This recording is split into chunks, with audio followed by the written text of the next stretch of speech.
Stalwart Esports. I mean, our talking won't make that much of a sense as of now, because if we talk about their previous gameplays, previous momentums, in fact, since the time they went on to the previous South Asia Championship, they have just dominated the competition overall.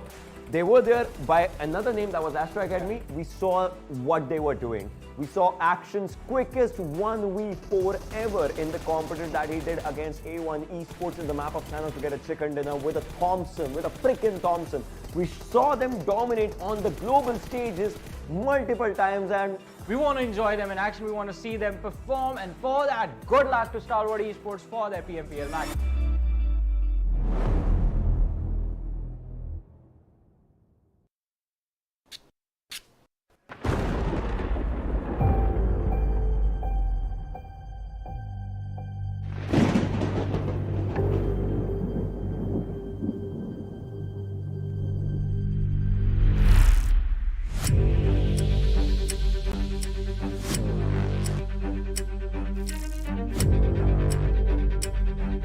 Each new era needs new champions. But to become one needs to rise to the challenges.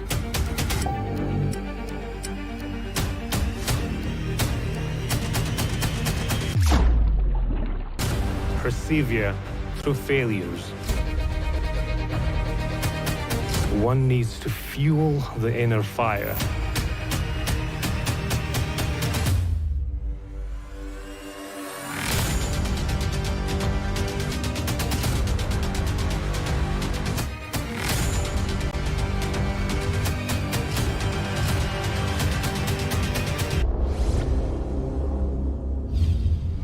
PMPL South Asia Spring 2022. The dawn of new champions.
Welcome back once again, ladies and gentlemen, to the PMPL South Asia Spring Season of 2022. We're about to begin the third day, the final day of the very first Super Weekend. And, well, before we get the show started, a huge shout out to our sponsors, ladies and gentlemen. That is the Oppo F21 Pro, which will be out in the market soon. So you guys can grab yourselves the winner chicken dinner with the Oppo F21 Pro.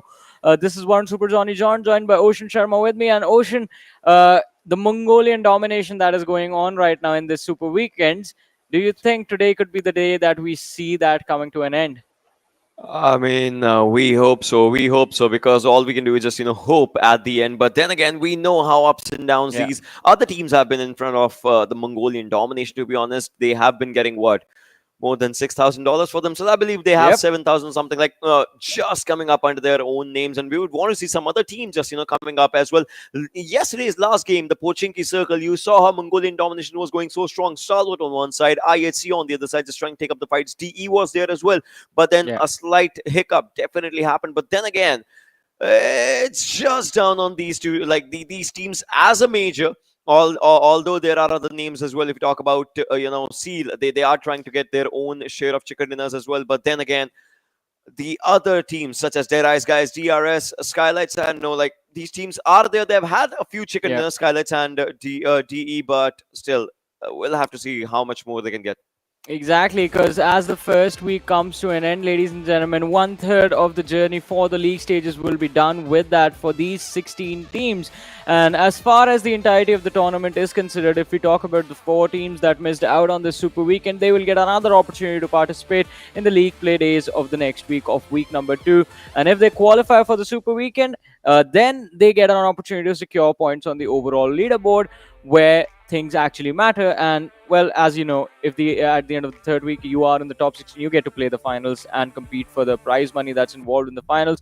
But as you were mentioning those names, Ocean, Deadeyes Guys, you talked about DRS. We have been having a lot of conversations about Skylightz Gaming.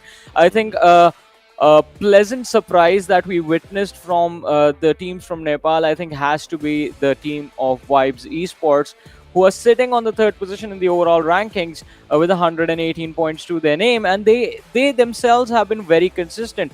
No chicken dinners, but we see a lot of second place, a lot of third, fourth place finishes. So they somehow do manage to secure those top 4 positions one way or the other. And they are making sure that their average at the end of the day looks good to them. And, well, they're doing a pretty phenomenal job so far.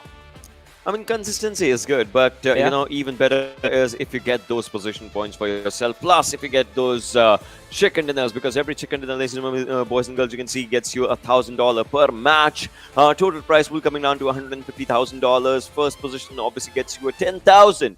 And a lot of these teams have had their share of the 8th position marker, that is $3,000. I mean, they have 3 chicken dinners, that is $3,000 in the bag for 2 teams, to be honest. League stage just gets you $2,500 a team. That is the attendance fee. We just talked about it. And right now, tournament MVP will be giving you up $1,000. That's for one individual and his hard work. But that just comes down in this competition. Exactly, and that money, as we like to say, is not to be shared. It's just supposed to be for the MVP. But for the 20 teams as a whole, the league stages, I think the participation money, that's their $2,500. I think that is also quite a substantial amount right there. But if you want to compete for more money, you have to make sure that you're getting those critical points in every single game, because these become very important. You finish first, you get 15 points. You finish second, you get 12. You finish third, you get 10 points, and so on. 13 to 16, you get 0 points. 1 elimination means 1 extra point for your team. And at the end of the day, as we did take the example of Vibes Esports, if you are consistently making sure that you're getting at least 10 points, 8 points for placement in every single match, you can in fact get away with not being that aggressive inside of the game. You can just walk away with like 4 or 5 elimination points, finish in the top 3, finish in the top 4, and it's fine. At the end of the day, your average is going to look good. Yeah, that is correct. I mean, that average definitely just comes up pretty good. At the end, you have to be in top 16, right, to get to the finals that are important, right? And right now, if you look at these teams, 1952, something is missing. I mean, with this team, I don't know if it's something or a lot of things, but then again, these questions, they'll have to give a proper answer of these questions with the gameplay. Venom Legends, Vibes, Raw, they are trying pretty good as well. I mean, Venom Legends, they have had decent games yesterday. Vibes, well, we know these amazing players that are out there. Raw as well. I mean, Assault from Raw, Kazi from, like, these players are trying to give out a really, really good gameplay from their side as well. And on the other side, we have Savage, Mongolian team that's kind of struggling, not exactly though, but still kind of struggling. DRS, we have never seen DRS, just know this name. In fact, these players, in fact, perform in this way. I mean, we know they are better than this, so they would want to just go for that. Skylightz Gaming, ElementriX. I mean, ElementriX was on a decent roll. Yesterday, they got one good game for themselves, one chicken in the first game. Skylightz Gaming, they are managing to be at a decent position right now, but, well, they'll be needing more of those thousands. Yeah, definitely. I mean, Skylightz Gaming so far only have one winner chicken dinner for themselves, and even that was kind of well, they would manage to secure that chicken dinner in a very desperate moment, but still the performance is kind of lackluster from Skylightz Gaming. They are struggling on the 8th position with just 69 points total right there, and DRS not too far behind, not too shabby, 49 points with 12 position being theirs. I think we expect a lot more from these two teams, but talking about expectations and talking about delivering on those expectations, I think Stalwart Esports is the team to talk about, because again, have managed to hold on to the first position this entire time, and again, 3 chicken dinners on the first day. Yesterday's performance was a bit shaky, but as soon as someone got close to them, they were like, all right, it's time to just do our thing again. Go on to get the second place finish with a lot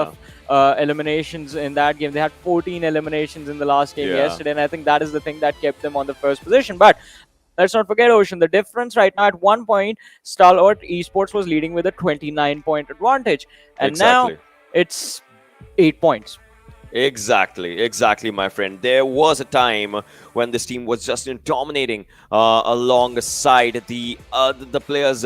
What do you call it? They had their own way of finding good games. But right now, yesterday's last game, IHC got that brilliant chicken. Look at this, 3-3 for both of them. And then there comes the other teams, the other regions. In fact, as Vibes is out there. Seal definitely from the same region, but then again, they are kind of delivering, but not exactly.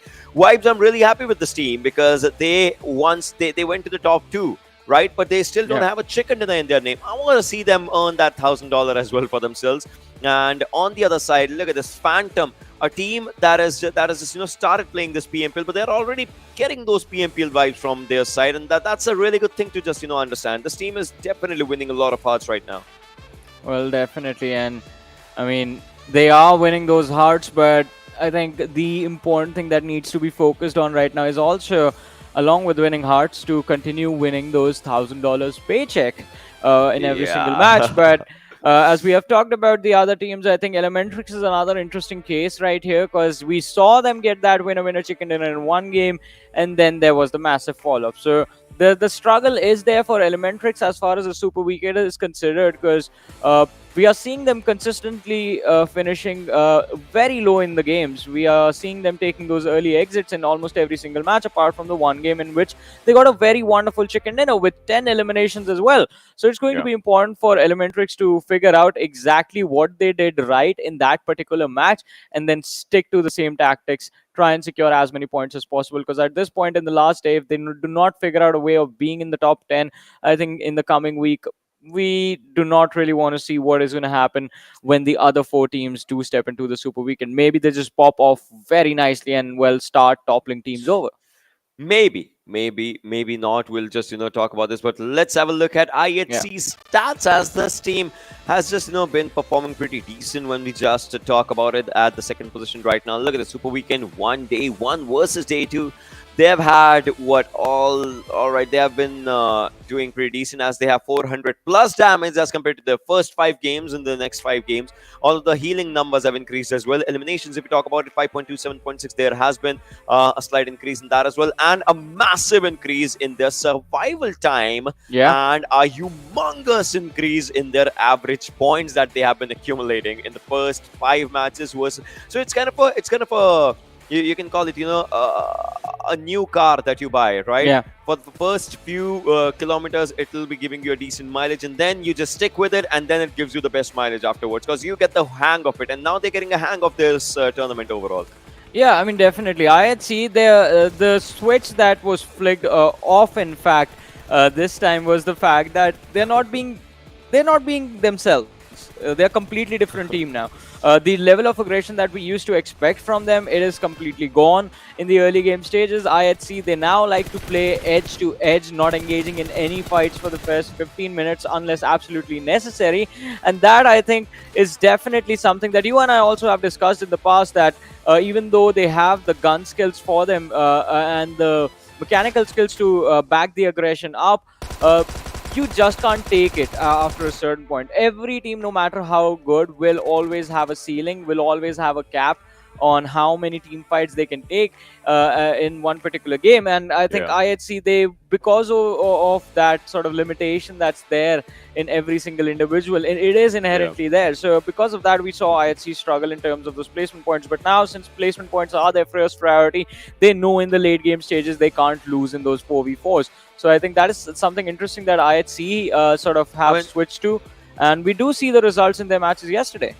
Yeah, we saw that Sanhok, which was, I would say, one of the most brilliant Sanhoks that they just, played using DBS in the final circles. And you can see, as for how their games actually went, 9th game, 10th game, they had those amazing games for themselves. But then again, when we talk about the way they were playing in the first few days, in fact, we include the league plays as well, it was not that much of a deal for them. They knew they would qualify in top 16. Now was the time when they had to make this game for themselves. And again, when we talk about it, IHC, again, it's a brand new name they got for themselves, but obviously it is a Zeus 2.0 that we have in our hearts. That team is an emotion, and that emotion just showcases whenever, I obviously, if you just, go back and you just watch the live chat as well, every time, this team is going just bonkers, the chat also just, goes like, yeah, that's the old Zeus that we know. Those were the players. Godless, we know him. Alex, the young talent that's just coming up. So we know this team, and well, it's not just this one team when we talk about it. Exactly, as you said, it's not just one team, because I mean, Vibes, they're not too far behind themselves. Look at, I mean, we saw the improvement from IHC. Vibes, they improved themselves as well. The damage numbers, they go up by quite a significant margin right there. The heals do go up as well, but not as much. So Vibes, they have improved their team fighting sort of tactics, as it were. But still, I think the one thing that's missing from the side of Vibes is that chicken dinner finish that we desperately want to see, because while the survival time is there, while the elimination points are there, the average points 13 per game is a very good average to have, especially in the early stages of the tournament. I think Vibes, again, the final few closing moments are where they seem to struggle. And that is something that needs to be fixed going into the finals, and in fact going into the matches today. You just saw Godless doing a stoppie on that buggy. I just witnessed that. But yeah, this one is about Vibes, and you see, right, how deadly they are when they like to rush in their own momentum. You saw them. This was a brilliant fight that just happened as they were taking down the players, and they were just trying to go for the finishes as well, day in, day out, game in, game out. This team likes to take these close range fights, and I would say this is their forte. They like to hunt down players, and they hunted down ElementriX in this one fight. And look at this, they have a mixture of these kind of players that just like to take down the opponents. One shotgun dead. This is their way. And now this is the play, the one that we talked about, the close range momentum that is they just hold for themselves. It's brilliant. So Jan would have taken down these players of Vibes, but then again, Vibes, they had their own mindset in which they just they did really good. Yeah, I mean, they did very, very good overall if you talk about their performance, because even though Vibes did not really have a good start to the first day, I mean, finishing 15th, getting eliminated on the 15th spot with just one elimination, I think slowly and steadily they have improved, because the very next game they finished second with 3 elimination. Next game they were 5th with 3 elimination. After that was 4th place exit, second place exit. So you see that, right? They have that top 5 pretty much coming to them every single time, apart from a few outliers. Of course, one match yesterday was in particular quite an upsetting one, the Miramar that happened. But still, I think if Vibes can keep this going, there is no way they get, I think, out of the top 5 in the overall rankings as well, because then I think eventually we will see them at least get 1 or 2 chicken dinners by the end of the league stages if this keeps on going, unless we see them be a little bit more proactive in those final few fights. We do have the schedule in front of us, and like always, ladies and gentlemen, today as well, the schedule remains the same. Erangel, Miramar, Erangel, Sanhok, Erangel, but there's something special happening today, which will be revealed when it happens. We won't When be it talking happens, about it yeah. right now. Yeah. We'll talk about it when actually it happens. There's Yep. always the right time for things, and once the right time comes around, we'll definitely have a conversation about that one. But then again, Johnny, today is the last day of Yeah. the first Super Weekend, right? We might just see all these teams in the second Super Weekend. We might not see all these teams in the second Super Weekend. So you might have a chance to accumulate most amount of points today. If maybe something goes south on Tuesday and Wednesday, you still might need to have that safety cushion, to be honest. Exactly. I mean, who is going to say no to a safety cushion? That is going to be very important for the players to actually feel safe once they are playing their matches for the next week. And talk about safety cushions, I think we need to talk about the teams that don't have any right now. 1952 and JyanMaara. Teams at the bottom of the standings right Yeah. now, ladies and gentlemen, with 26 and 24 points respectively. And Ocean, you and I, we have been asking ourselves the same question, like, what is going wrong with these teams? 1952, I think yesterday in the Miramar, we saw the communication gaps that were there quite clearly Yeah. between the lads, relying completely on their individual skills rather than taking fights as a team. JyanMaara, I think it's the same thing happening with the lads, but it is a little bit more surprising with JyanMaara because, again, the set of players that they have with Sujan Yeah. being there as well, I think it's one of the most experienced lineups you could Yes. see in this lobby, but still the results are not what we expect. Sometimes it's just not about experience. It's about the Yeah. fact that your opponents are taking a toll on your experience because they have fresher strategies, and those fresher, those younger, those hungrier Ocean. strategies. Something Yeah. crazy is about to happen. Do you see the smile on Action's face? Oh, I know it. I know Something's it. going down, man. Stalwart might just get it, right? They might just get it because And it is. It's This not this just happens. him. Everyone is Everyone laughing. from Stalwart is just smiling, laughing. Maybe they made a joke about each other, or maybe they just are making a joke about how they're gonna just win it out. We'll see. We'll see. But then again, ladies and boys and girls, this is the first game of the day. And the flight path starts up from the southern side. That means Stalwart gets their area to drop on. Yeah, I mean, I believe that's why the smile was there, because this time they won't have to struggle, move all the way across the map to get to their safe drop spot. And I think that is just going to result in Stalwart Alright. having an amazing time in the early game stages. But let's see what is going to happen, ladies and gentlemen. The first game of the day has begun, and since we do see a team dropping towards the military base, I believe that is Stalwart Esports that we're seeing in front of our eyes right now. Yes, these players, they're dropping down. Oh, the most classic parachute is what we see right now. Season 1 Ace Parachute. Let us know, guys, how many of you remember this one. And, well, if you had it or not, because this is the classiest one when we talk about it. That shows how old you are in this game. And, by the way, guys, if you're just out here, happy 4th anniversary for the game that we all love to see. Right now, Baron gets Mini, and looks like he would want to definitely use it. Leo on the other side gets an AK, obviously, and a 4 times as well. Might as well just use it on that DP28. And the flight path we saw just started off from the southern side, will be moving on to the northern side, and we will see the circle as well in front of us in a while. And all the players would definitely be ready. But look at this. A few of them are still just falling down. These are lads from JyanMaara. Yeah, I mean, JyanMaara, again, the team that we were talking about before the game began, and Savage Esports in the distance. Oh, Hustla is here to pick up Hershey. Will they be able to get away? I mean, that's the big question right now. Get the map away from me. I want to see that fight happen. Or maybe all right, Savage Esports are moving away. I think they just have the great escape right now. And no damage being dished out. I do hear the gunshots, though, so an attempt is being made by the lads of JyanMaara, hopefully.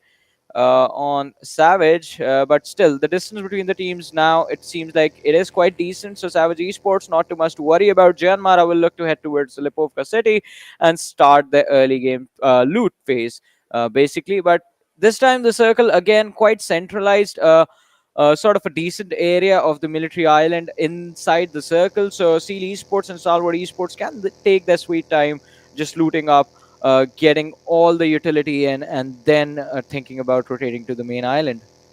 these kind of circles is something that gives Stalwart an idea as for how they Yeah. want to move around, because they will move slowly, but they will move steadily. We know sometimes it's always one guy who moves from around the bridge, and then three people follow him. Just it's like what in some time they start following him and all those things. But right now, Savage's players are moving to the backside of Yasna Apulian. That's an important place as well. But vibes, look at the split of vibes. I mean, I love it. It is good, but then again, it can turn deadly. And if it turns deadly even for one of the players, it can turn deadly for the other ones as well, slowly and slowly, because you'll be outnumbered in the other fights. But then again, I hope they don't lose any of their players. Right now, we see Kuni from Raw Esports. All right, that's a good addition. But Nima takes himself down, like quite literally, as he just falls out and gets knocked. I mean, that is something that you never want to see, but quite an unfortunate moment right there. Hopefully the player does recover. I mean, his teammates are going to be quite close to him to help him back on his feet. And here they arrive. The first aid is here. AJ is going to be the man just helping his teammate back on his feet. And I think Nima is going to be pretty grateful about this as well. So Skylightz Gaming switch up. I think they are also sort of they have also decided, in fact, to try and adapt the same strategy that IHC is sticking with, just trying to play slow in the early game stages, because this time they're starting from the Zarki and the North Georgia Pole City split drop, and that sort of allows them a lot of breathing room in the early game stages. But the challenge then becomes taking control of the position inside the circle during the late game, and I think that is something that the team can in fact struggle with. But it is going to be quite important for them to see how, in fact, are they planning to take an entry towards the circle. Because if they try and take a direct approach through Georgia Pole bridges, then there's a massive cluster towards ruins that you have to deal with. Raw, Vibes, Phantom Esports are going to be there. I expect IHC to close in towards the same edge as well. If they try and move in from the north, which seems like a much safer bet for them to take, the risk sort of heightens, in the sense that it is quite an open area that you have to traverse through. And even if you are in your vehicles, it can still easily get your information. Like, you can easily give away your information to the teams that is just holding their compounds, either be it towards the city of Yasnaya or towards the mansion area. But so far, I mean, not a lot of action inside the match. But I think now we're going to see the first exit, as Kazi from Raw has just spotted out Akujod in that buggy, and he looks to take control of this house before he starts shooting. No, he's going towards his own teammate, Assault, right in front of him, who has, in fact, a lot of compounds in his control at this point. Quite a lot, just coming down onto the players as we were talking about it. And right now, look at the 7C Memo. He's getting a few shots onto himself. He is on low HP. I mean, he is not on low HP. It's like his vehicle is in a critical condition right now. Bad Rave on the other side as well, just trying to be with his own teammate, Precious. Quite close to him. 7C, it looks like they want to take this area for themselves, and they have a decent area. Although the vehicles, they are quite vulnerable, and I'm pretty sure they would not want to be in those vehicles anymore. So they have just opted to drop out. The first circle closing in as well. We saw the zone, right? It was quite a decent circle, quite a normal central-ish circle, and nothing more than that. And all the players are looking good onto their rotations. This is where Raw thinks the final circle might just form, and I believe that this definitely seems like a decent guess. 6 times on the floor. Rig will pick it up and might as well would want to use it on that M4 of his, the Glacier M4, the good one. What do you mean the good one? What's the bad one then? Glacier M4 is the best M4 if you just, I mean, if you get it. I want to ask from the audience, how many of you have M4 Glacier? Because trust me, I had to spend lots and lots of dollars on this one, and then I got it on a random day when I least expected it. When you weren't even thinking about it. I wasn't even thinking about it, and I got it on a random day. And when I was like, thinking like, I want it, I did not get it. I did not get it. That's how bad my what do you call it? That's how bad my fate is. Well, my face as well, and my fate is. So yeah.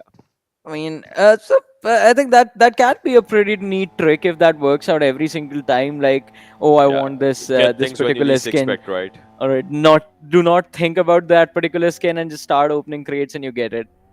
Like, oh, look at this. Try. Sky Where has are, he been I spotted mean, out? that's a decent park That's of a, that Tesla. Did that Tesla go for autopilot and parked itself in that gray area? I don't know. That's my question now. I mean, if the Tesla start doing that, then I think everyone's going to be fighting for those. But still, let's see. I think uh, DRS and Stalwart Esports, the rivalry as old as time. I think the fight is about to begin as Delta's position has been spotted out by the lads from Stalwart and Rules. He is going to be joining his teammate. They have taken control. In fact, DRS right now have the entirety of Milta in their control, oh, and it's going to be Delta finding the first pick.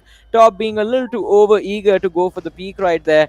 Will in fact get knocked out, but the distance between the teams right now will provide a lot of safety for Stalwart Esport to go for a revive and not lose out on an important member of their lineup. definitely. And right now, action on the other side. This is where Stalwart needs to understand that, one of their players definitely went down, but he will be revived. So Stalwart understands the immediate threat that there is in terms of DRS, the real soldiers, as they are trying to just move around their own area. That is the city of Milta as well.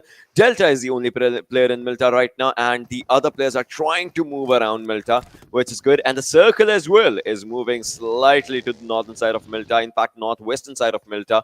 So players will have to make up their marker, as this potato hill is really, really important right now. Deadeyes Guys onto the backlines of School Apartment, and Phantom on the backside of this potato hill. 7C quite around the potato hill. If you talk about it, ElementriX onto the southern side. IHC is going for their slower rotation that they are known for right now. And Skylightz, well, they are facing the blue.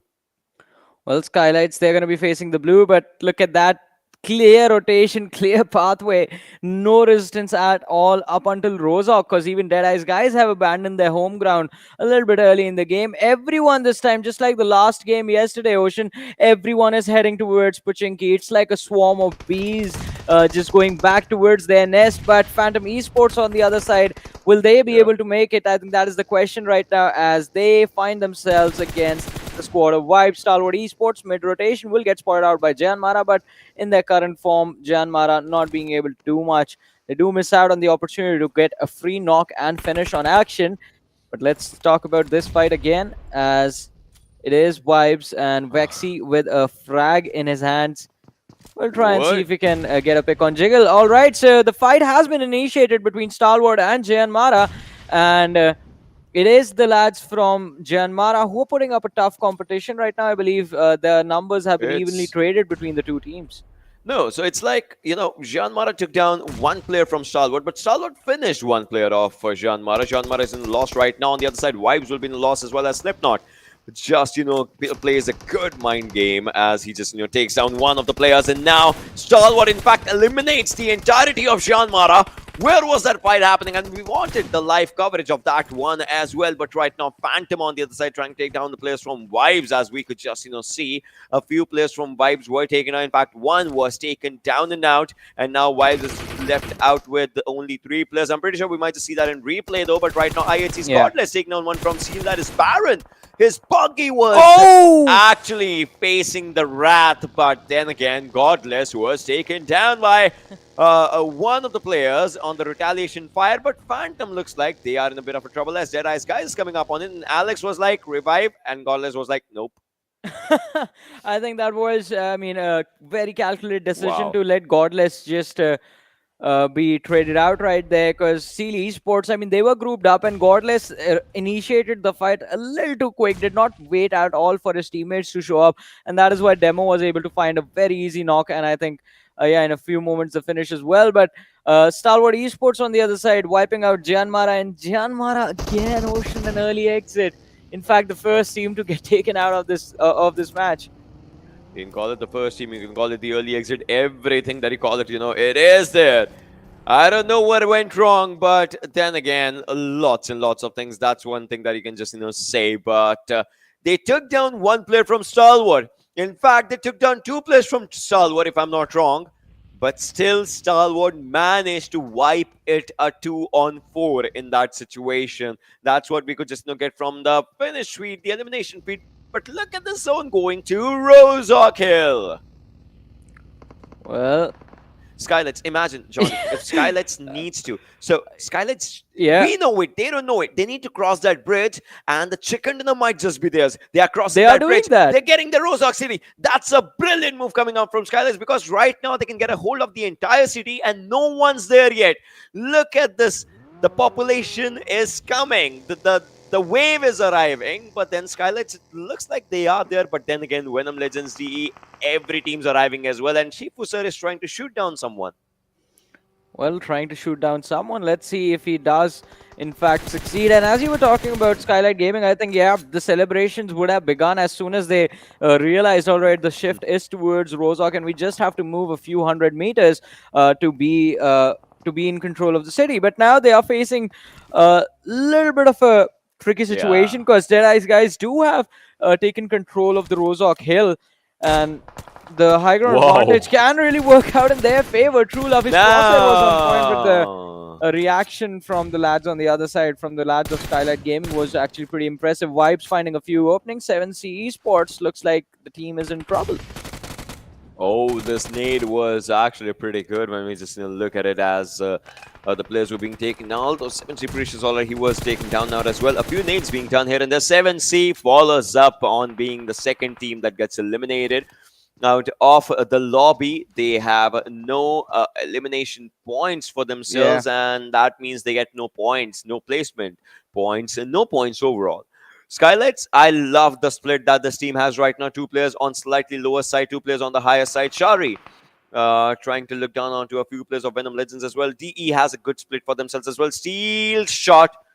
He was spotted down, but then again, he still stays in a good area. Rafat as well on that side. Meanwhile, Seal Baron takes down one, and now it is becoming a tricky affair. Coinex Egg just on the top of the Rozhok Hill, but I want to see if Chari can take down that shot, if he can take down that opportunity for himself. That's the most important thing in the situation. I mean, he has all the information of where the players of Venom Legends are, and I think he's just waiting for them to show themselves. Oh, sees Ale, but Ale goes down right in the nick of time. Rufford just running around the windows like a ghost, but will still be protected as he runs into a corner, and Chari has no way of taking the shot. Just a few pixels revealed for an instant, and then he goes back inside the cover. So as the teams do start to close in towards the Rozhok City, I think things are going to get more heated up. But yeah, Vibes, I think this position from Jiggle is very, very risky.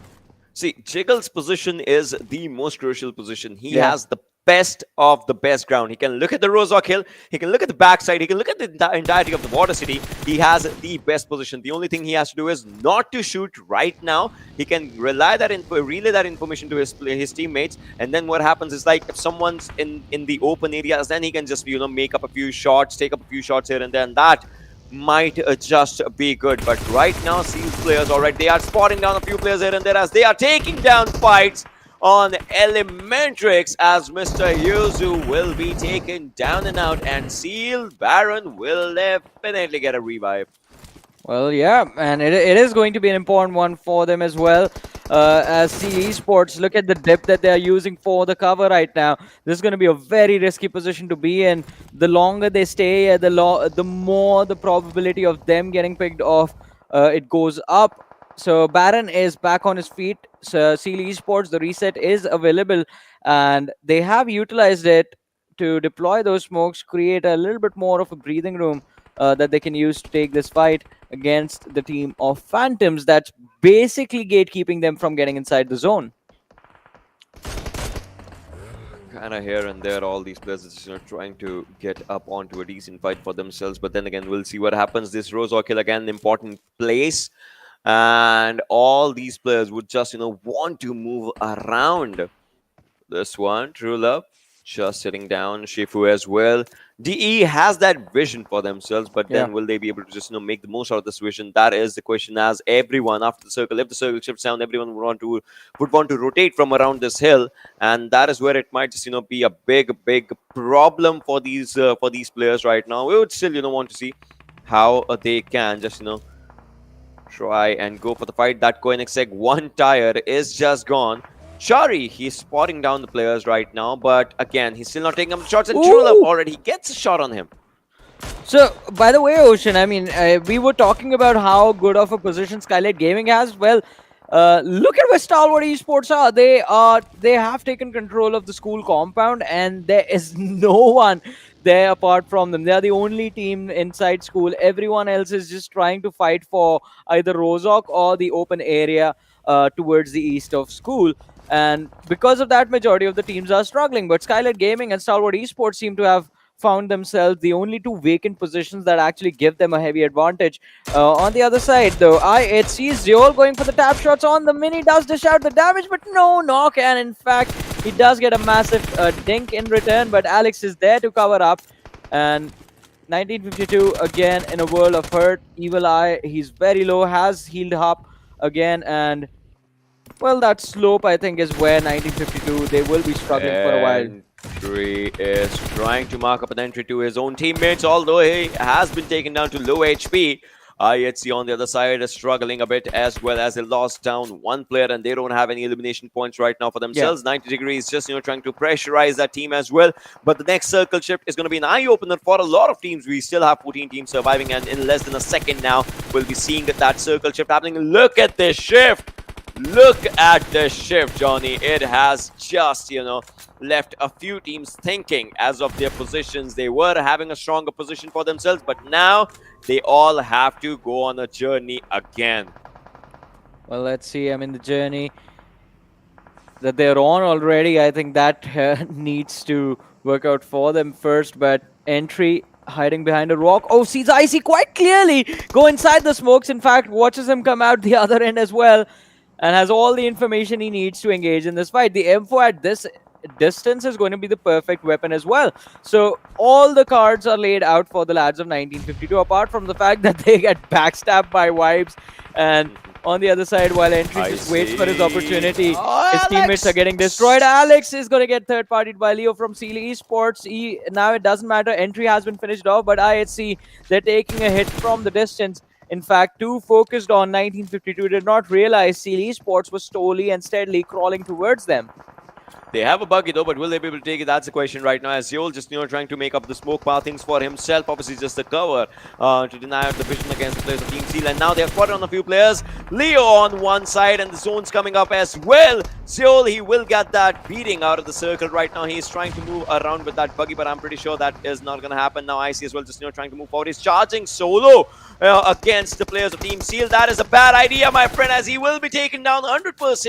And Zeol with low HP will be thrown out of that vehicle as the vehicle moves forward, but the crate is just pinned down on the open area behind School and Rozok Hill. That was a good one, and IHC follows down. They had a hat-trick chance for that chicken dinner, but then it's denied.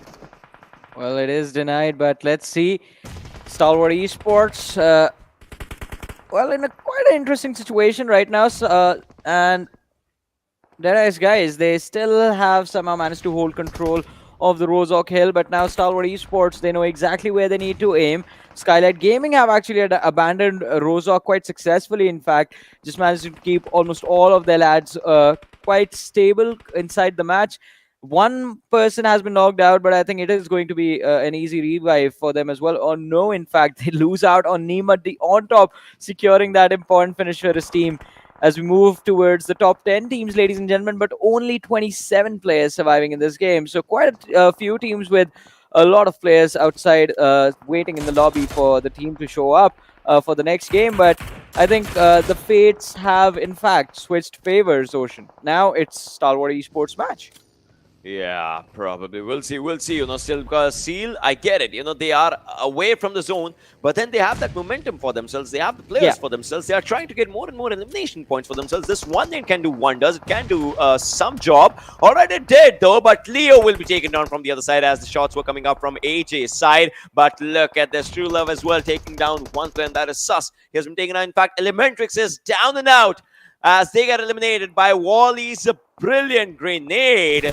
And now Seal needs to understand that they'll have to, if they have to win this game, they'll have to prioritize the circle. And look at that buggy just going without a driver. And I think the Esports we're seeing right now is the same team that showed up during the weekdays, because look at that, 10 eliminations already secured, all 4 players still inside the match. Wally is going to be knocked out though as he tried to go for a pick on the players of Deadeyes Guys. Baron finds an opening against Skylightz Gaming. AJ is going to be blown to smithereens as well. Chari was knocked out and Demo secures the finish. Falls back, goes for the heal as he was dropped around to around 30 HP. True Love, in the meanwhile, having lost an important member, an integral part of their team, I think will try and see if Deadeyes Guys can get a little bit of a breathing room and the other team engage in an early fight instead of them trying to force fights against them to find an entry inside the circle. Oh, look at Seal now. They are trying to charge, and Seal shot needs to heal. Obviously, does not have anything to heal, but that grenade on True Love definitely was good by Elbu, and now Skylightz, they get eliminated as well on the 8th position. They have 3 eliminations for themselves. That is total 4 points as 8-12 gets you 1. Elbu is trying to move forward as well. His helmet is totally damaged. It's totally done for. But now he'll have to just get that fight for himself. He is going to lock down one good grenade. I don't know if it's going to do the job. Yes, it does. It does the brilliant job right now to take down the few players, and Elbu with that grenade just establishes his supremacy, and the Molotov follows up as well, and his UMP is doing the job as he's getting more and more kills for himself. The team has 3 eliminations. The last one surviving, still inside the circle, inside this area around the borderlines, but he still needs to understand that one player from DE is still surviving and he can take him down. It depends though how they'll take up the fight, but Scry on the other side takes down players from Phantom 1952. This time they survived till the 7th position. That is 2 placement points and 1 elimination point that they have. Yeah, not really the exit 1952 wanted in this game, but one they were forced to take. But as we talk about forced exits, I think Stalwart Esports are going to be forced to abandon the school compound. And well, Action runs into the blue, takes a lot of damage, goes back to the safe area, and now will try to heal up before Stalwart Esports are forced to make the push towards this open hill, towards the Rozok Hill, in fact. You know, yeah, I love Phantom's gameplay. Against all the odds, this team always manages to be in top 5, top 6 every time.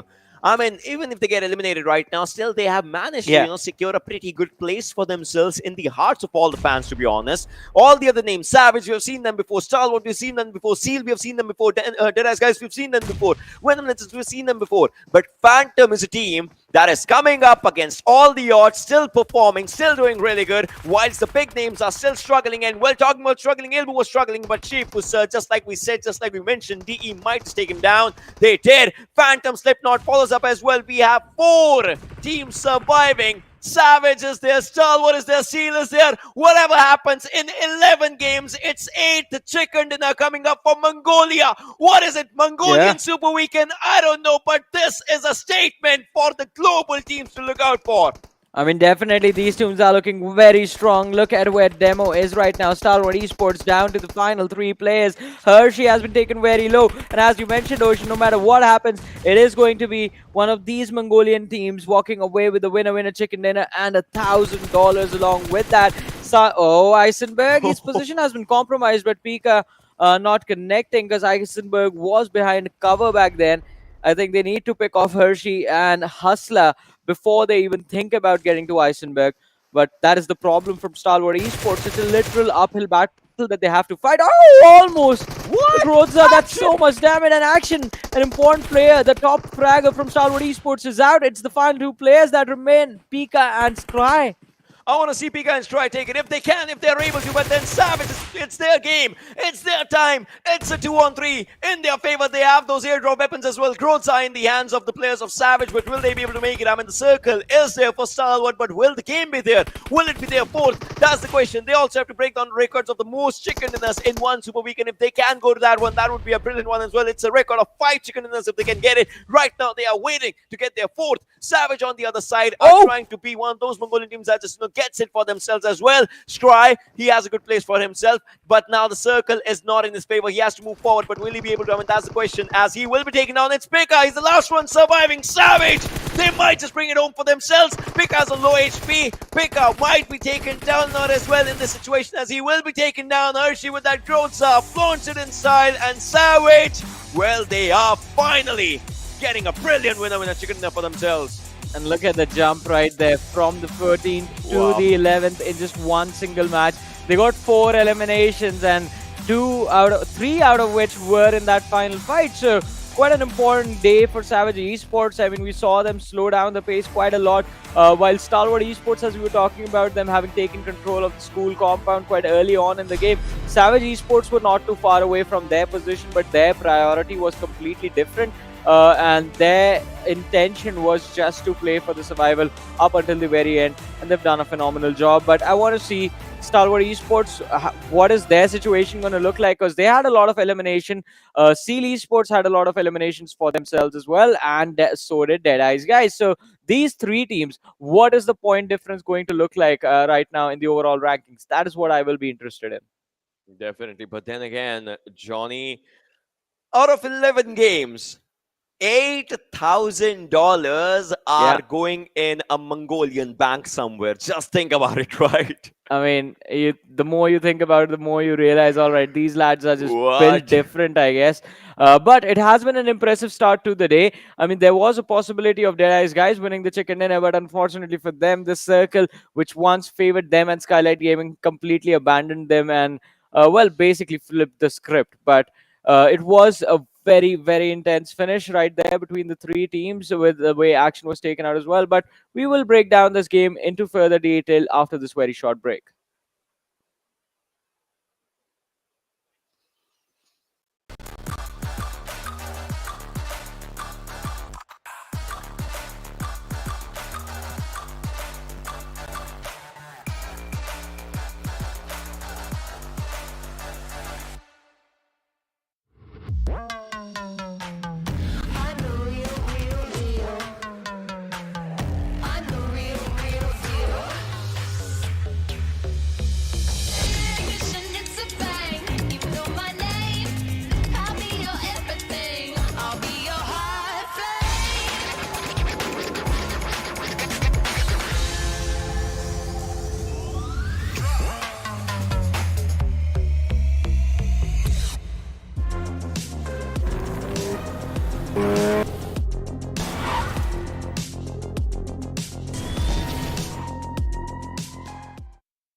Welcome back once again, ladies and gentlemen, to the PMPL South Asia Spring Season of 2022, brought to you by the Oppo F21 Pro. This is Super Johnny, joined by Ocean, and well, we are underway with the last day of the very first Super Weekend for this week, ladies and gentlemen. But with the first match being done and dusted, it is time to head towards map number 2. That will be Miramar. And yesterday's Miramar was quite intense, Ocean. We did see quite a wonderful finish from IHC right there. But again, apart from that, I think all the other top teams sort of missed the memo that you have to be consistent if you want to stay on top, because we saw massive blunder from Seal Esports in Miramar. We saw big mistakes from Deadeyes Guys as well. So it was quite tricky for them to make it work. But before we talk about the next map, let's have a look at the MVP of the previous game and see which individual from the sides of, in fact, any team in the top 4 will be walking away with the MVP points from this game, and it's going to be Shifu sir from Deadeyes Guys. Well, this definitely looks good. You know, the way Deadeyes Guys played, deserving. And obviously, I believe they have, 14 eliminations for themselves, even though they were eliminated not in the top 3 still. 7 eliminations with this one lad. We know Shifu sir, he is been there in this entirety of the scene since like a long time. 1-1-1-0 damage. 23-34 survival time, 5 knocks as well, and 2 assists coming down. So all in all, definitely played like a champion. Yeah, I mean, these guys played like champs, and I think that is what we expect them to be at the end of this, right? Because Yes. Deadeyes Guys, again, a veteran set of players. We know Shifu sir. We have seen on top in very intense action as well. True Love has time and time again proven why he is one of the lads representing Nepal right now in this PMPL South Asia. But while we talk about Deadeyes Guys, Seal Esports, again, even they had a pretty fun game. 4 eliminations on Baron, 4 eliminations on Demo, and I believe the team in total had somewhere around 11 or 12 eliminations. So quite an intense match for a lot of the teams, and the reason being, again, the farm towards school area, school's western side is completely open. It's just an empty field that's there with a few dips and ridges to provide some cover, but taking fights in those positions can be really tricky, and that is why we saw a lot of teams struggle in those final fight as well. Yeah, that's true, and that's how it was just happening. But then again, Demo, Jiggle, they also tried to have decent fights for themselves. In fact, Team Seal definitely just not tried. But then again, this is the comparison of the first and second team. And you see, obviously, the second team has more total points because of the elimination numbers that they got for themselves. The damage received is higher as well. The damage dealt is higher as well because they were a part of most of the fights. And Savage this time, it was for a confidence boost, I would say. This win gives them a good confidence boost. In fact, the way they have played and average survival as well was good with Stalwart. They had more players surviving for themselves, although they did lose down a few players a while back. We saw Top getting out, and then we saw Action going out as well. But then again, they managed to have a decent composure for themselves. But still, Stalwart, they in the points game, in the overall points game, they'll definitely have that lead. I don't think they care about the points at this point, Ocean. They're doing pretty well on their own on that. I think Stalwart Esports are going to be mad about missing out on $1,000 from the previous match because, I mean, money matters, right? But still, looking at the match summary, Shifus are getting the highest elimination, highest individual damage dished out, highest assist, and longest distance elimination goes to Baron with a 252-meter distance being there as the longest distance finish. And then we see Shifu sir again with the highest knocks. So Shifu sir was basically had gone Master Shifu mode inside the match and was just schooling everyone inside the lobby. I mean, legit, no cap, the way he played, it was just brilliant coming down. But now in all these situations, right, we'll have to see what happens in the next game because here's a weird start for you. And the start is first day, Stalwart had a chicken in the first Miramar. Second day's first Miramar, another Mongolian team got the chicken dinner, that is IHC. So today, do you feel another Mongolian team will get a chicken dinner in this Miramar? I mean, will the history repeat itself in a Mongolian three-peat for the first Miramar? Will that be a repeat? Well, I think there is a possibility that might happen. I mean, there is a possibility that might happen, but it is going to be quite slim. It's going to be very slim. But look at this. So this is an interesting sort of situation right now because, ladies and gentlemen, we do have the match rankings and no confusion right here. Savage Esports, in fact, did get the chicken dinner. You see those 15 placement points. That means they were the team with the chicken dinner. But Seal Esports are the team with the most points in the lobby right now. 10 placement points, 13 elimination points, a grand total of 23. And I think, Ocean, this has to be a chicken dinner finish with the lowest eliminations as far as yet, right? Yeah. Up until right now. As now in this one, yes, we can definitely just say that. But then again, this game is done and dusted. Yeah. Obviously, our zone analysis and then overall rankings and damage, they'll have a different storylines as well for their own self. We'll talk about those once they arrive. But then again, today's day will remind you, ladies and boys and girls, once again, there are 16 teams that are playing, but then starting in the upcoming Tuesday, we'll see 20 teams back in action, and maybe these 16 will come back, maybe some of these teams might not. So if you have to accumulate those points, if you have to accumulate something today, this is your chance. You have to do whatever it takes to be in that safety cushion board for yourself, and that is the most important thing right now. I think I completely agree with you on that. You have to do whatever it takes to secure the points in the matches that are left today, 4 to be a little bit more precise. And with Miramar coming up next, I think the extra advantage that teams usually get on the on that map is the fact that you have a lot of area to work with. I mean, the biggest map in the game, you have a lot of space to move around on. You have a lot of more space to loot stuff from. And I think that is something that makes Miramar interesting, because just because something has a positive, there is going to be a negative attached to it as well, and that comes with the fact that rotations on Miramar are one of the most difficult things to crack. And The reason being, again, the sort of vastness of the map does allow people to spot enemies at a much greater distance than you would usually be able to do on a map like Sanhok or on a map like Erangel, because of how the terrain is. Miramar is a completely different story, though.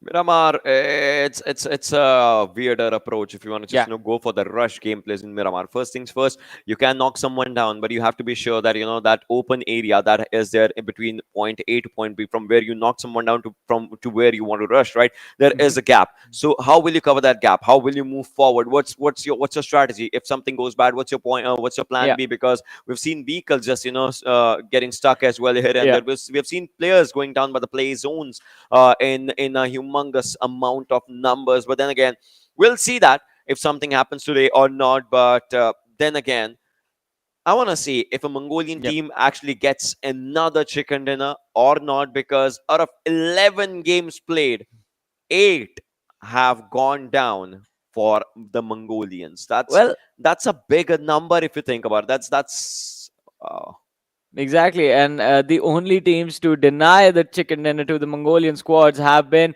ElementriX and Skylightz Gaming, and also Deadeyes Guys. So Deadeyes these Guys. three teams were able to secure 3 chicken dinners for themselves, but the rest have gone Mongolians, to the out 3 of Mongolian Titans. Yeah. out of all these games that have been played right now, 11 games, Mongolians have a 72% win rate for themselves. Wow. That's just That's amazing. massive. Yeah. Yeah, that is massive. That is massive when you think about it. So I don't know. I mean, obviously, if they win one more, the percentage is gonna increase and increase slowly Yeah. and steadily. But then again, we'll see what happens by the end of the day. How many do they get? But they have made up a good start, though. So that start is important. They have just I mean, think about it, right? Top 3 teams were Mongolians. Yeah, exactly. I mean, the top final 3 teams in the previous match were, in fact, the Titans of Mongolia. But for now, let's move forward, have a look at the Oppo F21 Pro moments of the previous game and relive the action once again. And as we were talking about, I mean, Skylightz Gaming could have been an unfortunate start for them, but they did, in fact, manage to get to Rozhok quite nicely. They struggled quite a lot taking control of the Rozhok Hill, but that's fine, especially, I mean, considering there were 2 teams waiting for them on the other side.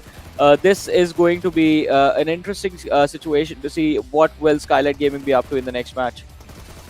And these were the fights, that happened. I mean, Stalwart started off the momentum in this situation. Look at this. I mean, JyanMaara had a really good place for themselves. They had the players spin down. They had taken down 2 of the strongest players from Stalwart, and they still lost that fight. Oh, this was a good one by Eisenberg. You just saw that, chamber reload as well happening. But then Stalwart, after that fight, they managed to get a really good place for themselves. I don't know how JyanMaara lost that fight. I mean, yesterday, there have been so many fights that have just went down for players of 1952, JyanMaara. Today, 1952 has started off on a decent note. I hope it works good for them. But then again, we'll see. Well, definitely. We will see what the end result will be at the end of the day, ladies and gentlemen. So far, only 1 game has happened.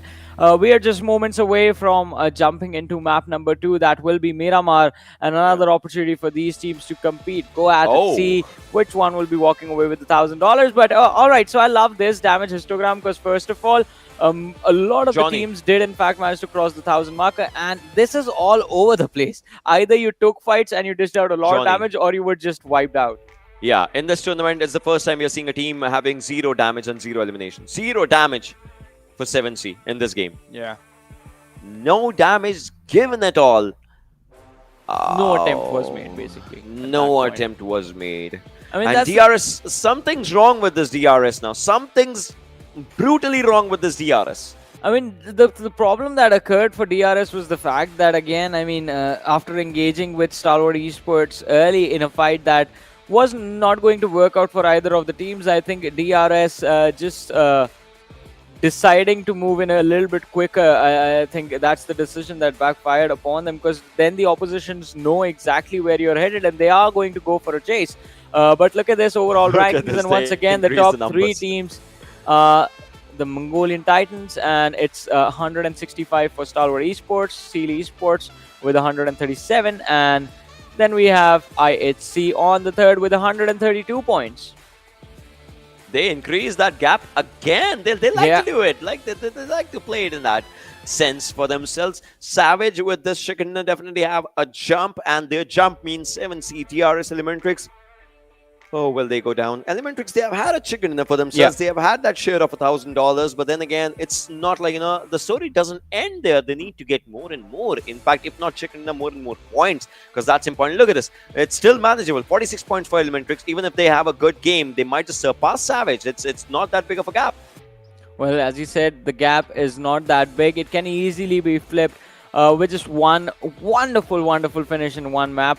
And maybe, who knows, it could be the next one. The very next one, ladies and gentlemen, as you see on the schedule, is the map of Miramar. And after that, we will have Erangel, Sanhok, Erangel. But Miramar, this time, Ocean, has been quite the opposite of what used to happen in PMPL South Asia in the previous seasons. I mean, we saw those few teams just being hyper-aggressive, going for those early drop clashes and early fights. This time, everyone is being extremely careful. No one wants to risk it. It's not even about the risk. It's about, if you do something bad, you know you will be responsible for that. And all these teams coming down from what it's like, 2 seasons, 3 seasons, they have played these competitions, right? So they would not want to make any sort of a mistake that can be called a rookie mistake for them, right? They would not want to make any sort of mistake for them. That's the most important thing. If you do make that sort of a mistake here in this lobby right now, even after playing 2-3 seasons, doesn't make sense for you to play in this one as well. I mean, and talking about JyanMaara, I know I should not be this harsh, but the previous fight that they lost against Stalwart, big mistakes, to be honest. I get it, we are being too harsh on the team, but again, that was a mistake. They had 2 players down. Exactly. I think I completely agree with you on that JyanMaara did in fact make a massive blunder right there. They could have easily finished off Stalwart Esports, and I think had they done that, I think we would have seen JyanMaara and be in a very interesting position towards the closing moments of the game. But unfortunately for them, that wasn't the case. It was in fact Stalwart Esports who finished off an entire team and then move forward like they always do. But ladies and gentlemen, just a few moments away from Miramar, and that is going to mean that we are about to see the players once again. I want to see who will be the one with the cheeky evil smile. Let's try and find out, Ocean. Well, this time Stalwart's players are not that happy, but maybe it's like they are serious than they were before. And everyone in this lobby, they're just trying to get down to the best of the best games for themselves. Well, let's see. I hope they do. I seriously hope they do. But this time, ladies and boys and girls, this is the second game. The same guy, Ocean, who used to say that hope is a dangerous word. It always will be, my friend. Hope is always a dangerous word. But then, hope is all we have. Ladies and boys and girls, kids out there, take some notes. Never have hope, but then hope is all we have. Talking about this one, right? The flight path again starts from the southern side, moves on to the ruins area. El Pozo, Pecaro, Lost Tennis, Masera, La Trela, Montenuevo, Crater Fields, La Copreria, Minasel, Valle, Valdemar, Minasel, Surprise, and Los Egos are going to be good areas. If you want to drop down, La Vinda as well, if you can glide to that area. But then again, if you want to go to El Azhar, Impala, you might need to flap some wings. Well, let's see. I mean, as you said, if you want to glide far away from the trajectory, you will have to flap your wings, go for a fly, not in the plane though this time. You will have to be the fly if you want to make it. But on the other side, I think Los Leones being a very important part of the matches that have happened in the Super Weekends, I think can be quite tricky to survive early aggression if faced by the teams onto the city, or in fact any other urban position as well. Can be said the same about even El Pozo. I think can be quite tricky to survive in the early game stages. But so far, I think especially on Miramar, we haven't seen those intense drop clashes like we saw in the very first game on Erangel. Yeah, that's true. And right now, all the players, they are dropping down. Definitely the zone, this freaking zone comes down around the flight path. And look at how comfortable Phantom's gonna be. I love their place, their drop down right now to Valdemar, and they're gonna be really in a comfort zone for themselves. IHC on the other side, Johnny, they have a good place for themselves as well. Do you spot pick eye, Mr. Hyozu? If you do, you can take him down, but it looks like he has some other choices right now. T2K with that vehicle just moving around. 1952's players, DRS as well, trying to move around. Oh. Well, let's see, DRS. They have to make up for what happened to them in the previous match. Quite a big loss of points for the team, but let's see. JyanMaara is quite close to them, and I think DRS this time not realizing that, all right, this is a fight that we can for sure win. Just decide to go for a much safer play, backing off, regrouping in the early stages. Again, has always been the priority in this particular map. And Reaperbot, even though he's quite a distance away from his teammates, I think it won't be causing a lot of trouble for the lads of DRS. All they have to focus on is rotating towards their preferred drop and looting location. Well, let's see what these players are going to be just, doing in all these situations. Looks like Incuss is concussed. Not moving at all. Lost Leonis is where we see a few teams here and there. Skylightz on the other side onto quite a northern area. JyanMaara just a bit south of them. And ElementriX on the edge of this circle. Impala Porto Pracio has Venom Legends for itself. 1952 around the areas of La Benedita, north of Los Leones. Minas Generales Graveyard has T2K for themselves. Stalwart just around outside the circle. They would want to get in pretty soon as the circle starts. Deadeyes Guys also has a pretty good space for themselves, but it's like, I don't know, I feel like they might just get sandwiched in their rotation or something. I don't know, I just have that feeling. But then again, we'll see. Savage on the other side, Chumasera, pretty good place for themselves as well. They'll like to just sit there, watch out for the teams. And Savage is high on morale because of that brilliant chicken dinner that they had for themselves. Yeah. And I think, again, Savage Esports, they desperately needed that win as well to sort of get a little bit of a confidence booster going for the team and the players.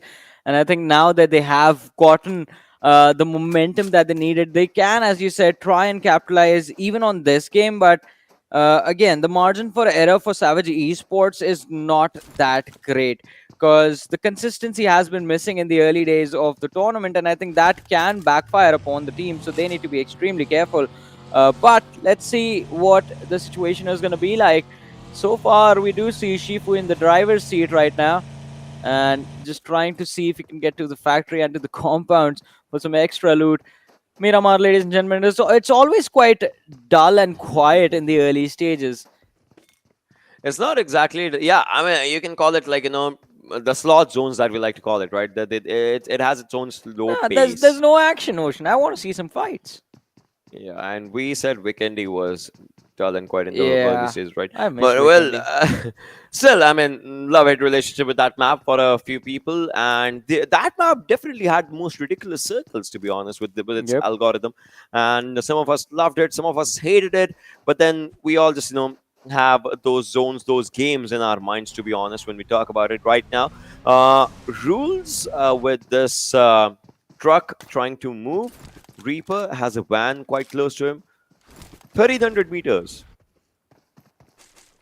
Well, let's see. I mean, the distance is quite a lot, but I mean, still, it's the early stages, so the first blue zone's damage can be sustained with without committing on a lot of healing utility on them. I mean, even with just the boosters, you can get quite far away.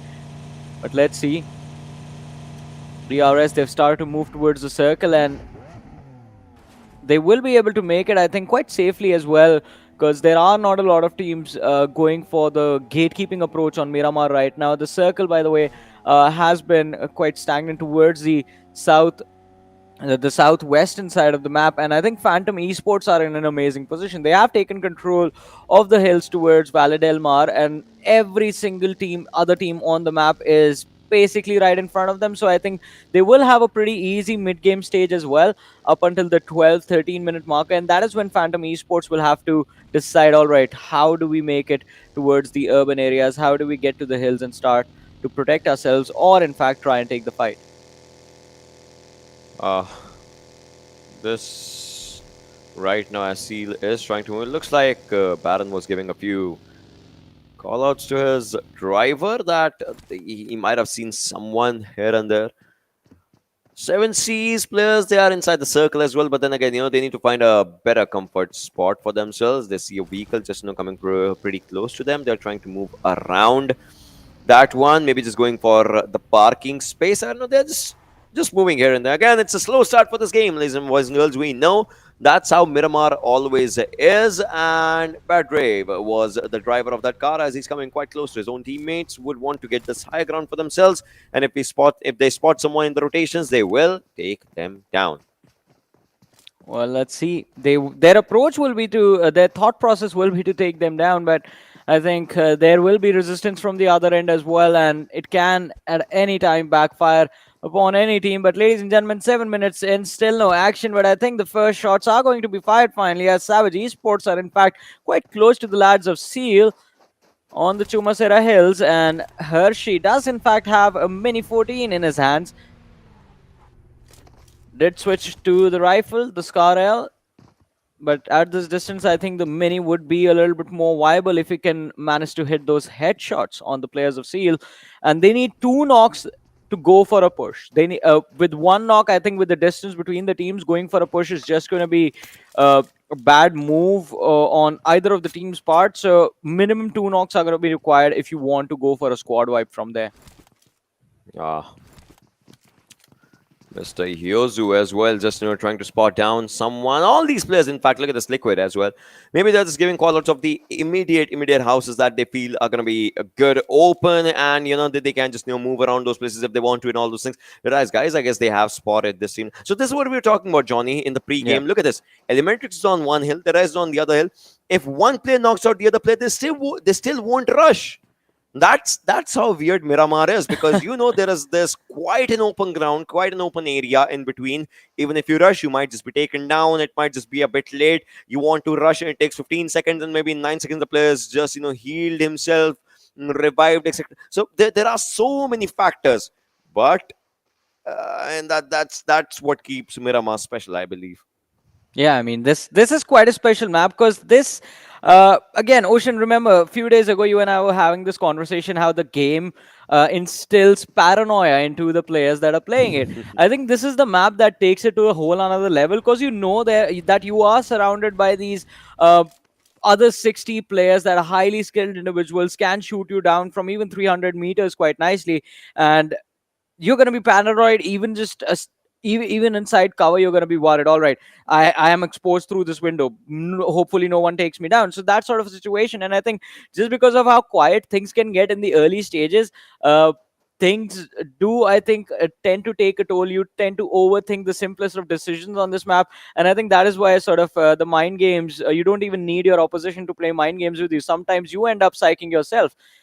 So I think it is quite important to stay calm in the early game stages of this particular map, because once the shot starts firing, once you are in the middle of chaos, I think with these set of players in particular, they are the calmest when there is a lot of fights happening. If you put them in a quiet room, they're just going to start to panic.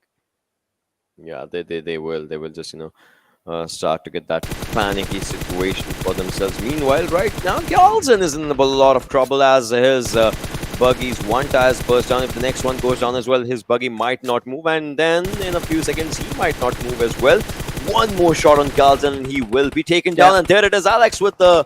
Alright, it was Alex, not Zol, no, but Alex from the other side. Alright, takes him down and will be taking him out as well.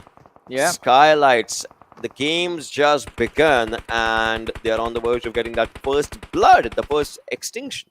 Yeah, on the 11th minute. It's still not been secured, by the way. He's still bleeding out on the other side of the buggy. And I think just a few short moments, because there's no way Skylightz Gaming can actually get to their teammate in time and give him a revive. Galzen is guaranteed to go out. The question now becomes, can they trade him out? Can they get one elimination from the side of IHC in return? So when they eventually collide against IHC in the future, it's not a 4v3 situation with Skylightz Gaming as a disadvantage, but in fact turns into a 3v3. And did we just see a lad from IHC go into the blue zone just to pull Mafia Ninja towards the edge of the cliff, so they can have, in fact, it's just an isolated 1v1? Is that what's happening right there? All right, I don't think so. But still no first blood, Ocean, and is Galzen back on airdrop street taken. now? Yeah, it's just the airdrop taken. I don't know if that happened. Then Yeah, it's like, he's getting a revive. Oh What is this my game? God. Why is he not out? Oh IHC. my God. Oh my Yeah. god. Skylightz, they have all the players surviving out of nowhere. What is this? Wow. I love it. I love it. I love it. I love it. This is how you just give a revive to your teammates. This is how you say that we are all friends. Don't worry about it. Even if you go down, we are here to just take it. Now IC is in a lot of troubling situation. I believe Yeah. IC. If he gets spotted down in the open area, I believe Skylightz might as well just take him out. And all right, feels like Yalzin has spotted down someone. Now he has seen the car moving. They are moving forward to take that vehicle down. But IC, look at how brilliant his mind works. He had that Yeah. minute ridge for himself. He took that ridge. Well, he has the ridge under control, and I think the intentions are pretty clear. He needs to get to his team so that he won't be caught off guard. But again, what a game! Almost 13 minutes in, still no casualties, still no first bloods, ladies and gentlemen, in this match. We do have a gun that can assist in you getting the first blood. All right, that's it. That's it. Phantom Esports, yeah, getting blown to smithereens by the lads of Raw, and they secure 2 finishes, not 1. It was like, double dhamaka or something. I don't know. Well, they got it for themselves. In the feat of 1, they got 2. And now Phantom needs to understand that, yeah, all of a sudden, the happiness of the rotation has been turned into a sad disaster. Assault on the other side is trying to spot on a few players as well. I mean, Draw is definitely going to enjoy those 2 eliminations, but we'll have to see what else they can do as they have a higher ground, but it's an open higher ground. So if they get spotted down from somewhere, it might just be a troubling situation for them as well. Phantom, look at this. It's down with only these 2 players. And now they have to do something on the other side. Shari goes down. Deadeyes Guys in a lot of trouble. And now Stalwart. What is Joker doing? Joker just jumped out of his own vehicle. Yeah. And again, Stalwart Esports, I mean, it's one of those teams that you do not want to make those mistakes in front of. But on the other side, Ryu is going to be in trouble, as I think he has been taken down. A third party coming in from a different direction, and Stalwart Esports might be able to capitalize on the situation. They know exactly where the lads from Vibes are and how they have positioned themselves. It's a 2-2 split that Vibes have gone for, in fact. And look at this, the replay of what happened to the 2 players from Phantom Esports. The vehicle getting blown up. What an impressive spray from Rig, and his teammates just gunning them down out in the open. But Scry is going to be taken out. Action goes for a trade. I know! Vibes! What just happened? That's the first squad wipe, ladies and gentlemen. And Vibes just getting sandwiched between JyanMaara and Stalwart Esports. Wow. Action managing to secure 1 point for his team. But now Stalwart Esports, they need to reset and re-engage because JyanMaara are here and they are hungry for blood. My last dialogue before you started, was why did Joker stop and why did he jump out of his own car? And now I just, have no answer to anything on this situation. But now it looks like JyanMaara wants to take up a fight against Stalwart. Well. Last time you saw JyanMaara getting wiped out by Stalwart. I want to see if JyanMaara can wipe out Stalwart. That's the question now. Look at Stalwart. Brilliant strategy coming up by the players, though. They are disengaging as well time to time. They were in this house. Few players went back. And what is this? Superhero jump coming up from action, and he takes down one and actually lets the other one go, but on low HP. He's changing his position, he's changing his view as well, switches on to FPP and takes another guy down. Action is on full fire, but now it looks like he'll be taken down. On the other side, No Fear would want to finish him out. He will finish him out, but on the other side, he'll be taken down as well. Stalwart, they lose on 1, but they get 5 in return. And JyanMaara, well, they came and they're gone. Well, yeah, they came and they left. It's 2-0 today. JyanMaara, they took 2 fights. They lost both against Stalwart. And here's the thing, No Fear, when he was gunning action down, from his perspective, you could clearly see he saw the lads enter through the door. He could have just turned around and started shooting at them because they were busy finishing off his teammate, and that, I think, could have brought down the fight to a 1v1 situation, which would have been a little bit more manageable. But I think, all right, Ocean, we might just see another team getting wiped out. ElementriX looks like they're going to be in a world of trouble as Train to Kill have found critical openings, and ElementriX have been sandwiched on top of this hill.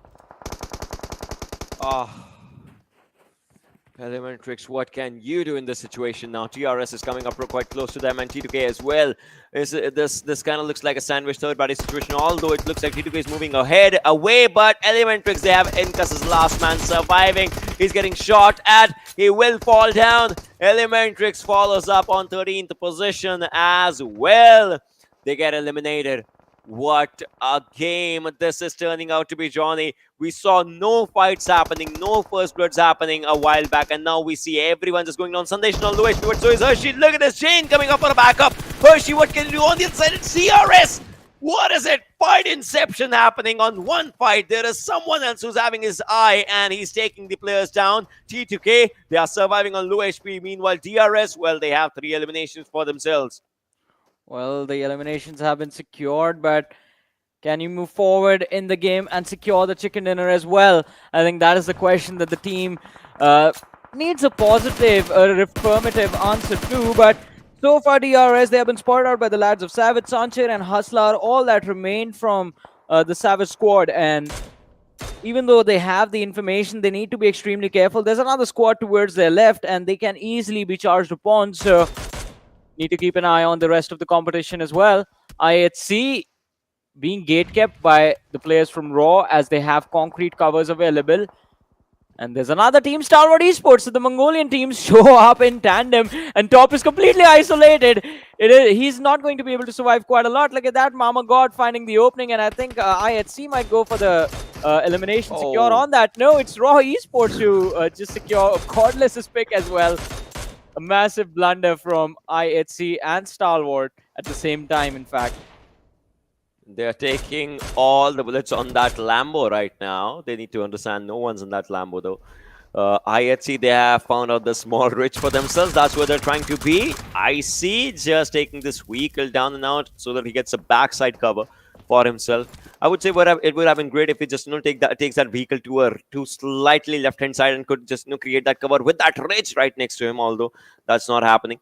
Mafia Ninja takes down 1 from Stalwart. Pika is down and out. We see Skylightz getting 2 eliminations for themselves. They have a good high ground for themselves, but the next circle, the 4th to 5th shift, which is always important, actually shifts in a different direction. T2K, meanwhile, they go out as well. 10 teams, 28 players, and now look at this. Both these teams, Skylightz and IHC, they're going to take up the fight outside the zone. They're going to take it. They're going to play it outside the circle. Let's see what happens. Well, let's see what is about to happen. Skylightz Gaming, they have the high ground advantage. Gyalzin using the TPP to see if he can spot out the lads from IHC. Zeol and IC, who have been pinned down just on the roadside, have the vehicles for cover, but they are not going to be enough. Gyalzin getting shot in the back. Will be forced to prone down just to avoid taking any further damage. But his teammate AJ has spotted out Seal Baron. And, well, Seals are not supposed to be in the desert, but Baron, I think Age is going to send you where you need to be. The shots do, in fact, connect. A lot of damage dished out, but no knocks. And even while getting shot, Baron's accuracy with his throwables is impressive. Finds a grenade knock and the elimination as well. IHC, things are not looking good for them as of now. They have players, but then again, they don't have the composure. And now they're going to be just going on our feet. Look at this one shot. Alex was one shot. Well, he is down by Assault from Raw. Hustler on the other side taking down 1 from DRS. Mama God goes down as Venom Legends comes into this picture overall. 9 teams still surviving. Marfinja is trying to take down a few players here and there as well, but the circle might have some other things in plan for these players. And another one bites the dust as Raw goes out in the deserty lands of Miramar on 9th position. Follows up as one more team, and that is the Real Soldiers. They get eliminated.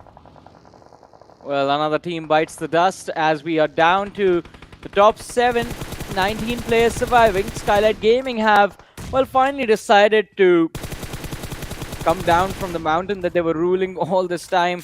1952, 90 degree is, well, he's stuck outside in the open using the vehicle as a cover, and they have in fact gone for a push on the lads of Savage Esports. Hustler, he has cooked up that nade quite perfectly, but the toss is not going to happen. Finally shoots towards Evil Eye, missing the marker. Sanchi, last player surviving in a 1v3 with the Groza, takes a lot of damage. Entry is going to be knocked out, but can he get the second as well? The answer is no, as well, 1952 with a brilliant push inside the compound will manage to finish off Savage Esports. So Ocean, we're down to 6 teams, 16 players surviving. And did you see how many eliminations 1952 had in this game? They have 7 eliminations secured. This is turning out to be a very beautiful game for them. Definitely is. Definitely. It's just turning out to be a pretty different game when you talk about it. Leo on the other side. Oh, so many shots just coming down on him. Kyalzen is just here. They have spotted down Leo. Leo's just taking cover of that car now. He's just, turning all those obstacles into opportunities. But look at this. He's being spotted down. One more shot and Leo goes down. Gyalzen, what an accuracy. What a brilliant accuracy coming down. Well, let's see. I mean, Gyalzen has been pretty impressive, and I feel like this game is Skylightz Gaming's match to win. I mean, they have left one lad still on the high ground just to collect all the information, while the other two players are on the low ground, on the ground floor, basically, just trying to fight it out amongst themselves. And it is going to be quite interesting to see what the end result is going to be. And well, Esports, Wally, Demo, and Baron have created some cover for themselves out in the open. So there are just basically two teams on the edges of the circle. One is Skylightz Gaming, who have 3 players remaining, and the other one is Esports, who, can you guess it, also have 3 players remaining. 1952. Just to answer all the questions. Where were they? What were they doing? Why were they so bad? It looks like they are giving up an answer right now, as they have numbers for themselves. They are going on an elimination streak. They are taking down players. Is this 1952's game? That's the question. Zeol on the other side takes down Skylights' players. 90° from the other side as well is taking a few players down, but Zeol comes in and takes all the eliminations for himself. 1952's kills are stolen. They were stolen by IHC Zeol. Skylights on the other side. AJ, he has to go for a jump in this vehicle. Can he go for a jump in this vehicle? I mean, that's the most daring thing he can do, as a zone is not on him. But if he jumps, that's going to be a bad thing as well. Zeol, one more shot and Zeol is out. 1952, they have 2 players surviving right now. Seal on the other side still surviving. Seal for Mongolia. Will it be 9 out of 12? What's gonna happen? Yeah. Evil Eyes on low HP as well. Seal, they're going for the revive for themselves. Oh no! AJ! He has Let that them vision. go. The eagle eye from AJ, but Baron takes one more down. AJ, what can he do? Seal on the other side, 90°, the last one surviving. Baron has spotted him. He knows the exact tree, but it was AJ. Was it? Yes, it was. It's down to a 1-on-3, and look at AJ's vision. He has the most brilliant vision right now. Seal might not even remember what hit them. Seal is just out there. Will they be able to understand, as the players on the higher ground? If they get a good area for themselves, Seal might win it. But AJ, where will the circle go? Next 7 seconds are the most important seconds of AJ's life right now. Seal as well. Will it be 9 out of 12? That's the question that AJ will find an answer to. Yeah, I mean, he is in a very tricky position there.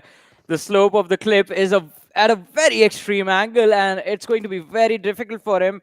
And I believe he doesn't have any utility left as well, because while the game plan was decided, I think Skylightz Gaming would have handed over all the utility to the teammates that went on the ground floor, basically went on the main, were not on the mountain. And it's a 1v3 that AJ has to secure, switches over to the M4. There's no way he can drop as well. His zone, yeah, exactly. Yeah. His zone distance is a lot, Johnny. It is a lot. Even you're 1 meter far away or 100 meter far away, the circle's damage is something that you're going to face.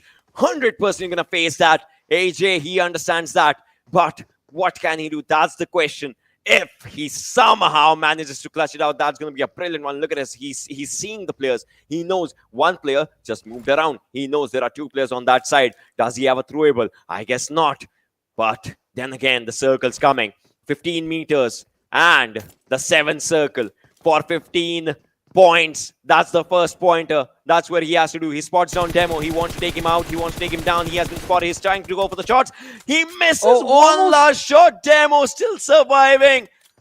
Oh, he has the throwable. He has the nade. Go for that 3-pointer, my friend. He is going for it. It is a legend 3-pointer. Will it do the damage? Yes, it does the damage, but it's not doing the job. That's the question now. AJ with another nade. But this time he misses the mark, and it's all the clearance. And 5, 4, 3. 3 meters is his distance. This is the least he could go for. He can jump down. He can jump this distance. Yes, he's inside the circle. Yes, he's inside the circle. He's inside the circle. AJ's there. AJ's surviving. But then again, Johnny, it's 1 against 3. It's 1 against many, and I mean, they have him surrounded, but here's the trade, right? Here's the tricky part. He can't shoot them. Clearly, they can't shoot him either. Esports demo might have vision of AJ, but there is no line of fire Zone's available, and they will just have to closing! wait for either Wally! him to drop down. Wally! And Wally, what is this? Are they trying to bait him? No, AJ is low on HP, spotted. Wally can take him out. Wally can take him out. He is in a bit of a prickle situation right now. He cannot go back. If he goes back, the zone's damage is going to eat him out alive. Yeah. He has all three players in his vision now. He has seen all three players. He has taken down lots and lots of shots, but he has missed lots and lots of them as well. And now, Johnny, if he has to finish this game, he has to finish in less than 25 seconds. Other than that, he cannot. 23 seconds or 23 meters. He decides his fate. He has dropped all the scopes, but will he drop his morale? That's the question. Skylightz, well, they are up above this area, but will they drop down? He's trying to bait him out. He's going for the smokes. He's going for everything that he has in his backpack. If there was an option, he would throw that backpack as well. Demo, he's getting shot at. But then again, Seal wants to play it with utmost slow pace of the game. Another one's coming for Mongolians. 9 out of 12. He's like, in your face, I'm not giving you the elimination point. I'll go for a moonwalk. But Seal, they get it.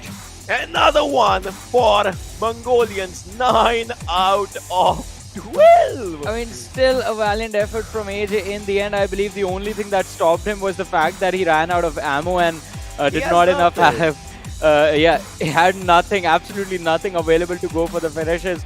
But still, I think an impressive achievement by Seal Esports. Although I would have screamed my head off at 1952 gotten this chicken dinner, because they actually had a very good game in this one. I mean, not to take anything away from Seal Esports, this is their time to shine, coming on to the second position in the overall ranking.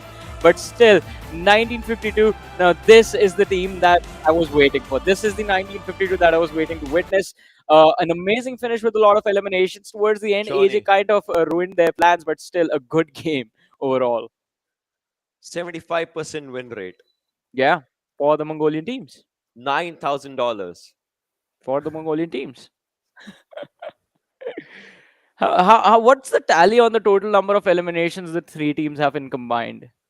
Can you do that quickly, Ocean? Are you that quick with numbers? I need to understand what obviously their actual kills were in each and every game. Then I would have just done it. But then obviously there were a few games that I did not do, so yeah. I'm a bit shady with those numbers. But then again, oh my god, and what Mongolia. a game! What a game! I think Ocean needs to catch his breath a little bit after that one. See, his hands are shaking. So we're gonna take a very short break. You guys stay tuned, keep watching. We'll be back after this.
Welcome back once again after the break, ladies and gentlemen, to the PMPL South Asia Spring Season of 2022. This is Swaran Superzoni John, joined by Ocean Sharma. And this event, ladies and gentlemen, is brought to you by the Oppo F21 Pro, which will be out in the market soon. So you guys can grab yourselves the winner chicken dinners with the Oppo F21 Pro. And what an amazing match it was on Miramar, which is quite surprising because the game started very slow for the 13 minutes. For the first Yeah. 13 minutes, not a single shot was fired. We saw a man getting knocked out at the almost 11-minute marker, and instead of getting the finish secured, instead of us getting the first blood, we saw the first revive being successful, and from there the game was carried forward. But let's now move forward and have a look at the MVP of this game and see which individual's performance outstood everyone else's as far as the numbers inside the games are concerned. Definitely. We talk about the MVP right now. Let's have a look on this one as we'll see who is that player. It is AJ. Ran out of ammo but did not run out of style. Yeah. 4 eliminations, 1098 damage, 25 plus minutes of survival time. AJ definitely, tried his best. Nice try, but then Mongolians, well, they always have just a great fate for themselves. I mean, hats off to their dedication, their play styles as well. 4 knockouts coming in for this individual and 3 assists. Well, I mean, quite a lot done by AJ in the towards the very end as well. I mean, shutting down 1952 first, and then just constantly tapping away on the lads of Seal Esports. So quite an impressive performance, and have to give props to the lads from Skylightz Gaming, especially their IGL, because it was an important call out. AJ was left on the high ground to do exactly what he did. He was supposed to be the insurance policy just in case things went wrong with the players that were on the lower ground, and in fact they did. So AJ being left behind turned out to be a very, very good decision from the players. But once we have a look at the top players, we do see the players from Seal Esports, Baron and Wally, with 3 eliminations on Baron, 2 on Wally, and then there is 1952. We have 90 Degree with 3 eliminations, 673 damage, and Entry with 3 eliminations for himself and 680 damage. But overall, again, 1952.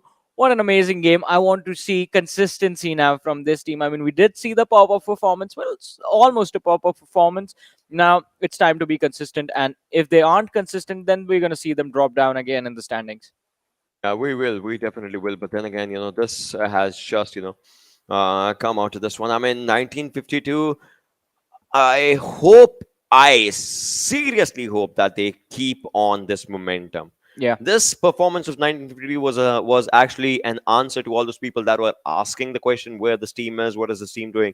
Now let's talk about Seal and Skylightz. I mean, look at this. Seal wanted that 12th elimination for themselves, and Skylight's age, he was like, nope, not today. Although 25 plus minutes of survival time, and Skylightz, they had lost their players earlier, so it was 21-46. Yeah. Total points coming down 26 and 18 for both teams. Damage received was less on the side of Seal. Obviously, once you have the players, you're taking all the good fights, and that's how this went on pretty good with it. Yeah, I mean, it was a pretty good performance from both these teams as well. But again, I would like to see the overall rankings and see exactly how the teams are going to be moved around on that table, and how I think the teams will be looking forward to the upcoming matches as well. Although, again, as you said, Seal Esports, I mean, were a little bit more consistent from the early game to the late game stages, because we saw them participate in the mid-game action as well.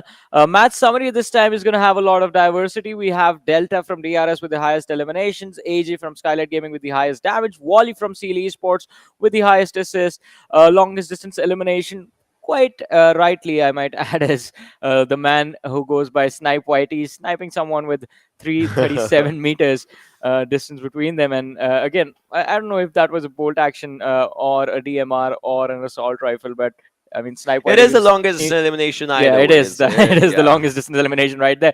And then the highest assist again going to AJ. But talking about the match rankings, 26 points secured by Seal Esports and 1952. Look at them with the 19 points from this game. Wow. Wow. Oh, 19 points coming up for 1952. Skylightz 18, IHC 13, STE 11. So that's good. But then again, ElementriX. Yesterday they got a chicken dinner. After that, even before that, they were and they are nowhere to be seen when we talk about it. Deadeyes guys, they got a chicken yesterday as well, and now they are nowhere to be seen. Vibes, they have had decent games for themselves. I don't know what is happening with all these teams here and there, but then again, obviously, we would want to see the overall standings. Obviously, we'll see that in a while after all the other analysis moments as well. But I want to see what just happened in this game. And Seal, now they're at the second position, obviously, and where the other teams are going. But before that, obviously, we'll be moving on to the zone analysis, and we'll see all the shifts all those ridges, all those mountains that were inside the circle. It was more than you could digest.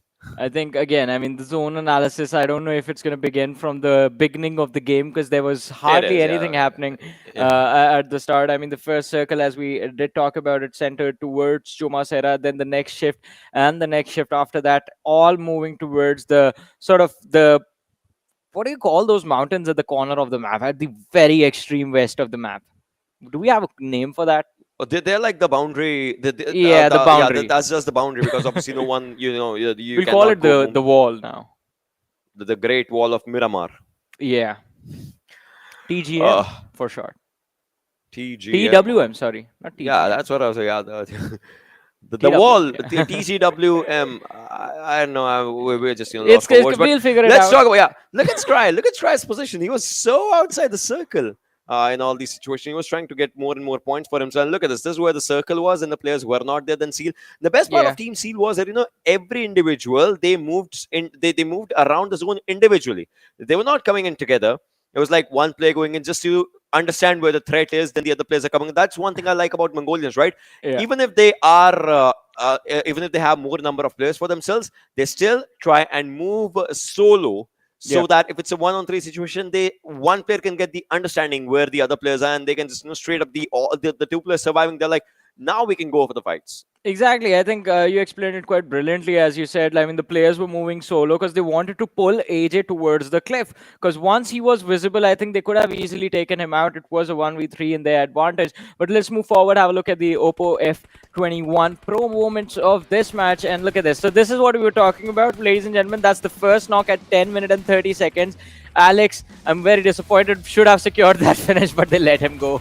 They let Gyalzin survive. And I think just the fact that Skylightz Gaming, you should never let them survive. This is why I think you should never take Skylightz Gaming lightly. You let them leave once and they will go on to just wreak havoc for the rest of the game. Yeah, they definitely just went on wreaking the havoc. I mean, this is where action was taken down. Although No Fear wanted to just finish. It looks like this is going personal now. This is going places, and it is going personal for these two teams. Although DRS they managed to get up a really good fight against ElementriX. And look at this. This is a situation where Reaperbot just went in, took down a few players. DRS they still survived on the other side. They tried to take up a good fight, but then they were also eliminated quite early. 1952. Even though they were losing players here and there, they still managed to maintain their composure for themselves, and they got on to a very good fight till the last circle. Not exactly last circle, but till the 6 to 7 circle chip. They had the players for themselves, and Seal was just trying to get up a good fight for themselves. And at the end, well, Seal got it. I mean, this game was kind of tricky to sort of for a lot of teams to make it work because first of all, as we talked about, I mean, the circle heading towards the wall on the western edge made it sort of very difficult for the teams to position themselves. Again, as you can clearly see, I mean, there's just vast open space, flat lands across for I think the first 150 meters, and I think that can even more than that, in fact, that can make quite tricky for the teams to find important cover positions, especially with where they exactly were. And that is why Skylightz Gaming also after a certain point decided, all right, we need to jump down from this hill, find a way to the slope just in case the circle moves away. And look at the damage histogram, and look at 1952 Skylightz and Stalwart Esports. What a match. Yeah, they're really good, just coming down out around here. But then again, the other teams, that were just trying. T2K, in fact, 7C. 7C, you remember previous game, they had 0 damage, 0 eliminations. This time they have 90 damage, but 0 eliminations. It's bad because you're losing games here and there, and these are the games where you could have just gotten the points. And look at this, top 10, no changes at all. Yeah. No green, no red, everything just in its own place as it should be. No chaos happening, no butterfly effect coming up, but Stalwart still there, Seal there. Now it's time for Seal to maybe get the third one for themselves. Maybe. I mean, if that happens, if Seal Esports get the third chicken dinner today, I think it's just going to be I think it's going to be quite difficult for the other teams to challenge the Mongolian domination, the Mongolian Titans after that. 1952, they have a wonderful game, and from a position where they were basically left outside the competition, they drag themselves back in, take over ElementriX, and find themselves on the 14th position. It's not a big jump, but still, I think they hadn't even crossed the 30-point marker before this match. So 1952 being a part of the competition right now, just 8 points behind DRS Gaming, I think is a good starting point for them. It's a good reset point for them, because from here it's not like they have to cover up the distance. Now they are in the middle of the pack, and now they can start competing against the rest of the team. So heading into the third game on Erangel, I think this is the perfect opportunity for 1952 to see if they can at least topple over DRS and 7C as well, and climb up to either the 12th or the 11th position if they have a similar run in Erangel as well. Yeah, if they just get that similar run going on for themselves on this map, because Erangel is going to be an important map again and again. We've talked about it. This is going to be the second last Erangel for the day, for the Super Weekend, in fact, and you have to make the most out of it. Of all these games, Erangel, Sanhok, Erangel again, we will be playing the third Sanhok for this entire Super Weekend, and we haven't played any more Sanhoks before this. So players still are trying to figure out the strategies and all those things, but Erangel is where you can showcase your best strat if you have it, and I'm pretty sure players would want to just go for it. Exactly, because I think this is, again, as we have been talking about this for ages, I mean, the default map of the game, and I think every single team is used to the strategies. Everything is laid out. You don't have to deal with as many surprises on Erangel as you have to with Sanhoks and the Miramars. Even the game by default, I think, is set on standard mode on this particular map, so you don't have those wide crazy shifts, unless I think unless the gods of PUBG Mobile are going through, I think, of just being a little bit more emotional, just wanting to see some chaos in front of them, wanting to enjoy the action. So until that happens, I think we're going to have, again, one of the Mongolian teams going for the win, because, again, Savage Esports first, now Seal Esports, who will be the third. But the trend so far in the first 2 days has been that it will be a team from Nepal walking away with a win on this game. What do you say? Let's see again, because Let's find out. As much as I would love to see that happen, I know that right now Mongolian domination has started off pretty good, and this has been the scene, right? You saw that out of these games played, out of all these 12 games played, 9 went down. All right, someone was eating Pringles. I would want some for myself as well, but then again, out of 12 games played, 9 came into Mongolian feet. And now the most important thing that I want to see is if they can get the 10th one for themselves as well. Double digit for Mongolian, that means $10,000. That is the actual price for the first position. I want to see if that happens or not, and that's the question. But ladies and boys and girls, this is the game 3 for the day, the match 13 overall, and you see the flight path coming around. Novo Repnoi is where Stalwart likes to drop. And, well, they can drop onto that area. Milta is where we'll see a team as well. And we'll see the 952 split happening around the farm side. I'm pretty sure ElementriX might as well would like to drop around the areas of Ferryfair. But I would want to see if they have some second drop location for themselves. And there are teams that like to go to military base as well. And they will for sure drop down to those areas. Rozok, Yasnaya are pretty good areas as well. School is going to be a good area as well to take up a decent fight. And casting alongside me is Necro. Necro, how are you doing today? Oh, I'm doing absolutely phenomenal, man. And I can tell you're doing pretty good, too. Come on, I'm loving it. Me. You love me having me by your side. You got to be honest. I'm just loving the games. That's what I was saying, but yeah. Okay, buddy. All right. That's kind of rude. All right. Listen, man, sometimes you got to be nice, dude. Did you see the first 2 games? Mongolian domination again out of 12 games played. They have 9 chicken dinners, man.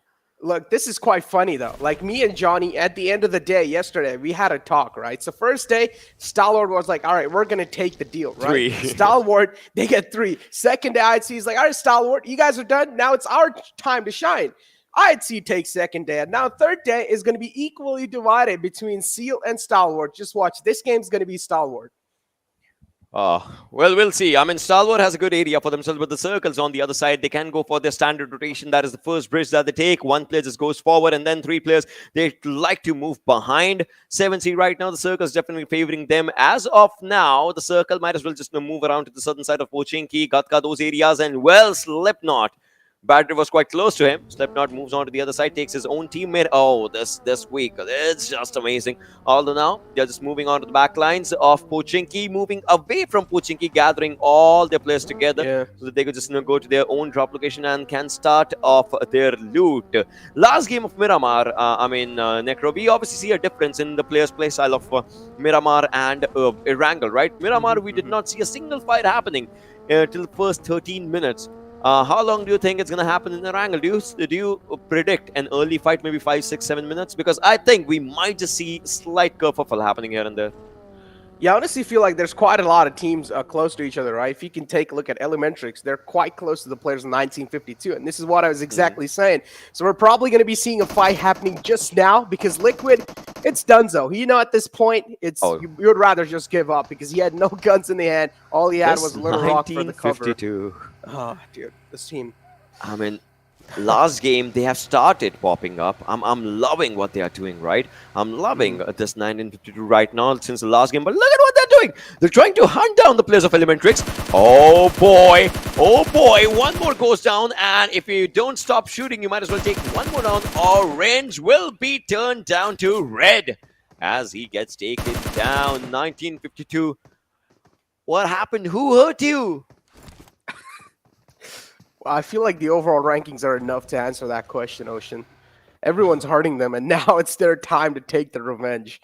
As 90 Degree is trying to find the knockdown, man. But yeah, it's just trying to swim. It's actually quite funny. There's like new mechanics that's being added in the game, right? When you get knocked out, you can also just keep on swimming forward, and you can also get rezzed in the water too. So it's quite an interesting one. It's also creating so much trouble for 1952 to actually realize where Orange is, and he's able to sneak past through. But again, he's taking a lot of damage, and that's the problem, right? I don't feel like at this point, Orange, it's going to be next to impossible for this man to get out of harm's way. He should be taken down a little bit soon, but we do see one of the players from ElementriX closing his distance. Maybe he's going to be able to get the res in. Let's just see what's going to happen. Incus wants to go for the res. Orange, look at him, still struggling around this area. And now what can you do? He's going to go for the res, definitely. But then again, after this, you need to understand you have to move away. All right, it looks like 1952 is 90 degrees coming up onto this area. Is he going to go for the finishes as well? Is he going to go for it? Incus can definitely just go around these water lines. He has a lot of HP to waste if that happens. But then again, 90 degree, it looks like he is still on a hunt on that top right corner. You can just see ladies and boys and girls. But now he has moved away, and ElementriX, they managed to save one of their players, which is good for now. But then we'll see where the picture lands for them. I mean, they're able to save him, yeah, but still, look at the amount of damage, right? And look at the amount of loot these players have to play with. They literally have nothing to play with so far. As you can take a look at Orange, he has no meds, nothing, and so much time's already being wasted in the first few phases of the game. So that's something that ElementriX will need to take in count. Already a lot of casualties, not just in manpower, but also on that loot. So ElementriX, even if they do survive this one, things are going to be quite hard for them. Incus and Orange, they're just going to straight up swim on the other side. I don't exactly know what the game plan is going to be for them at this point in time, but if you take a look at the map, now I went with Stalwart Esports, and honestly, okay, I'm going to stop talking about Stalwart Esports and let's talk about Savage now. One of the teams that was doing so, I mean, not that great in the overall rankings. We're pretty much in the bottom 4. And now, just after that chicken dinner, they've boosted themselves up all the way to 11th spot. If Savage, even if they're able to get consistent points, just like Vibes, right? Vibes, they're able to get themselves the consistent elimination points. If Savage, they're able to do so, I feel like the consistency factor can just keep on boosting them up pretty easily.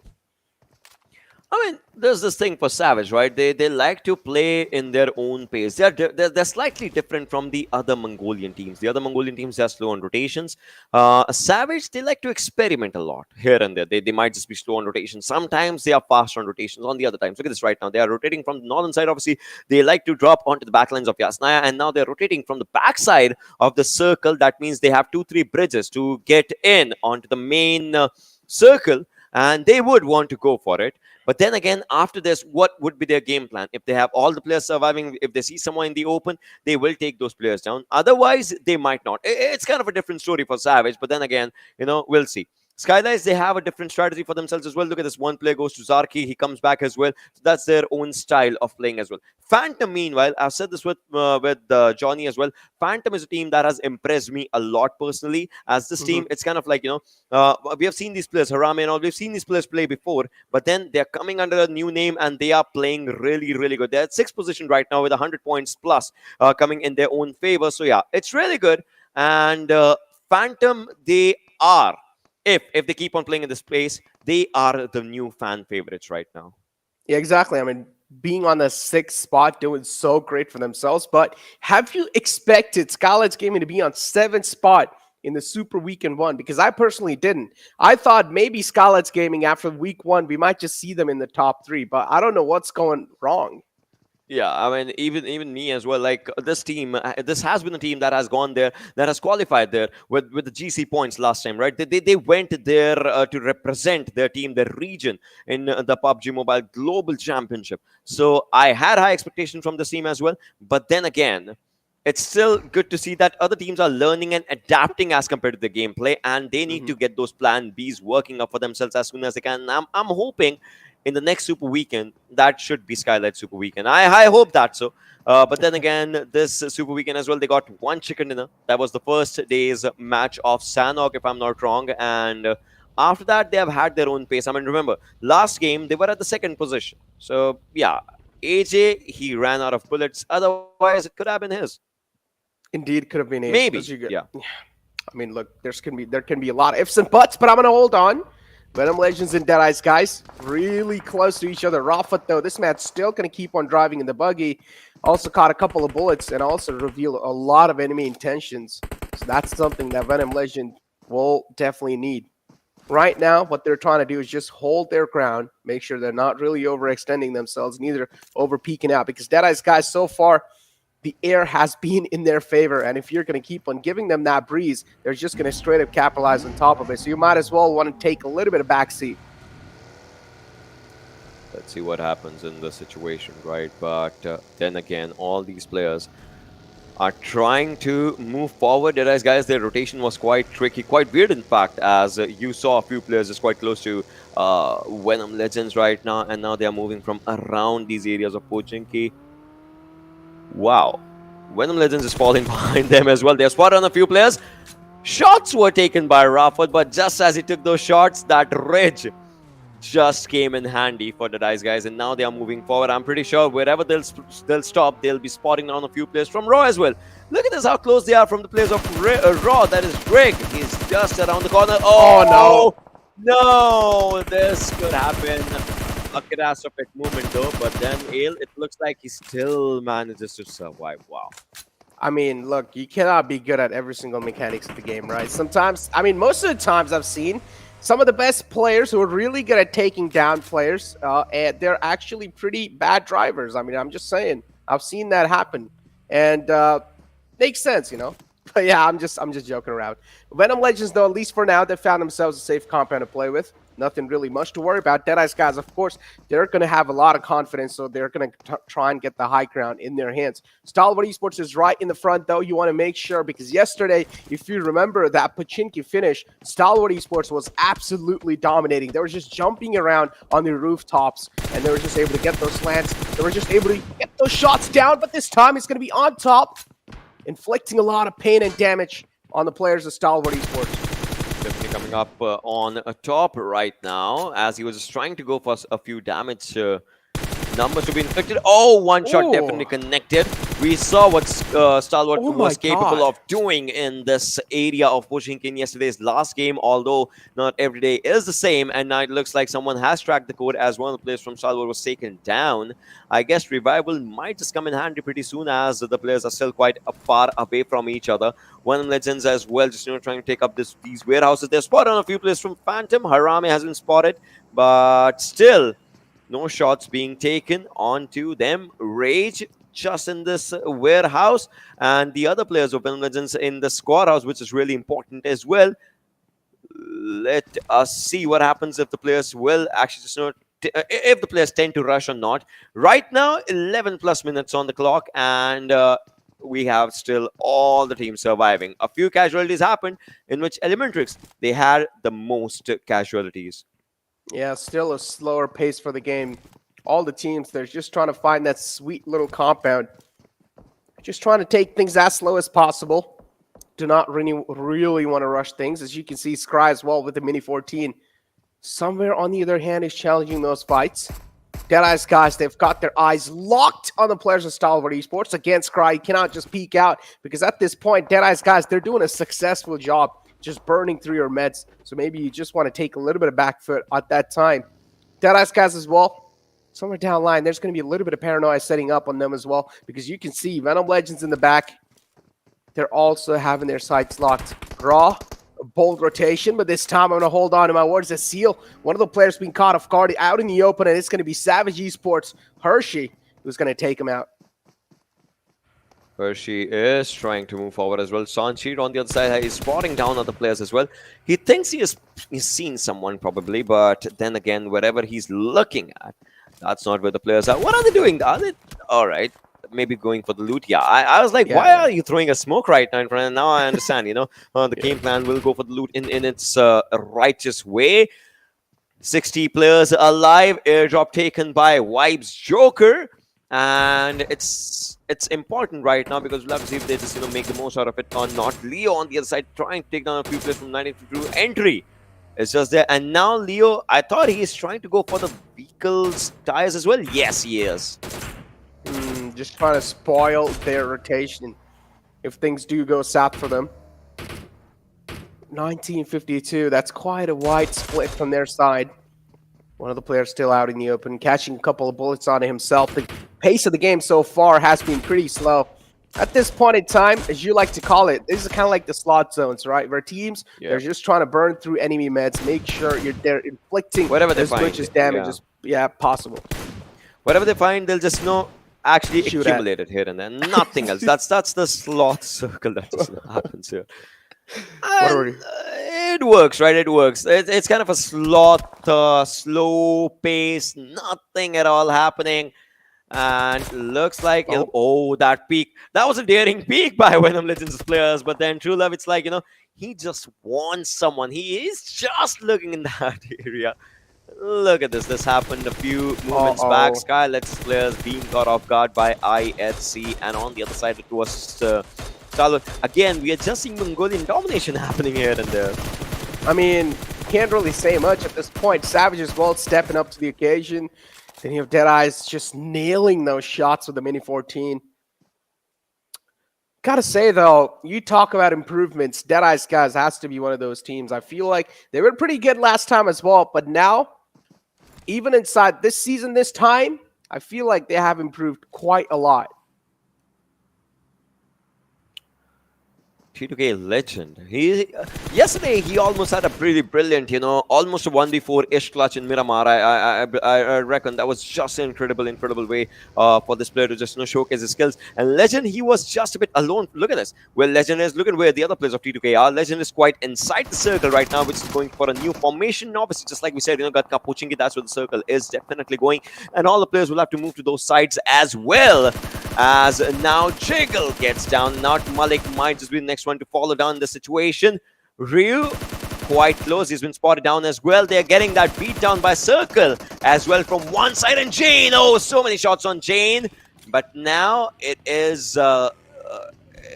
just like this as a nade gets followed up on Jane. I don't know if he's going to survive that or not. Oh, he survives that nade.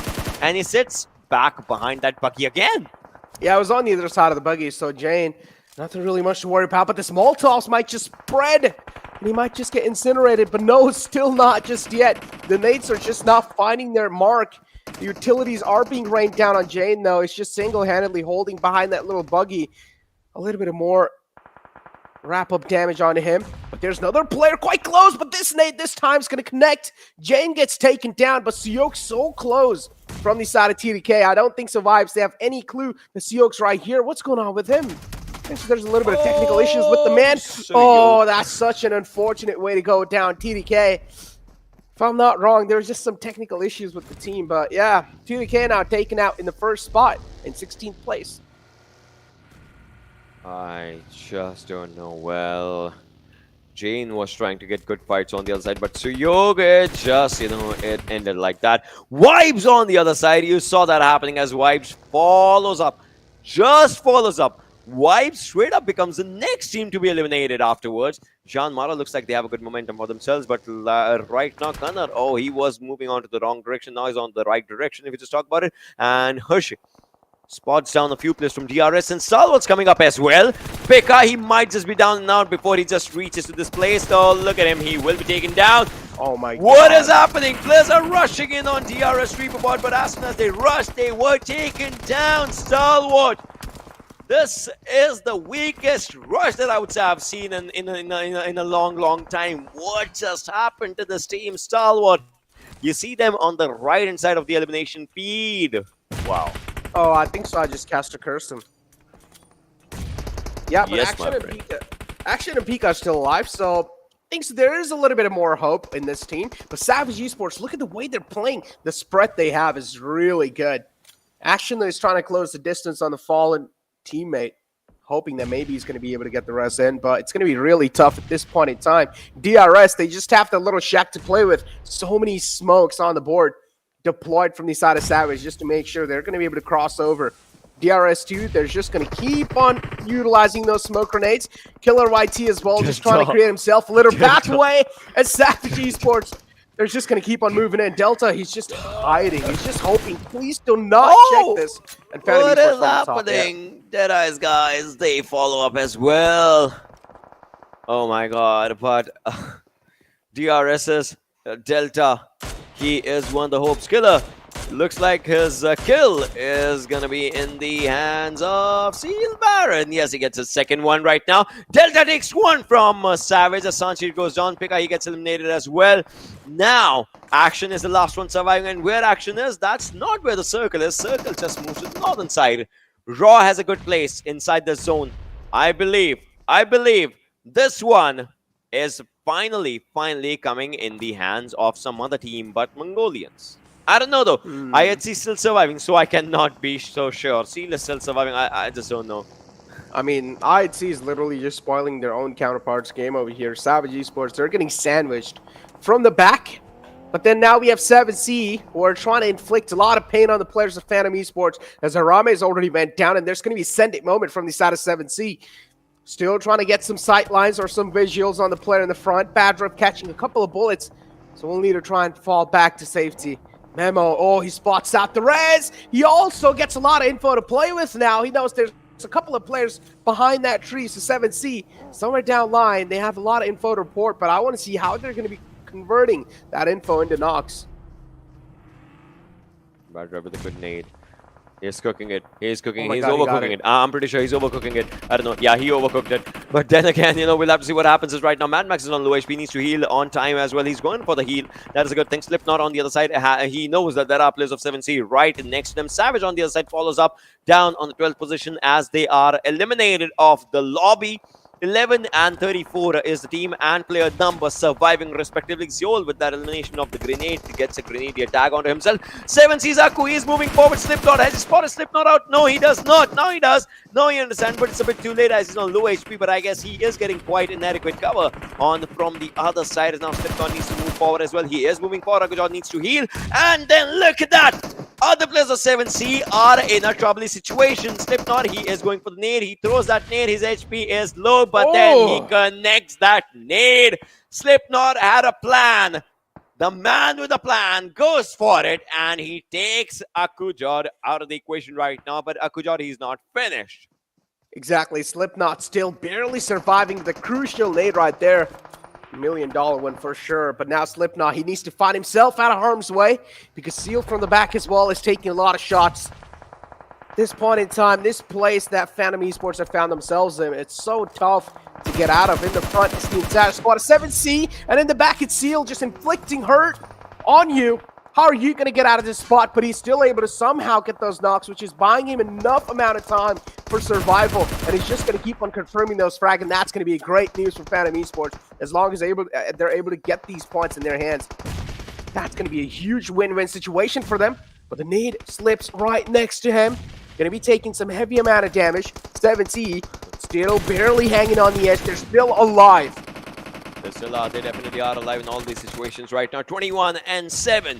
21 players alive, 7 teams surviving in all of these situations. Precious just, trying to move around all these areas. Raffert with a few nades of his own, just hitting none right now. Is trying to move around 1952, who have a 9% win prediction for themselves. Let's see if that just works out. But then Rage's nade just takes down CY. In fact, 1952 is falling a bit short in all of these fights that are happening. Rage, he's on low HP, has 1 first aid, will be using it definitely. 7C, they're losing now on their players as well. Entry is the last one surviving, and he's trying to be one with the nature.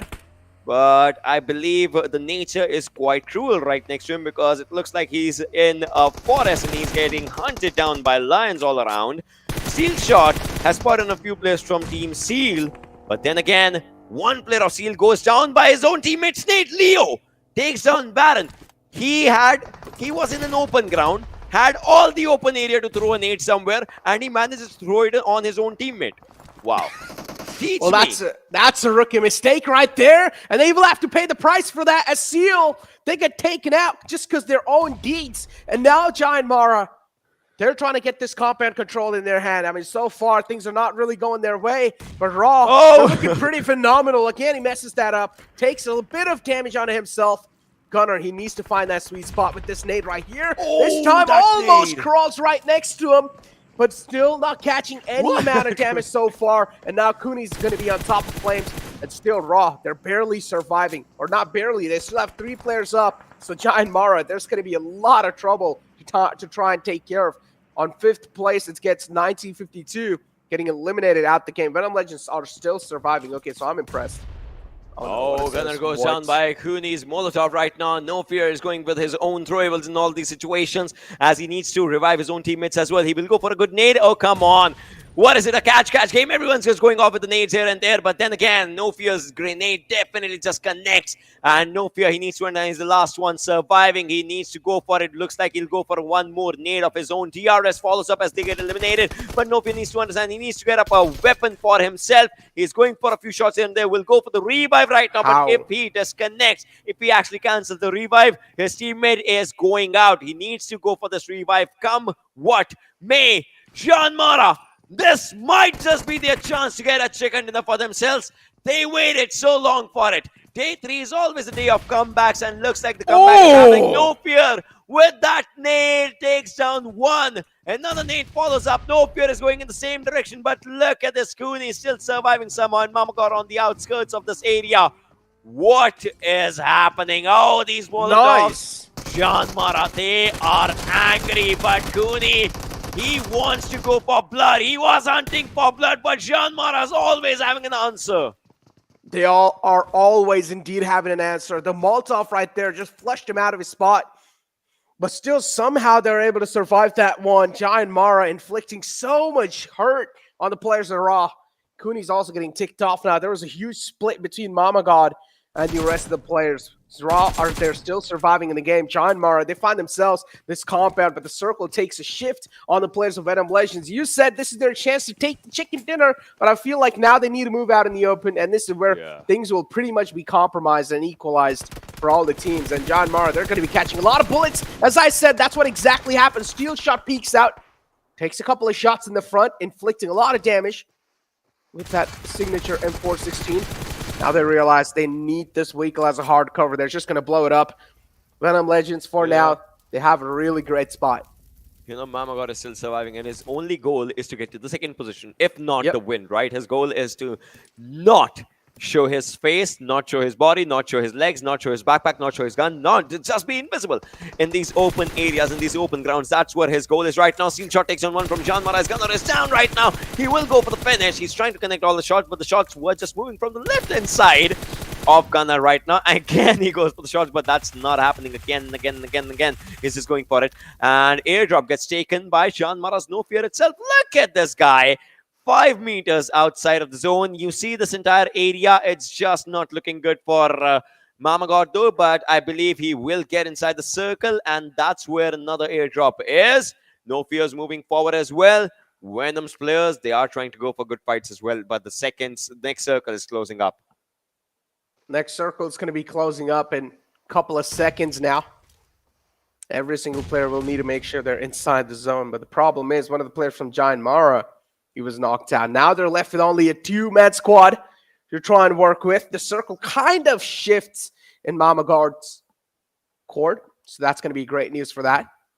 Mamagod, he doesn't really need to travel that much to try and get inside the zone. So maybe he can try and take things a little bit more cautiously and a little bit more safe. Venom can go Legends in the slow. front. Yeah, he can go slow. He can take his own sweet time because he still has 20 seconds. And he can think this out because, again, he's the solo player. And we know solo player have the capability to decide who they want to win this game. Imagine if he gets a chicken dinner.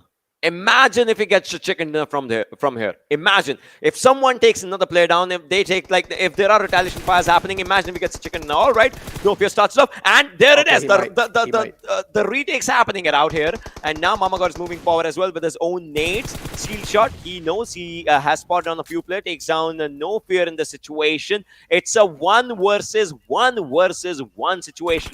Rage is moving forward, but then Sujan is spotted down. The circle's damaging Sujan. Oh, no. He needs to move. MamaGod might just have it. What is it? Did I jinx it? I don't know, but Sujan is trying to move forward. He's on half HP. In order to heal, he has only 1 bandage and 2 energy drinks. But will they do it? It looks like he has sensed down where MamaGod is, but MamaGod has a hard cover with this airdrop. He is trying to spot down the player. One movement, 1 pixel is all he needs. He's throwing those nades, but all in the wrong direction. Raw, they need it. I guess he spotted it. I guess he spotted. Come on, he's right in front of you. Go, take the shot. Go for it. Suzanne's just out there. He's still not spotted him, MamaGod, and the circle's coming in. 9th zone, the last circle that there is, the death circle, the blue circle of death is arriving, and Suzanne, he needs to understand these 40 bullets, make them count for $1,000. JyanMaara, they need it at all the costs. Half HP. Gorilla's angry, but is Suzanne angry as well? Oh, MamaGod's down on half HP as well. He has spotted his counterpart. He knows where he is. And JyanMaara finally gets it for themselves. $1,000. MamaGod, you had it. And you threw it. Oh my god. MamaGod, he should have just proned behind that cover and then maybe proned out. But unfortunately, he exposed his body for a split second there. That also gave his live tracker away and easily just taking that chicken dinner in their court. JyanMaara, that's a needed one as well. Desperately needed because so far they were doing horrendous, but now after that chicken dinner, they're also going to be boosting themselves up quite high in the overall rankings. Oh, they get $1,000 as well. That's important as well, right? When you talk about it. But then again, just like you said, yes, they got a brilliant game coming up for themselves. They just, won it out of all against all the odds for themselves. Raw, in fact, remember first day's Erangel. There was an Erangel on the first day, and Raw almost had the chance of winning it. Seal won that Erangel as well. So Raw, they always come so close. They always come at second position, and something happens, and they just lose it somehow. I don't know how it just happens, but first day, I guess it was the middle Erangel only. Seal won it. A 2v4 situation. Seal won that one. But then, ladies and boys and girls, we'll talk about all those things right after a really, really short break. Don't go anywhere. We have amazing games coming up right in front of us.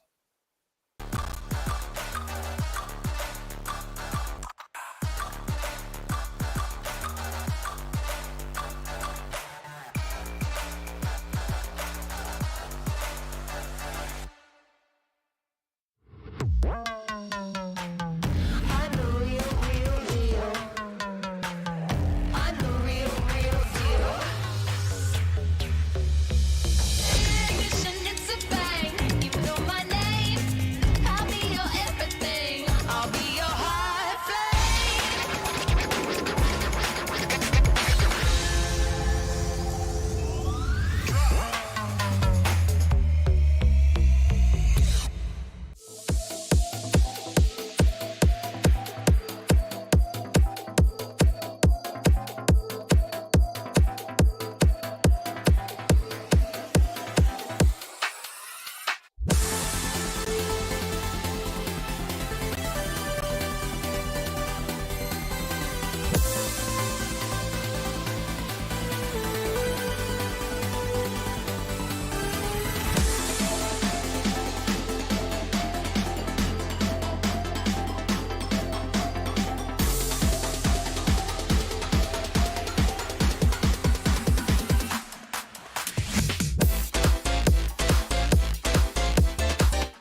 Well, ladies and boys and girls, welcome back after a really short break. And well, we just had an incredible game that just, ended in front of our eyes. And well, it went down to a 1 versus 1 Necro. What do you take of this one? And well, it kind of just stopped that Mongolian domination for a while. I would say for a while.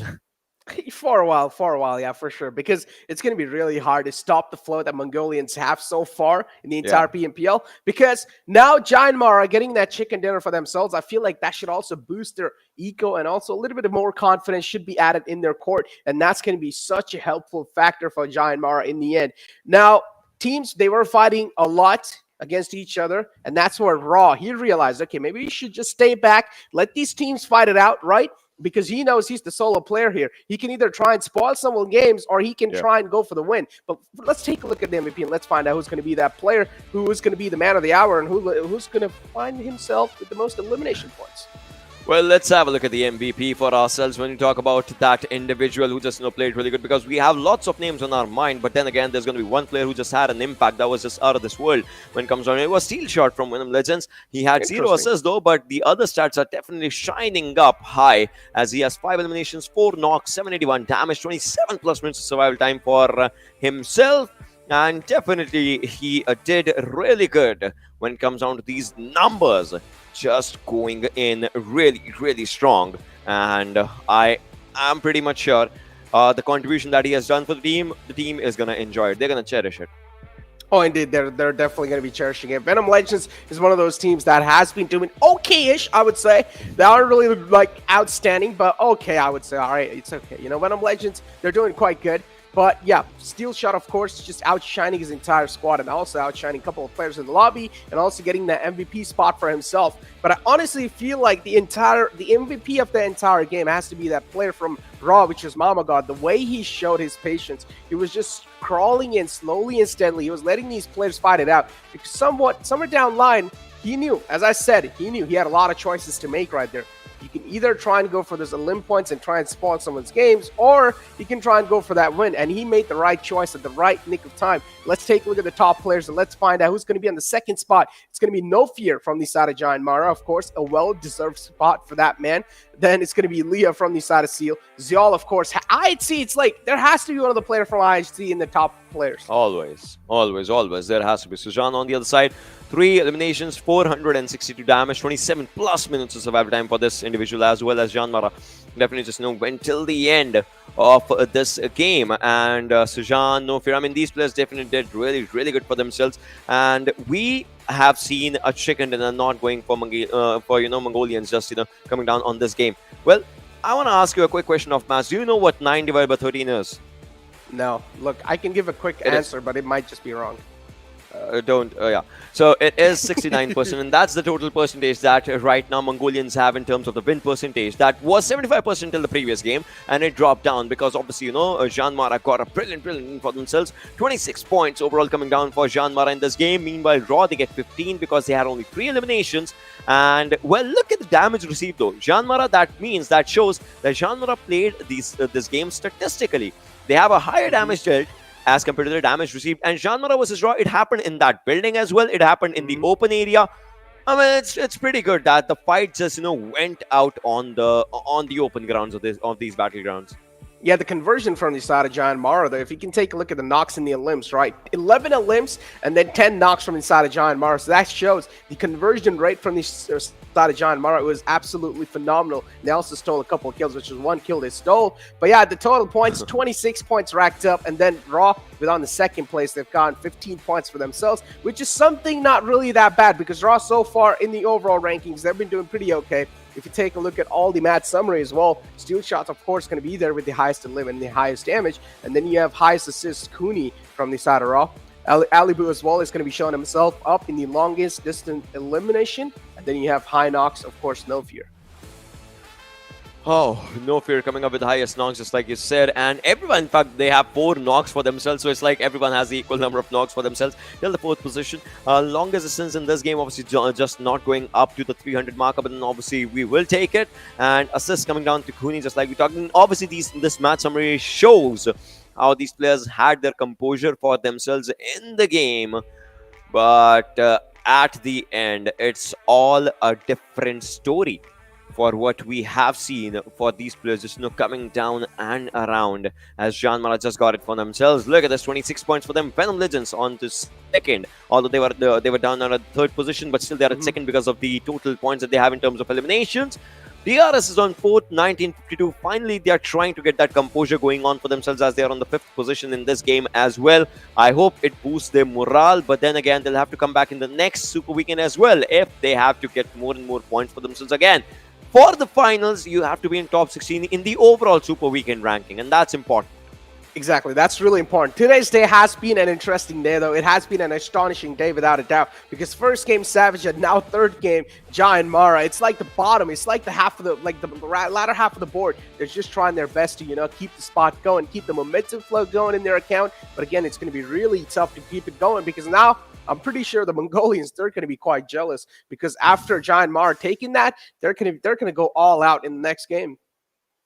Oh yeah, they definitely going to be just going all out when it comes down to the next game, because they just don't like it if someone just tries to steal that limelight from them. Let's talk about the zones though. Let's see who stole the zone from whom when it comes down to this game that's just ended right in front of us, because the final circle was out in the open. It came down to the backsides of Pochinki, obviously the lower grounds that happens around from the hillside, and we saw so many movements happening on that side. We saw a Gatka Pochinki split as well for a while, in which teams were trying to get their markers around that. And look at how open IHC was playing, but as soon as the circle shifted away from them, well, they had to take up their own chances.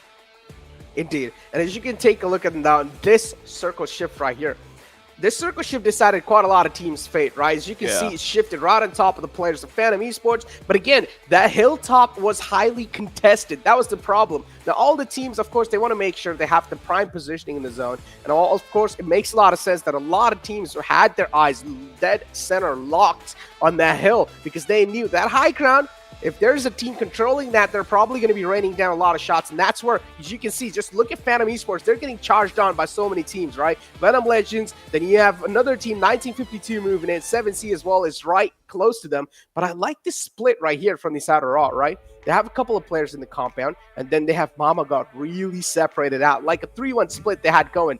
And this is where JyanMaara, they found themselves in the advantage. It was a 4-on-3 fight, but already off the bat, Raw found themselves in an advantage as soon as they took out the player.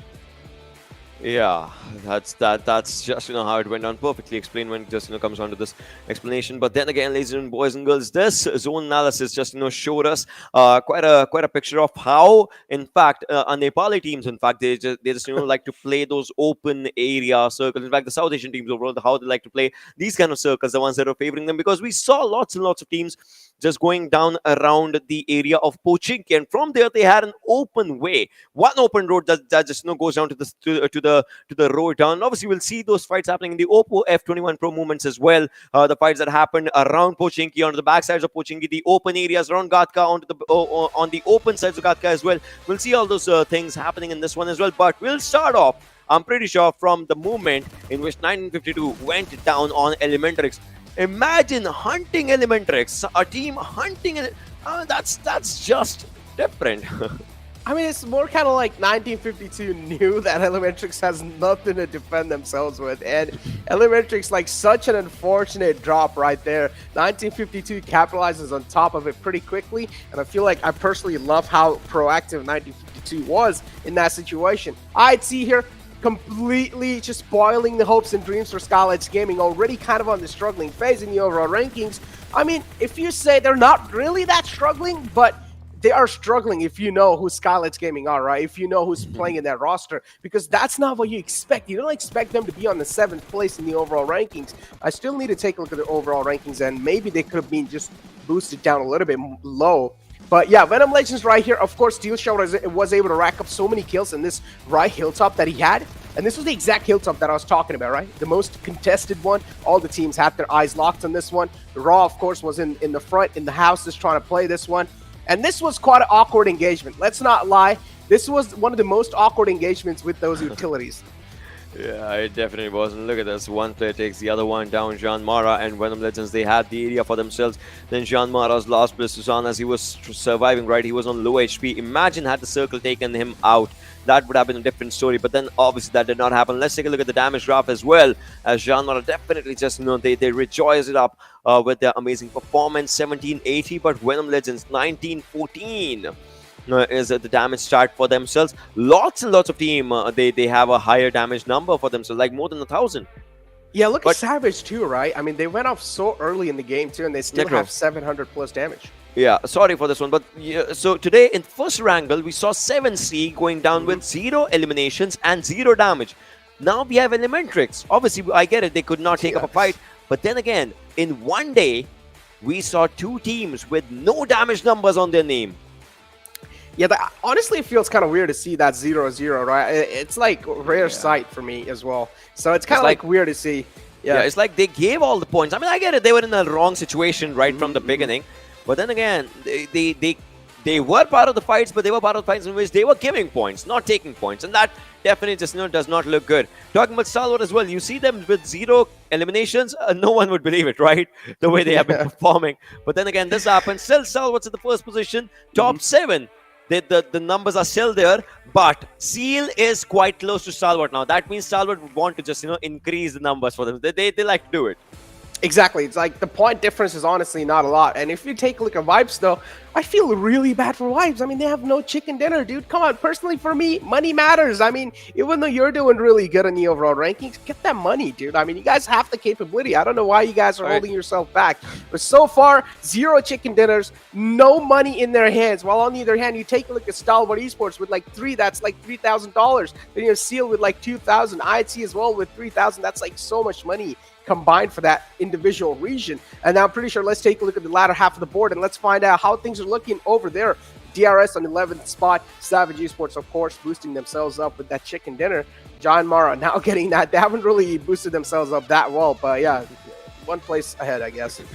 DRS 11, Savage 12, 7C 13, 1952, 14, JyanMaara. Yeah, I mean, it has happened, but ElementriX, they have had a bad day today. To be honest, they have had a very bad day today if you just talk about it, because yesterday they started off with the chicken dinner. That was a momentum starter for them, but then they just could not end that day on a chicken dinner and then or on a good note, right? And today, well, ElementriX did not get much of a point numbers for themselves. Savage, JyanMaara and ElementriX are 3 teams that have had a chicken dinner for themselves. 2 teams out of these got their chicken dinners today, but still they are in a struggling phase, and obviously their fans would not want to see that.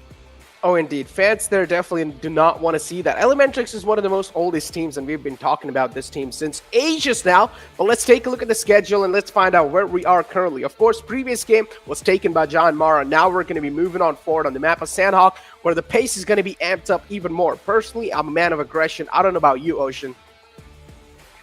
Oh, well, this game is done and dusted, and obviously we have to move forward to the match of Sanhok. But before we do that, I'm pretty sure something good is going to be coming right in front of us, ladies and boys and girls, that we will discuss in more detail when it just, arrives out here. Obviously, we're not going to be giving out any details of that beforehand. But what do you think about the entire Super Weekend as of now? We are done with 13 games, Necro. So if you want to make something out of it, obviously we will say Mongolian domination. But what do you think about the other things as well? I mean, there's really nothing much to say. It's just Mongolian domination. It's like, it's really hard to just like ignore the entire thing that Mongolians are putting up on the table. But I still feel like, again, Nepali somewhere down the line, they're trying their best to claw their way up. I mean, in the past, we've seen them just breaking that Mongolian domination over and over again. But this season, I don't know what's going on with them. They're just not able to stop that. And now this just shows the amount of preparation that has went through, right? These teams, they were probably sitting with each other and they're like, all right, guys, we need to figure this out, right? Because last time, a lot of struggle was being seen. IHC, which was, of course, called Zeus back in the day. Somewhere down the line, struggle was seen from their side as well. But now, inside this season, I feel like they've changed quite a lot of things. They've changed the way they play. They've changed the way they think. And it seems like we have a little announcement, Ocean. Well, ladies and boys and girls, we are going to be moving forward for a slight TDM match when it just comes down, and looks like we have Skylightz Gaming going against IHC in this first TDM. All right, I see 3 players of Skylightz only against 4 players of IHC. I don't know how this is gonna. All right, now we have 4 players of Skylightz against 4 players of IHC. This is sort of a, you can call it a warm up, you can call it something, but then again, this is for these players to just have in a slight good thing. But then again, we'll see what happens in all of these situations as these players are moving forward. But no eliminations happening as of now. Zeol gets down, but instant retaliation fire coming up. Well, that's a great trade from his side for sure. Godless, though. Does he have any clue? The Mafia Ninja's right on the right side. Just trying to pre-fire a couple of bullets right there. Mafia Ninja as well. He's just being really keen behind that rock. Icy peeks out. A little bit of engagements, but it's an awkward engagement as well. They're not really able to get anything much done out of that. AJ taken down so low. Skylightz is getting more numbers right now in the stadium. That just comes up really good. That shows how good their close quarters are. Their close battles that they just don't want to go for. That definitely looks really good. On the other side, oh, AJ. Nice. Just goes down, just as we said, it's down to 5-6. Now IHC is picking up the pace. They're trying to take down players. Look at these crowd shots that IC is doing as he's taking down a few players here and there. And well, this definitely is a brilliant one. Again, ladies and boys and girls, this is to give time to our fellow few players as well, as they have to get out there, out there for their own time. And well, they have to go for their Ramadan prayers as well. Ramadan Mubarak to all the fans and the audience members and everyone who's just watching out here. I hope this one comes up really good for you and your family. But then again, till the time, we are going to be enjoying this match as Zeol takes down one more. And oh, they're using stun grenades. Brutal finishes. I see. Oh my god, they're also using the AWM now. They're getting their hands dirty. As I'd see, Godless is going to put the final there, right there on Nima. Nima gets taken out. Now I'd see somewhere down the line, you talk about the momentum. I'd see they're unstoppable. They're just racking up points. They're stacking Skylightz Gaming on top of each other. 15 points in their court on either hand. If you take a look at Skylightz Gaming, only 8. They aren't really able to progress that much because we saw at the start, Skylightz Gaming had 6 points to kick things off, and now they're not really able to rack up a lot of points because the way I'd see is playing, it seems like Skylightz Gaming, they're just being proved unparalleled. Again, situations are not looking good right now. It's Zeol who has an M249, definitely just, picked that up. And now they are ready for it. Alex on the other side has a good area for himself as well. 7 minutes remaining, 7.5 minutes remaining right now. And it looks like IHC already has that number for themselves. Alex, oh, he's taking down players by players as one more goes down. And he's spotting another one. Can take one more down. Moves on to the back lines again. He does not get any shot on himself. Oh, he's jumping up, taking this player down. What is this player doing? Has 9 kills already out of the 22 that the team has. Alex, he finally gets taken out of his misery. But then again, the numbers that Alex is making up. This lad, it's 22 matches. It's 22 points that IHC has. And Alex already has double digit for himself. Almost double. Like, what is this? Is he even serious? Dude, Alex is just like one of the best rookies out there in the world. The way he's playing right now, Skylightz Gaming, they're just being proved unparalleled so far, but okay. They're also getting a little bit of points in their court as well, so that's a great news for them. I see, though, I'm seeing a lot of utilities being tossed over on the other side. Like, I'd see they're using a lot of nades for sure. Look at these nades. Look at the amount of damage that's being inflicted. Alex as well is going to find a couple of bullets on himself. But yeah, as you said, Alex single-handedly, he's able to keep Skylightz Gaming on their knees. And that's something that every single player or every single viewer in the chat should try and note down. This shows the individual capability of a player. This shows the fragging prowess. Oh, no, you saw that. We all saw that. We all saw what happened. Oh, my God. 1929, make it 2030. As numbers are moving forward, Alex is just on a roll right now. Muffins has spotted on the player on his left. He definitely understands it, but one bullet onto him and he will be taken down. It's 2031 as IHC is moving close to a good win for themselves. Zeol with that AWM taking down players. Are you serious? No scope AWMs are going on. What is happening, Zeol? That's what I mentioned. It's like the players are now getting their hands dirty. Necro, the weird part is, Godless uses AWM, Zeol never uses AWM. It's like they're just trolling at this point. Skylightz Gaming wouldn't really want to say they're getting disrespected, but I'd see the way they're playing this. Look at this. What's going on? Like, they're finding their markers, not just with their aim. They're also doing so great in their utility compartment. They're able to get those connections. Okay, is he actually going to... Oh my god. Oh my god, he could have almost gotten that down. No, he didn't. His teammate stole it. Come on, man. I want to see a ban. Come on, now it's IHC's turn. Go for a ban. Go for a ban. Show me a ban. Oh no, Alex is going for a ban. Just like I said, just when I said Alex is going for a ban, he has a ban in his hands. I want to see if it just goes down. Oh no. Alex is on low HP, but he's still going for it. He wants ban. He wants ban, but that did not happen. It's still 28-38. Now it looks like IHC wants to make it for themselves. I want to see a ban happening. If it does, Nima, he is going with a UMP. Oh, that jump. Oh, that takedown. Oh, that I just want to see a pan finish. As you said, all we want to see is a pan finish. Come on, IHC. One more point is needed, and then just end things off on a pan. Zoe might just get it. Oh, AJ whiffed a lot of shots there, but okay, still lucky to be alive. Now it seems like IHC, they're just not fighting back. They have their pans out. The call's being made. You either punch him out or you either pan him out the game. And IHC, they're not going to use any sorts of guns anymore. Oh.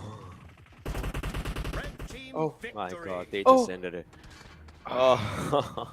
Okay, got a little too close. Okay. Definitely. I mean, they made it a bit close. You saw IHC using pans and all those things, right? They made it a bit close. Otherwise, it was... Alex went on an 8 streak. 8 kill streak. Alex went on an 8 kill streak in front of the pros.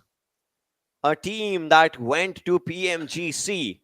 A new player comes in and goes on an 8 kill streak. I know it's not that big of a deal. I know players might not be serious and all, but still it makes some noise. It calls for some noise. I mean, we've seen in the past too, right? The fragging prowess, the capability that this players has. It's insane. Alex, I mean, he's able to pull off those 1v2s, 1v3s, 1v4s as well sometimes. I mean, I'm not really surprised. As I said, even yesterday, I was calling it over and over again. Alex has to be one of the best rookies out there that IHC could have ever signed in their roster. And Alex, he hasn't even took that much time to like adjust himself in the roster. Wow, they just, went really, really good. Alex went sick. And he just took down players. And once again, ladies and boys and girls, this EDM is happening whilst there is the Ramadan break that is going on for the players that just want to go for the iftar. And Ramadan Mubarak to all our fans, friends, family members, their family members as well, the ones that are just watching this stream right now. I hope this one comes up really good for you and your family. And till that is happening, we are definitely enjoying this TDM that just happened. And we loved every part of it. The way they just, first it was Skylightz. They took out the pants for themselves. I want to see if you guys are listening. I hope you do. But if you guys are listening, I mean, audience, come on. This would be a great match if it's just with the pans. No weapons used, only pans. I would love it. In the middle warehouse, everyone just stands and goes for the pans. And I would love to see a match like that. But then again, we'll see if that happens or not. But... what a good, actually, it was actually a good break, to be honest. We loved it. I enjoyed that. And all pan, I would say it's highly unlikely, but we might just see the final frag that will be taken with the pan, because you saw there in the end, I'd see they were just not pulling out guns until they realized, okay, Skylightz Gaming is getting a little too close for comfort here, and then they just whipped out the gun and they just closed things off, right? But I'd see overall, I would say they have proved Skylightz Gaming unparalleled. I don't care if Skylightz Gaming wasn't taken that serious, but still, I mean, the way IHC was playing, which is really good. It's hard to ignore that, right? Yeah, it is really hard to ignore all those things for when it comes down to these players, right? I mean, oh man, I mean, it happened. Come on, it happened. But then again, I don't know. I'm not sure if we're gonna be seeing another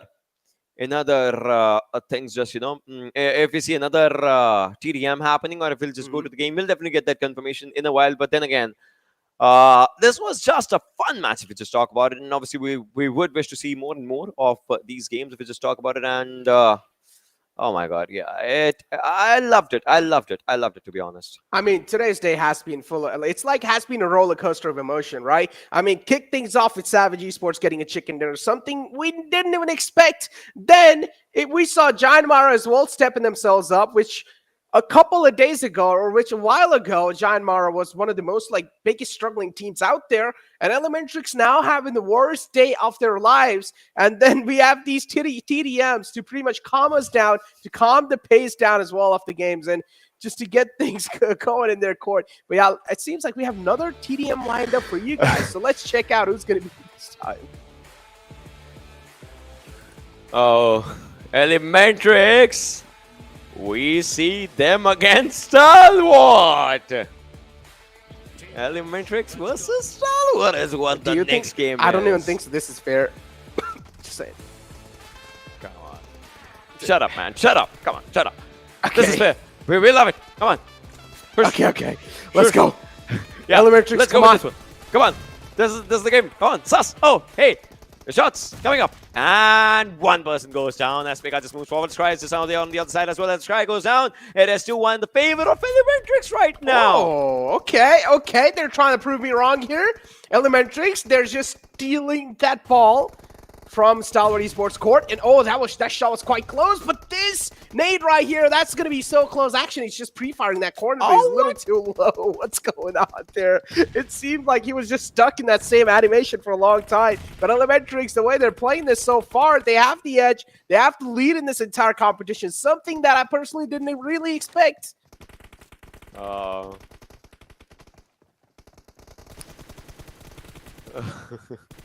So many fights happening still. ElementriX has that for themselves. But now Stalwart comes in on that middle round where they go for a tie, a 6-6. I guess from here they can definitely move forward. Liquid has been spotted. Oh, that was a good nade action. Ooh. What a brilliant flipping nade. Yeah, indeed, an incredible nade. And then you have Scry right here in the center. He's going to fight back and somehow takes him down against that initial engagement right there. Stalwart Esports, okay, they're able to get the comeback happen, and this is something that I wanted to see. Stalwart Esports now, it seems like ElementriX momentum has been stopped for a while, but no, again, they get 2 fracks to get it rolling back again in their favor. Stalwart Esports, they will need to try and find a full stop to this one. What's going on? Scry just whips out a nade out of nowhere, takes a couple of shots. Liquid right on the right. Scry, too many players to deal with, too many angles at the same time, but they're still going to come out on top. Yeah, 10-9 is where it is. How does he win that? So HP has a stun grenade right now. His West is totally done for. Pika is just on one side. ElementriX's players on the other right now, trying to take down a few players. Oh, ElementriX, they lost the lead. They lost the lead. Stalwart's gaining the lead for themselves. One more goes down. 12-14 is the number. Oh, now Stalwart Esports, they're just going to keep on dominating. There's no way Stalwart Esports don't dominate now. ElementriX, they lost the lead. They also lost the mental edge over the players of Stalwart Esports. Cry, oh, he's taken down quite low, but it's okay. ElementriX as well. Sus is being quite low, so that's going to be buying enough amount of time for Stalwart Esports to try and rethink this. Orange pushes a little bit too ahead of himself. He does not really wait for his team to capitalize with him. Scry's quite close. Liquid has no clue. There's man in the close, gets a little distracted at top, just capitalizing on top of it as you have in Cuss as well from the side of ElementriX, trying to inflict some pain and also get these kills. And oh, that's a nice jump shot.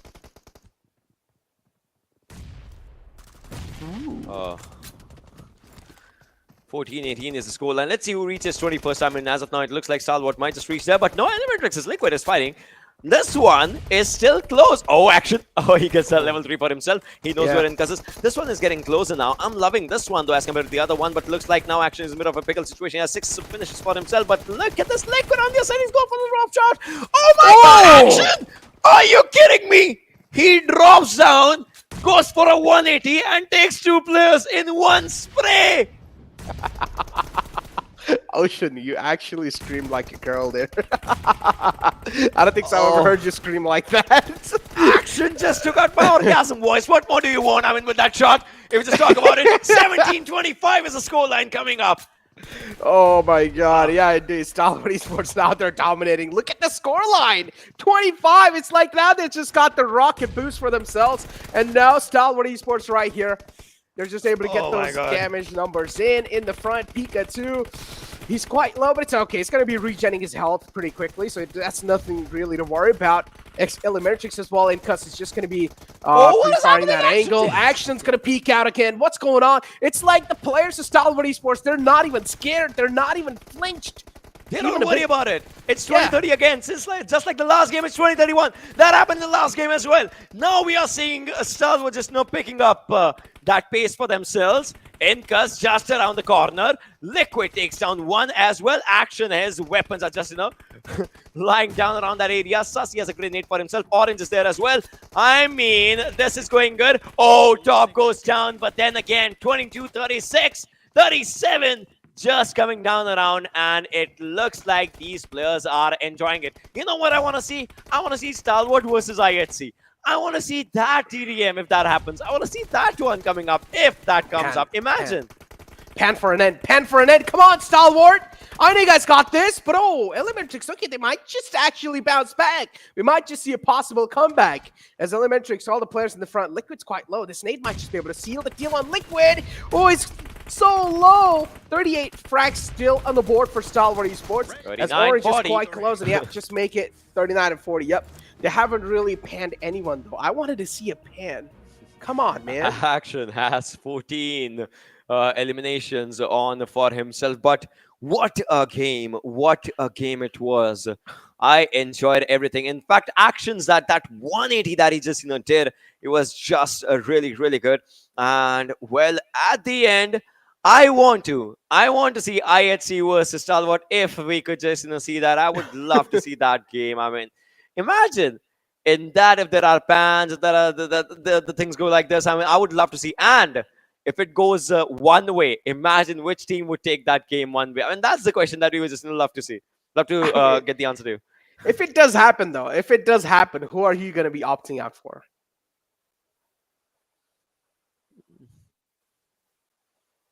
If that happens, then we'll answer that. Come on. I feel like if that happens, I'm going with Stalwart Esports, all right? I'm going to go with Stalwart Esports. Okay, we just have the production crew talking in our ears, and it seems like there's going to be another TDM lined up for you guys, so the fun's going to be unlimited. But that one is JyanMaara versus Deadeyes Guys, if I'm not wrong. Unfair. I wanted to see IHC versus Stalwart. I mean, come on. But still, again, we'll see what happens in this one TDM if it just comes down to it, because this one's also a good one. It is JyanMaara versus Deadeyes Guys. This might just be the last TDM if we just talk about. And obviously, we'll see in this one what happens. Obviously, it will be on a slow, decent-ish start, I guess. We'll see about that. But then again, then it will pick up its own pace, and then we'll see. Well, ladies and boys and girls, answer us. JyanMaara versus Deadeyes Guys. Which team do you think is going to win? JyanMaara versus Deadeyes Guys. Honestly, you know what? Just to like catch you off guard there, Ocean. I'm gonna go with JyanMaara. So are you gonna go with Deadeyes Guys momentum now? for themselves, right? They do, but not just that. I just wanna do something new. I don't want to just follow the bandwagon. I want to do something unique. So I'm gonna go with JyanMaara. Imagine if they win. I'm gonna brag about it all day. I can go with that. I can definitely go with that. We'll see how this just works out.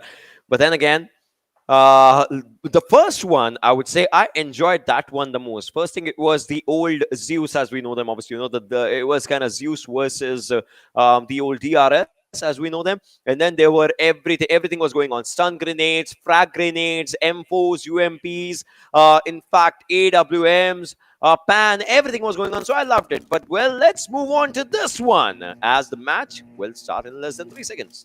Exactly, we're straight up going to be heading inside this one, and let's find out who's going to get the first blow. Who's going to get the first blood of this one? JyanMaara versus Deadeyes Guys. Okay, I'm just overhyping it for no reason. But yeah, two teams in the front. JyanMaara, I mean, even though they have the chicken dinner for themselves, still unfair. Let's see what happens as the gunner is just around the corner. Fragboy already takes down one grenade. He throws it out and throws another stun as well. Takes down one player. And it's a good start for Deadeyes Guys right now, but history has it that no team that has had the first kill has been able to win this right now. As of now, Deadeyes Guys has that lead for themselves, but there has always been the case the other team snatches that lead. So let's see if that happens or not. JyanMaara, okay, they're fighting back. I like this. They're showing their fighting prowess, and this is what I like to see. Oh, that nade right there. A nice calculated nade from Gunner. Going to be catching Fratboy off guard right there. Shifu as well realizes the players have pushed in quite deep. So maybe he would try and make sure that he just wants to shook him off that spot. Deadeyes Guys at this point, they're just hoping that any of the bullets connect. One of the players caught out in the open is still somehow he's alive. Gunner, he just slipped out of his own death right there. But JyanMaara still, the way they're fighting against Deadeyes Guys, this is something that's impressing. As of now, Snipe has a nade in his hands and he wants to go for it. And Gunner, all right, he's moving forward as well. Has 2 kills out of 7 that the team has. And on the other side, Snipe, they have good numbers for themselves. 10, 11. They're increasing it for themselves. JyanMaara definitely just picking the pace. But Deadeyes Guys as well with 1 grenade. Shari takes down 2. Ooh. That's what you call 2 birds with 1 stone. But yeah, Susan right here gets taken down. Oh, now JyanMaara, they're getting rolled. And this is something they do not really want. Talk about the momentum. It might just be broken here. Even if it's just a TDM, still kind of affects you, you know, your mentality a little bit. But yeah, Susan now going to whip out the nade, hoping that maybe this one connects. Is going to put all the thing in that. But yeah, it doesn't really connect. Snap YT here is going to find himself a free frag. Turulov was distracted out of his mind. No fear as well. Is now going to charge in. Realizes the players are quite hurt. Easy frag for him as well. As JyanMaara, now they're getting their grip back up in the game. A nice drop shot, but that's not going to work out this time, bud. Suzanne is moving forward as well. 15-18 is the score line. JyanMaara has numbers up for themselves, but they only have a lead of 3. Although it's 16-18, that is the lead of 2. Oh, that's a good TPP angle that Snipe had for himself. Really good relying on the information. And Shari, he could not see the threats arriving. Quite close to him. Shari wants to move forward right now. Will they be able to? That's the question. True Love as well has a good place for himself. All right, the throwables just coming in on the equation. And right now, this definitely, looks pretty good in terms of the way that Deadeyes Guys is also trying to play. But then again, 20+ marker has been hit by JyanMaara. I'm pretty sure, Necro, JyanMaara can take this home. They don't have to make any mistakes. It's like, what, 6.5 minutes time? They can play really good. Look at those trades coming in.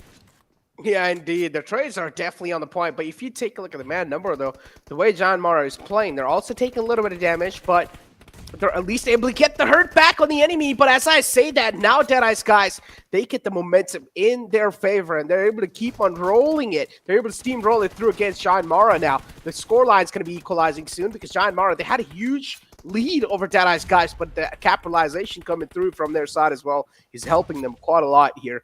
JyanMaara, 25 for them, 25 points to play with. They also have a little edge, but now as I talk about edge, it's being equalized. It almost just looked like as if he was being taken down. True Love, oh, he barely survives. Susanna as well is low on HP. Gunner on the other side trying to take down a few players. Oh, definitely just only trying.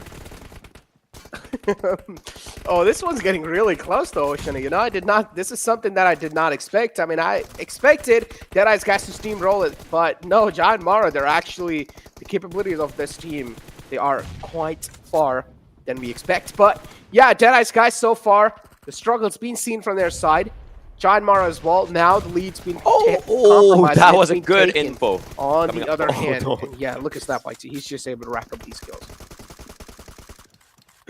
Again and again and again and again. This is where JyanMaara was looking really good, but then Deadeyes Guys has kind of closed out that lead for themselves. So, yeah. Gunner as well trying. Oh, this nade! Oh, that was a stun! That's a stun! That's a stun! That's a flashbang. All right. Interesting. I thought something bad is happening, but then it's like, nope, only stun. it's like you just I'll stun you. With my skills, with my throwing skills. I don't know. Okay. All right. But Deadeyes Guys has this lead now. What is happening? Yeah, dude, it's equalized now. It's like none of them have their lead anymore. It's equalized, and JyanMaara realizes, okay, now maybe it's time to take things a little bit more serious this nade. If it does find the opening, no one's going to be the answer. Deadeyes Guys all the way in the right. JyanMaara right here too.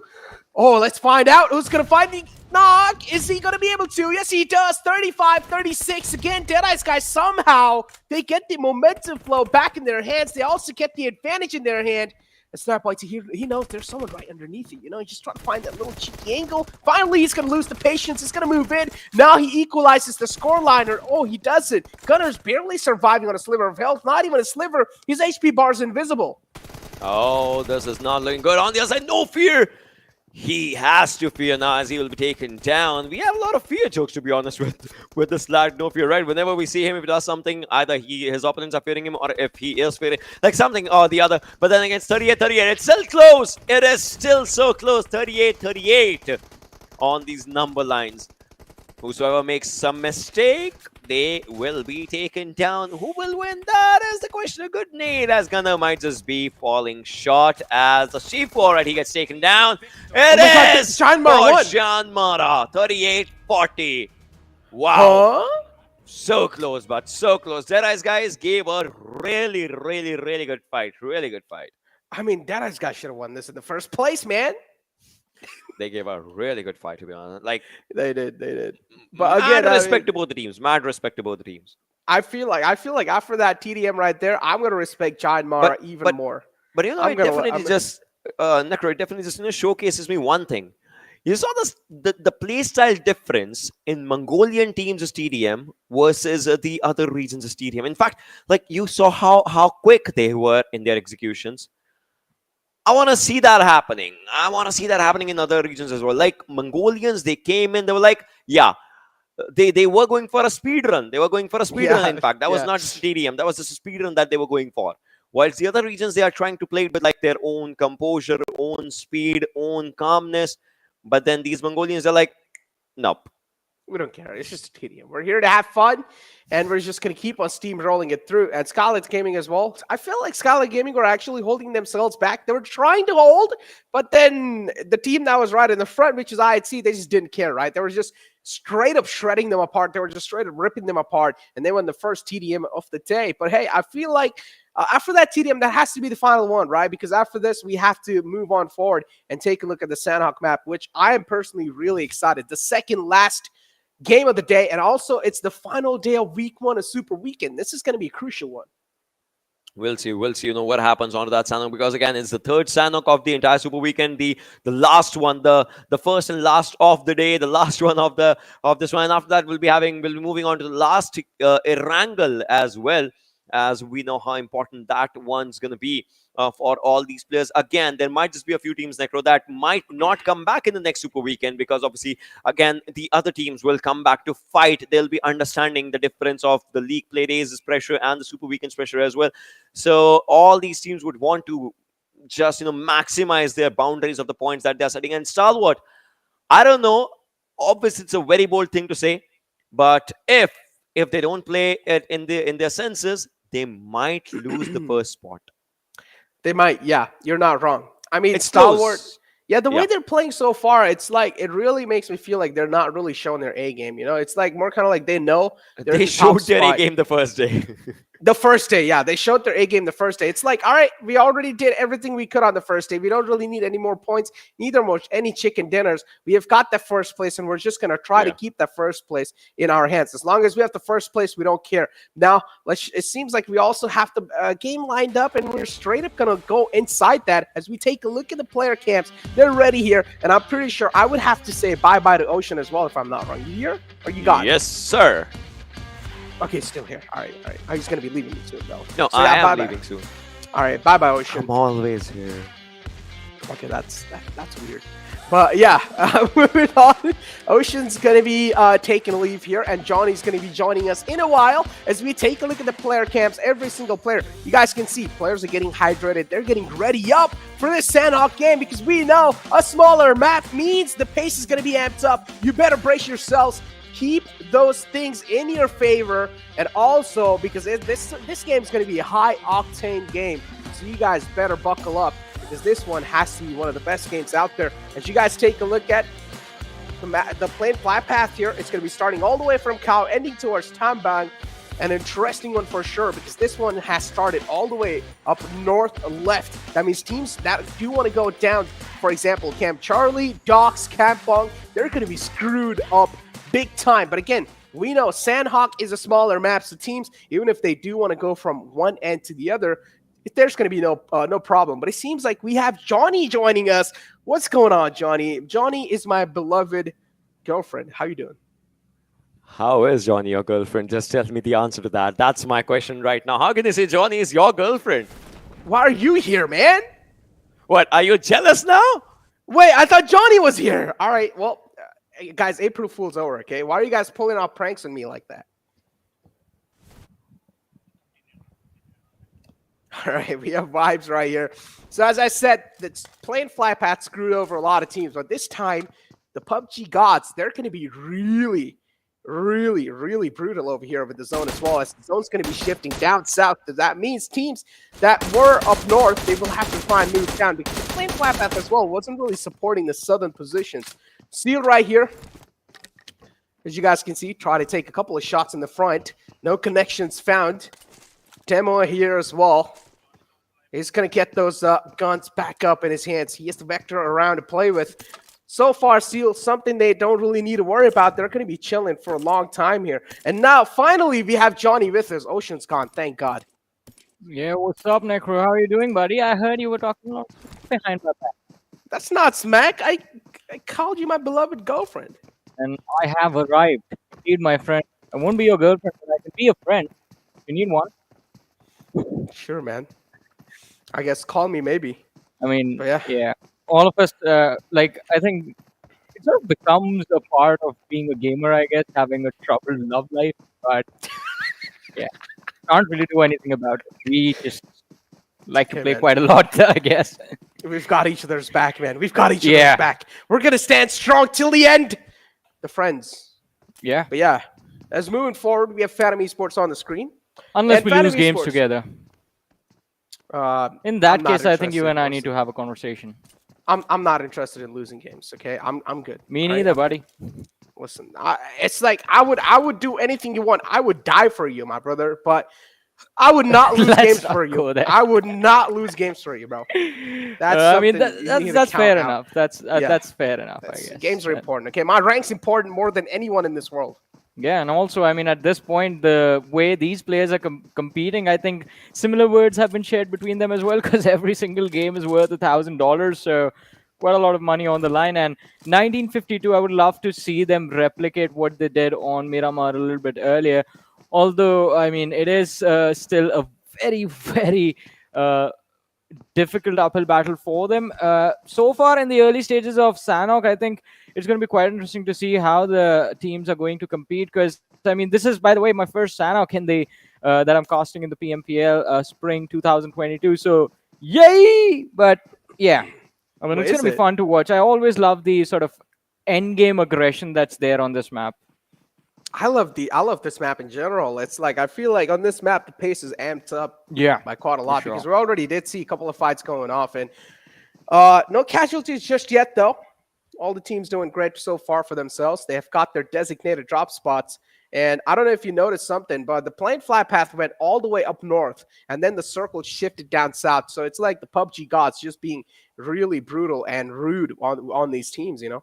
Yeah, I mean, definitely, but talking about other things, I think it's going to be quite interesting to see what the game plan is going to be like for a lot of these teams, specifically the teams that have been struggling a little bit here and there, ElementriX being one of them. They have control of Ruins for now, which in the circle is an isolated spot, but they will face a little bit of a threat from the lads from Deadeyes Guys once they start crossing over to the Ruins Island or to the big chunk of the main island where the Paradise Resort and the boot camp is.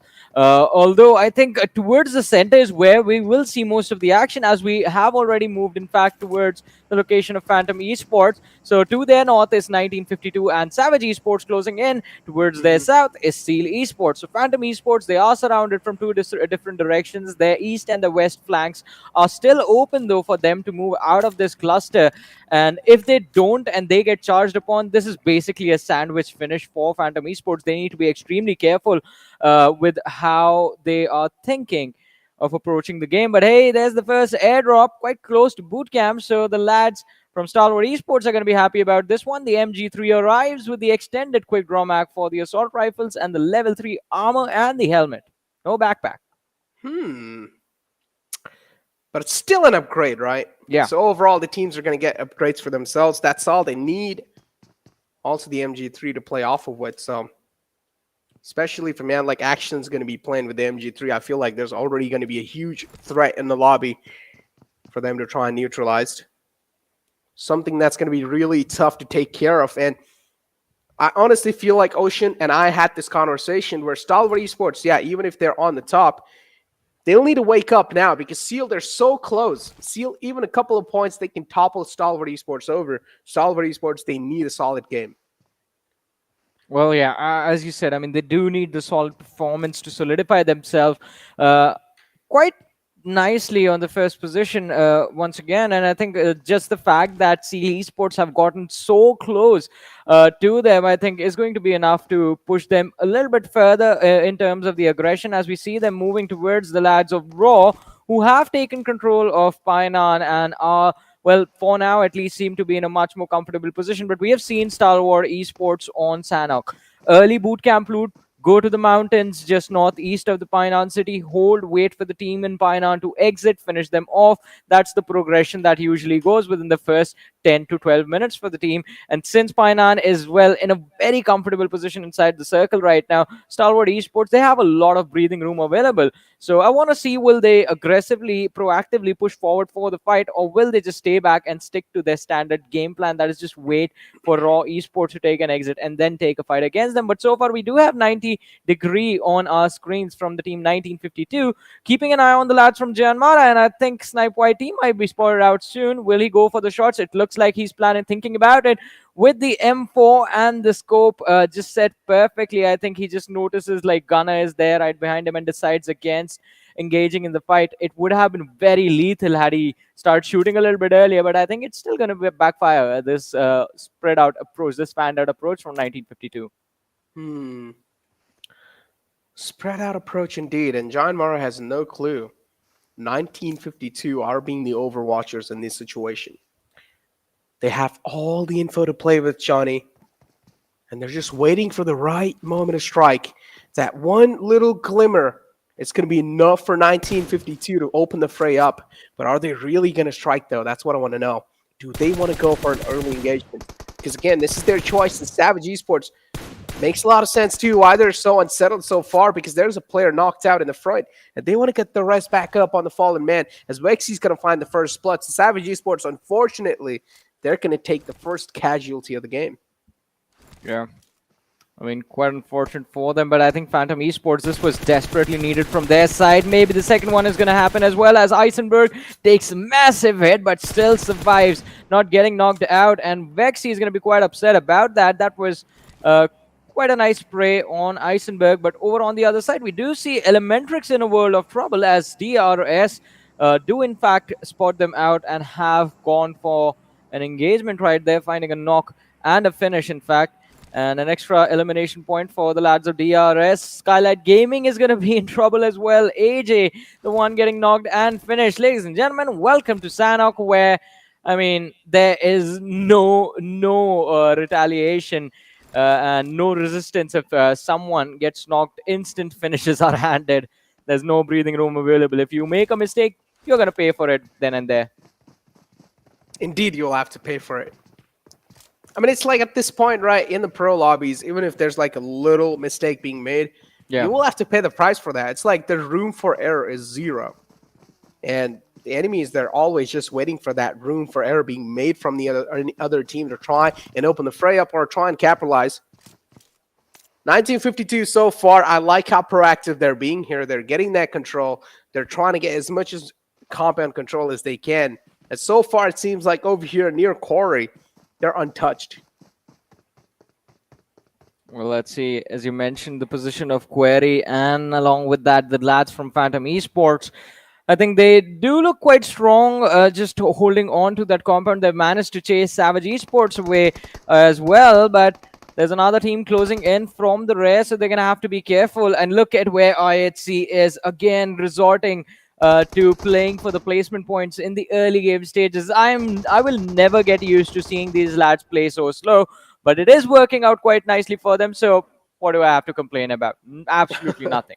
I'd see on the third with 153 points for them in terms of the overall rankings. Still on the Camp Alpha Island, looking to cross towards boot camp, but I think just the threat of knowing that that is where Stalwart Esports like to start the game off of is keeping them on their toes while they cross the river, the ravine right there. But on the other side, though, Stalwart Esports, in fact, we noticed on the radar that they had, in fact, found an opening against Raw. There was a man who was knocked out, but I believe the revive has been initiated and is successful, in fact, because we do see all 4 players of Raw quite healthy and, in fact, still surviving. Action looking to push forward with the M4.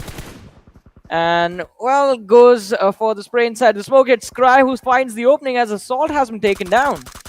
Assault taken down, and right there's Mama God as well, quite close. The rest 2 players are all the way in the back, so for them, it's going to be really tough for them to try and provide that cover fire. Mama God also taking a couple of shots. It seems like now they're also getting third party by some other team, and it's going to be TDK, if I'm not wrong. Or no, Stalwart Esports, now they're taking a couple of shots, and this time it's going to be Venom Legends as well. Somewhere down the line, there's so many fights happening. The kill feed is just lightening up now. ElementriX right on the outskirts as well. Stalwart Esports realizing there's a lot of threat lingering on their head, and around them, there's a couple of teams also watching them. This is these are like one of the cons of having a high ground to play with. If you're going to be having the high ground, you might just be catching a lot of eyes on yourself, and you might want to play things a little bit safe. You might as well have a lot of smoke grenades to try and back yourself up. But now Skylightz Gaming, they found the opening on the players of Venom Legends, and of course the capitalization is there as well. Mafia Ninja, unfortunately, they don't really have the manpower to play with, so they're not going to book it straight up. Well, yeah. And I think they will definitely, as you said, they will have to be quite patient about this and be extremely careful as well. But let's see. I mean, Skylightz Gaming still quite... It looks like they're quite keen on this fight, but Venom Legends, as they decide to back off T2K, they have shown up from the flank and with Steel Shot down. Venom Legends down to the 3 players. It looks like they might just get sandwiched from not just 2 directions. There's a third team who is looking to get involved. I did see 1952 in the distance as well. Will they make their way towards these noises? Seog, going to take a massive hit. The Dink is going to be there, barely surviving on 1 HP. There's just a pixel. And, well, Ale with just 1 bullet connecting will make sure that Seog is going to be down on his knees. Venom Legends, they have found an opening. It's a complete 3v3 between them and Train to Kill, but will they be able to secure the extra point? That is the question right now. From this distance, I don't think so. They will have to push forward. They will have to give up their cover if they want to make sure this fight comes their way, the points come their way. Oh, man. Venom Legends, they're just tapping away. They just want to find that confirmation. But Seog so far, he's just like the lone wolf right there, battling for his life. And now we do see Jane, somewhere down the line, closing the distance for Seog. He's also going to be successfully able to get the rest up. But still, so many bullets being just put right there, right next to the players of TDK. There's going to be so much pressure on these players for sure. He will need to try and patch himself back up, but the next circle moves in on the left side, kind of being brutal towards the players of 1952 and Skylightz Gaming. There were quite a lot of teams on the right side, and now they will need to try and make a rotation, and Johnny V, no, hell's about to break loose. Yeah. I mean, all hell is about to break loose because this shift of the circle towards the west, this changes everything. Earlier on, the teams were trying to contest for the center, but now the game plan is about to change. Well, the 4th airdrop brings with it the AUG, the 8x scope, and this time the complete level 3 kit. That's the armor, the helmet, and the backpack being present. And there's 2 of them right next to each other. So whichever team shows up over here will definitely have quite a big advantage towards the end game fights if they actually somehow manage to make it. But ElementriX, they do find an opening. Vibes Joker is going to be taken out, and well, Rio is going to be blown to bits and pieces as well. So 2 players from the side of Vibes, They are about to get finished, and ElementriX, all of a sudden, they have priority in this team fight. Exactly. Free upgrades on the table for the teams as well. Which are those care packages? ElementriX still, they know Vibes is right behind that little tree. They just want to get the confirmation. But still, something's holding them back. ElementriX having one of the worst days in the... okay. ElementriX just having one of the worst days in their life. And yeah, did I just see a flying Weagle? That just kind of caught me off guard.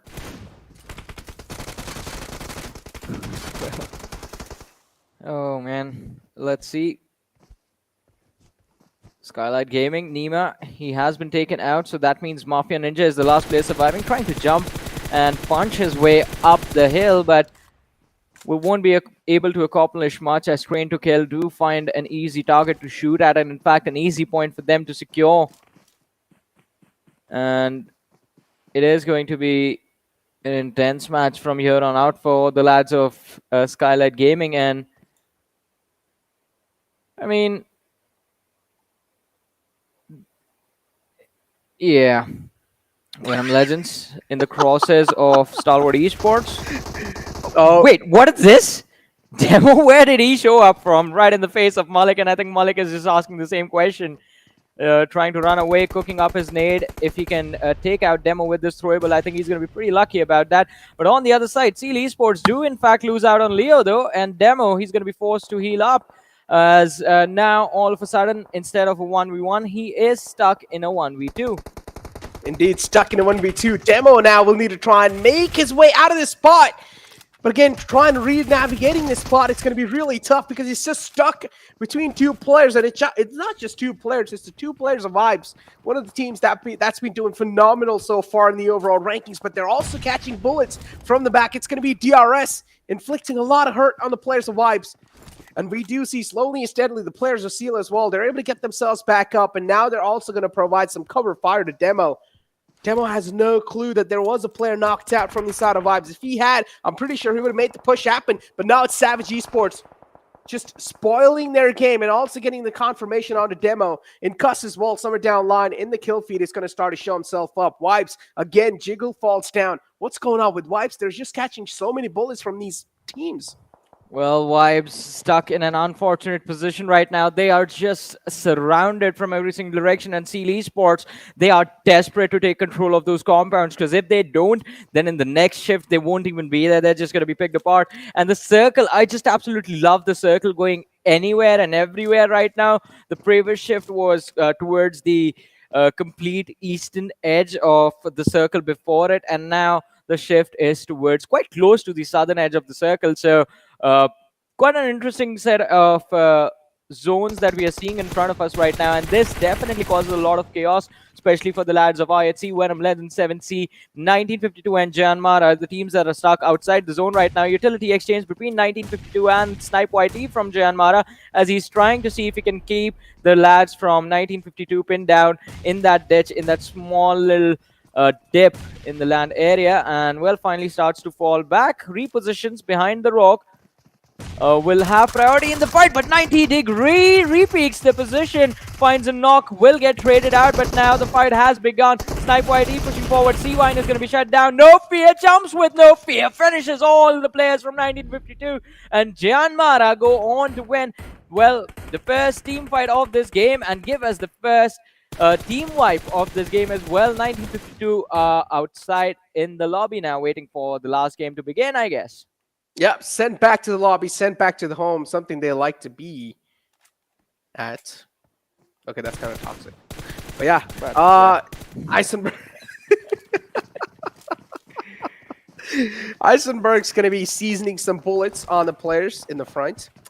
No connections found just yet, though. As DRS right there, Delta. We do see him taking a couple of shots on the players of Deadeyes Guys. I'd see they're closing their distance on the players of Raw. Openings found now. Raw, they're going to start to sweat bullets. Cooney, though, he has no other option. His hands are quite busy. He has the nade open in his hands, and Icy's going to capitalize straight up on top of it. I'd see the aggression at its finest, and this is what we like to see. This is what IHC's accustomed to. But a nade from Alex is going to put the final nail in the coffin, and Raw, bye-bye. Well, Raw, they have been forced to take an exit from this match as well. Quite an unfortunate start for them, but let's see. IHC, it looks like they are just getting started now. Venom Legends, they have been spotted out on the scooter as well, trying to run away. It's very quick, but in fact, quick enough to get them behind cover, but they might have dodged the lads from IHC, but Stalwart Esports is a whole different deal to deal with, and they do find the opening on the two lads from Venom Legends. Will they be able to finish them off? That is the question, as AL, I think, will try to keep his team's hope and dreams alive. ElementriX coming in with the third party, Stalwart Esports. We do see their name constantly on the kill feed, and it looks like they're picking too many fights at the same time. Train to Kill taking an exit from this game. We're down to the 13 team, 36 players surviving, ladies and gentlemen. And it looks like JyanMaara or Phantom Esports might be next, as Susan is taking damage from the blue zone. And Phantom Esports, all they have to do is make sure he doesn't push forward inside the circle. They will definitely need to try and make sure of that fact, but then the play zone as well is just getting these players down quite low. 7C seems like they were the first team to fall prey to the play zone, something that is going to be an unfortunate circumstance for them.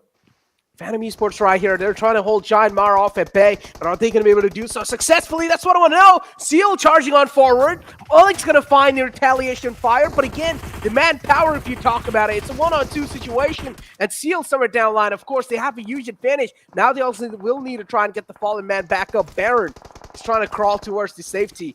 Seal, they still realize there's quite a lot of harmful, toxic players around him, so it's a toxic environment for sure to play around with. JyanMaara, they're out in the blue. They don't really have a lot of first aids to play off of with this, so they cannot really buy a lot of time in the wall of death. As Seal Volley is just going to rain down shots on the players in the front. It's going to be Savage Esports. Well, let's see now. Seal Esports, they have their eyes set on the target in front of them. 7C Esports being shown the exit from this game are going to be quite upset. IHC, look at the push coming in from Godless, just trying to use the terrain as cover so he can avoid the lads of Stalwart Esports. And it is going to be quite important to do that as well. Stalwart Esports not looking too hot, as Action is going to be the last player surviving. Focuses on the lads in front of him and does in fact force Godless into a very unfortunate position. IHC being eliminated as well from this game, I believe, in a few short moments. DRS, they are somehow surviving this chaos. Rules not too good with the HP though, just on 50% barely. Eisenberg is there from Savage, and he can in fact turn the tables on the players of DRS. Rules will have to be careful because Seal Esports from the distance will have a clear line of fire to take him down, and it's going to be quite an easy finish for them as well. And as he sees Eisenberg switches the weapon, goes for the spray, the hip fire not too accurate, and Eisenberg with the punish, but almost gets taken out, drops down in the right nick of time, survives for a few extra seconds, only to be picked off from the other side of the river. Exactly, from the opposite side of the river. It's going to be DRS again, trying to fight back. And it's ElementriX now, taking a lot of shots. DRS, they have no other way out of the situation, as it's going to be, if I'm not wrong, there's one of the players from DRS hiding right behind the pillar underneath the bridge, and his position is still uncompromised, so at least that's great news so far. So DRS can try and buy a lot of time to play with. Seal, though, they have no other option. They will need to try and move out, and this is where Yida Uta will find himself in a huge advantage. Leo from the side of Seal is going to be the final man surviving, barely though, because that compound has already been ruled out the play zone, so he'll need to try and close in inside the zone. He'll need to find a nice footing for himself to play with. Leo, he will need to try and take care of the player in the front, and if he does not get the nail in the coffin, if he does not nail this knockout right here, that's it. That's going to be it. He's not going to be able to get the reset through. Liquid spots out the player outside the play zone, and he's barely going to make it into Stalwart Esports. How are they alive? Well, Stalwart Esports, they are still surviving one way or the other. It's just Action who is present for the team right now. It's just between these individuals. DRS with just Delta remaining. IHC. IC is the man surviving. Stalwart Esports are out of this. Seal Esports are being represented by Leo, and it's Phantom Esports. Out of all of the teams, it is Phantom Esports who end up with a man advantage in this game. What a chaotic match on Sanhok. The two lads from Phantom Esports, they are split apart. Delta, he's trying to crawl behind the rock, using it to cover up his front so that no one from the high ground is able to see him. But what about the flanks? Does Delta know that there are other players quite close to him? In fact, Leo will have a line of fire available, but Leo is too focused on going for a heal battle. The final first aid will be used. And as that happens, I mean, Leo, he knows the fate that awaits him. He's about to be picked off, but steps out in the open. Will he give away his point? And the answer is yes. IHC go out. Seal Esports are shown the exit. Phantom Esports, a phenomenal finish. A 1v2 for Delta. Will he be able to clutch it out? Tosses a nade in the right direction. Sees the opposition. Has a UMP. Goes for the spray. Finds the first knock. Will he be able to go for the second? Delta And wins. well, takes Delta a little wins. bit of damage. Yeta knows where he is. Has the rock for cover. Both Delta the gonna players win this. prepared for the action, and he burns alive. The Molotov on point. Yeta taking a lot of damage from the fire, from the flames, and it's down to a 1v1. Has healed up to around 75% HP, but Delta repositions behind the tree. In this 1v1, the UMP is all these lads will be looking to use. And well, the damage advantage for Delta goes around the rock, baits his opponent to the other side, pushing forward, no time to heal, goes for a few more shots, more damage is down. Yeta is barely surviving. Delta needs to refocus. Yeta behind him, but Delta, a 1v2 clutch, and DRS finally get themselves an important chicken dinner. What a match, 25 points secured. I called it. Delta's gonna win this, and that's what exactly happens. As soon as he finds the opening, it's just clear. Delta is already gonna get the blood boiling, and he knows somewhere down line, he knows this is his game, and that's what exactly happens. He tried his best, and he came out on top. Phantom Esports, on the other hand, oh, they screwed up big time. I feel like they should have played together right there, especially realizing there's only 3 players up. They should have tried and played together. But that's not what they do. They still keep the separation going. And that's what cost them that game. And somehow DRS are able to win that, and they come out on top. What a phenomenal performance. I mean, props to Delta for being able to clutch that out, but I completely agree with what you said, Necro, as well, that just the fact that the lads from Phantoms were split apart, I think in those final few moments resulted in them losing players left, right, and center. I mean, it wasn't really looking too good for them. And had they stuck together, things would have been different. You would have had man advantage, easy trades for the team. I mean, if you just relay the information correctly to your teammates, all right, this is where I'm getting shot at, just ping it, and your teammates will automatically just start shooting over there, trying to trade you out, even if you are taken out. And I think that is what Phantom Esports could have done. But still, this was quite a decent game for them. Let's not finish. They had a lot of elimination points. They finished second, so not too shabby. But we will see what the overall rankings look like after this match, ladies and gentlemen, but after this very short break.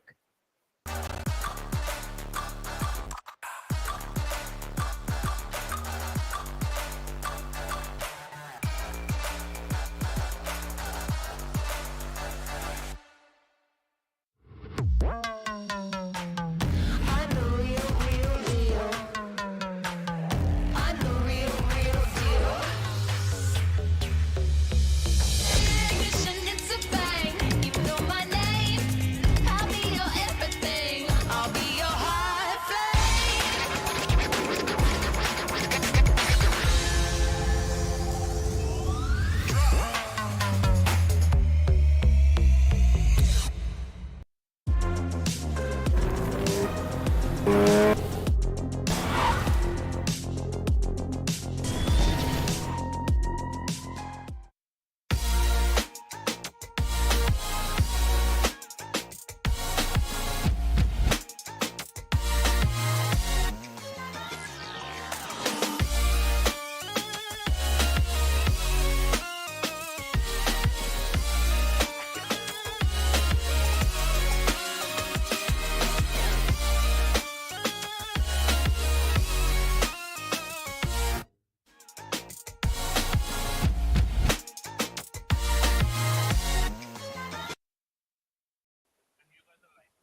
What's going on, ladies and gentlemen? Welcome back to PMPL South Asia 2022.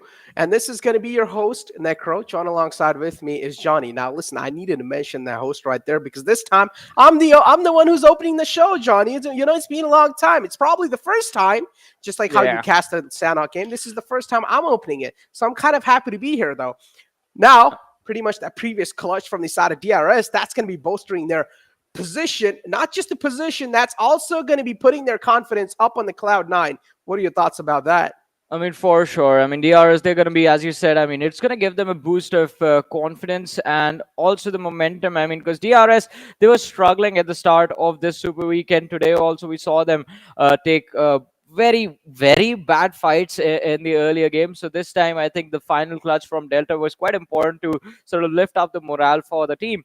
And from here on out, if they can secure a top 4 finish in the last game for the day, I think DRS, they would have done enough for their first Super Weekend. Although, even though I know DRS is a pretty big name in Nepal, and we expect to see them within the top 3 or the top 5 at their worst, we want to see them in the top 5. But this time, the start was a little bit slow, and I think still the recovery process is there for the team. So the climb is going to be slow, but it's going to be steady. That's what I feel for the team now. I mean, hopefully it is steady, though. I mean, again, so far we haven't really seen any signs of steadiness from them. Just because they won the previous game, it can also be a little fluke, right? Let's be honest. Because so far in the entire competition, the consistency wasn't really seen from the side of DRS. Yeah, and now so they win the previous game. You don't call plays like that a fluke.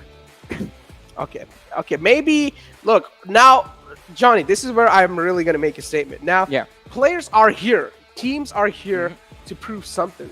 They're at such a high level of competition because they have the fragging powers. And I feel like at this point, every single player who's playing in this competition has to be equally skilled. Or maybe there can be a couple of more players who can topple the other players over experience. But now, this is what I'm saying, right? I feel like when it comes to the mechanical skills, it has to be there on the point. Maybe a couple of players can have a little bit of edge. But again, most of the times where these players and where these teams struggle is the team synergy and it's the team communication. And that's why usually these players are held back. Now, you said DRS is a huge name. It was a huge name because this organization was represented by 4 different people. But now it's a complete new lineup representing the banner of DRS. Makes a lot of sense too, right? Why there's been so much struggle.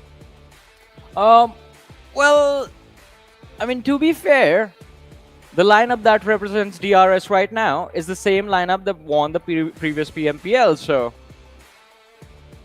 yeah, that's the story right there. I mean, if all of you remember, I mean, there used to be a new team in season 4 called Wizards Vibes. Yeah, came and conquered the PMPL, and then I think the switch happened where the DRS players switched over to Skylightz Gaming. DRS, they picked up the Wizards Vibes team that I believe were looking for an organization as well. But still, that all those things aside, the business aspect of the game aside, DRS right now I think do have the potential. In fact, the problem with DRS, what I feel like, is the fact, as you mentioned, the synergy during those team fights is missing. But along with that, the rotation pathways that they stick to don't really do anything for them. In fact, their timings are also very off and result in them again and again colliding with a multitude of different teams on almost every single map. On Erangel in particular, which is going to be the next game, their rotation timings collide with Stalwart Esports. And unless the circle is towards the south, that collision will result in DRS sort of having a panic moment here and there in the game. But looking at the match summary, look at what Delta is just top everywhere, apart from the highest assists, of course. He's also in the longest distant elimination. He's also in the highest damage, highest elims as well. And then Action just kind of steals the spotlight from him with the highest assists. Be like, all right, dude, you know what? I need a little bit for myself as well. There has to be at least one Mongolian player stealing that spotlight from the Nepal region, you know? And that's what Action is doing. It's kind of like his job at this point. But Delta, yeah, this is quite impressive. I feel like this is something that is really rare to see, right? A player being equally balanced in the entire match summary, and that's quite impressive. But I'm pretty sure overall Action as well, Stalwart Esports, having quite a rough rotation for themselves because the circle took quite a lot of curveballing shifts. Yeah. I mean, the shifts in the circles were very interesting and intense, and that is why we saw from the third to the fourth zone where the teams weren't really even worried about collisions mid-rotation because they knew it was going to happen. They knew their rotation wasn't going to be easy. They were prepared for those fights. They were prepared to lose players. And that is why I think we saw during the mid-game stages a lot of teams playing with a fanned-out approach. But looking at the match rankings, DRS do walk away with 25 points from this game, so quite a nice recovery towards the end of the day. Phantom Esports getting those 22 points. Could have done a lot more towards the end. I think the chicken dinner would have made them happy because they would have gotten the $1,000, which have gone into the pockets of the lads from DRS, by the way, now. And then we see the three Mongolian Titans still sticking together on the third, fourth, and the fifth position.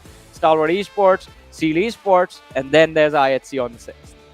IHC, of course, is doing pretty okay as well. I would say the consistency factor has been there for them since a long time. And now if you take a look at Vibes as well, is one of those teams. Vibes is one of those teams that haven't really gotten a single chicken dinner in the week one Super Weekend so far. And they're still so consistent and they are on the top of the charts. Now, that's quite impressive in itself. But again, I feel like money is a factor that it comes under a huge consideration. And Vibes, you really need to get that money. I mean, hey, look, it's free money, right? You guys are already doing great. Maybe just try and aim for those chicken dinners. And I'm pretty sure you guys will be there on point. I'm pretty sure we should also have the zone analysis lined up soon, so we're going to be able to get an in-depth view of how Stalwart Esports screwed up. Because somewhere down the line, I remember in the next zone, in the ladder of the zone, in the second zone, if I'm not wrong, Stalwart Esports were right in the smack center of the zone too. Yeah, let's just take a look at the zone analysis and let's find out how things went against Stalwart Esports. And as you can see, right, Stalwart Esports, they were right there.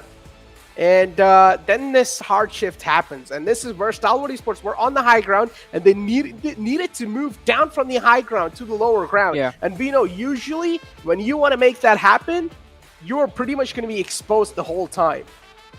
I mean, and that's what happened to Stalwart Esports as well. That is why we saw Action being the solo survivor from the team after that entire Phantom Esports, Stalwart, IHC, JyanMaara fiasco ended. And Action, I think, even got very lucky in the sense that as he was approaching one edge, no matter which team was in front of him, they would just instantly get wiped out. So it was like a divine intervention. God himself was clearing the path, making a route for Action to survive a little bit extra inside of the match, and it was needed. Otherwise, Stalwart Esports, we wouldn't have seen them even in the top 4 at the end of the match ranking. So it was quite an interesting position. Plus, I think Phantom Esports took advantage of the fact that 2 of the most aggressive teams in the lobby had them surrounded, because then Phantom Esports, they just pulled back. They were like, all right, you guys fight, you guys move ahead, you lose players, you take their players out, and whoever's left, we'll just pick them up.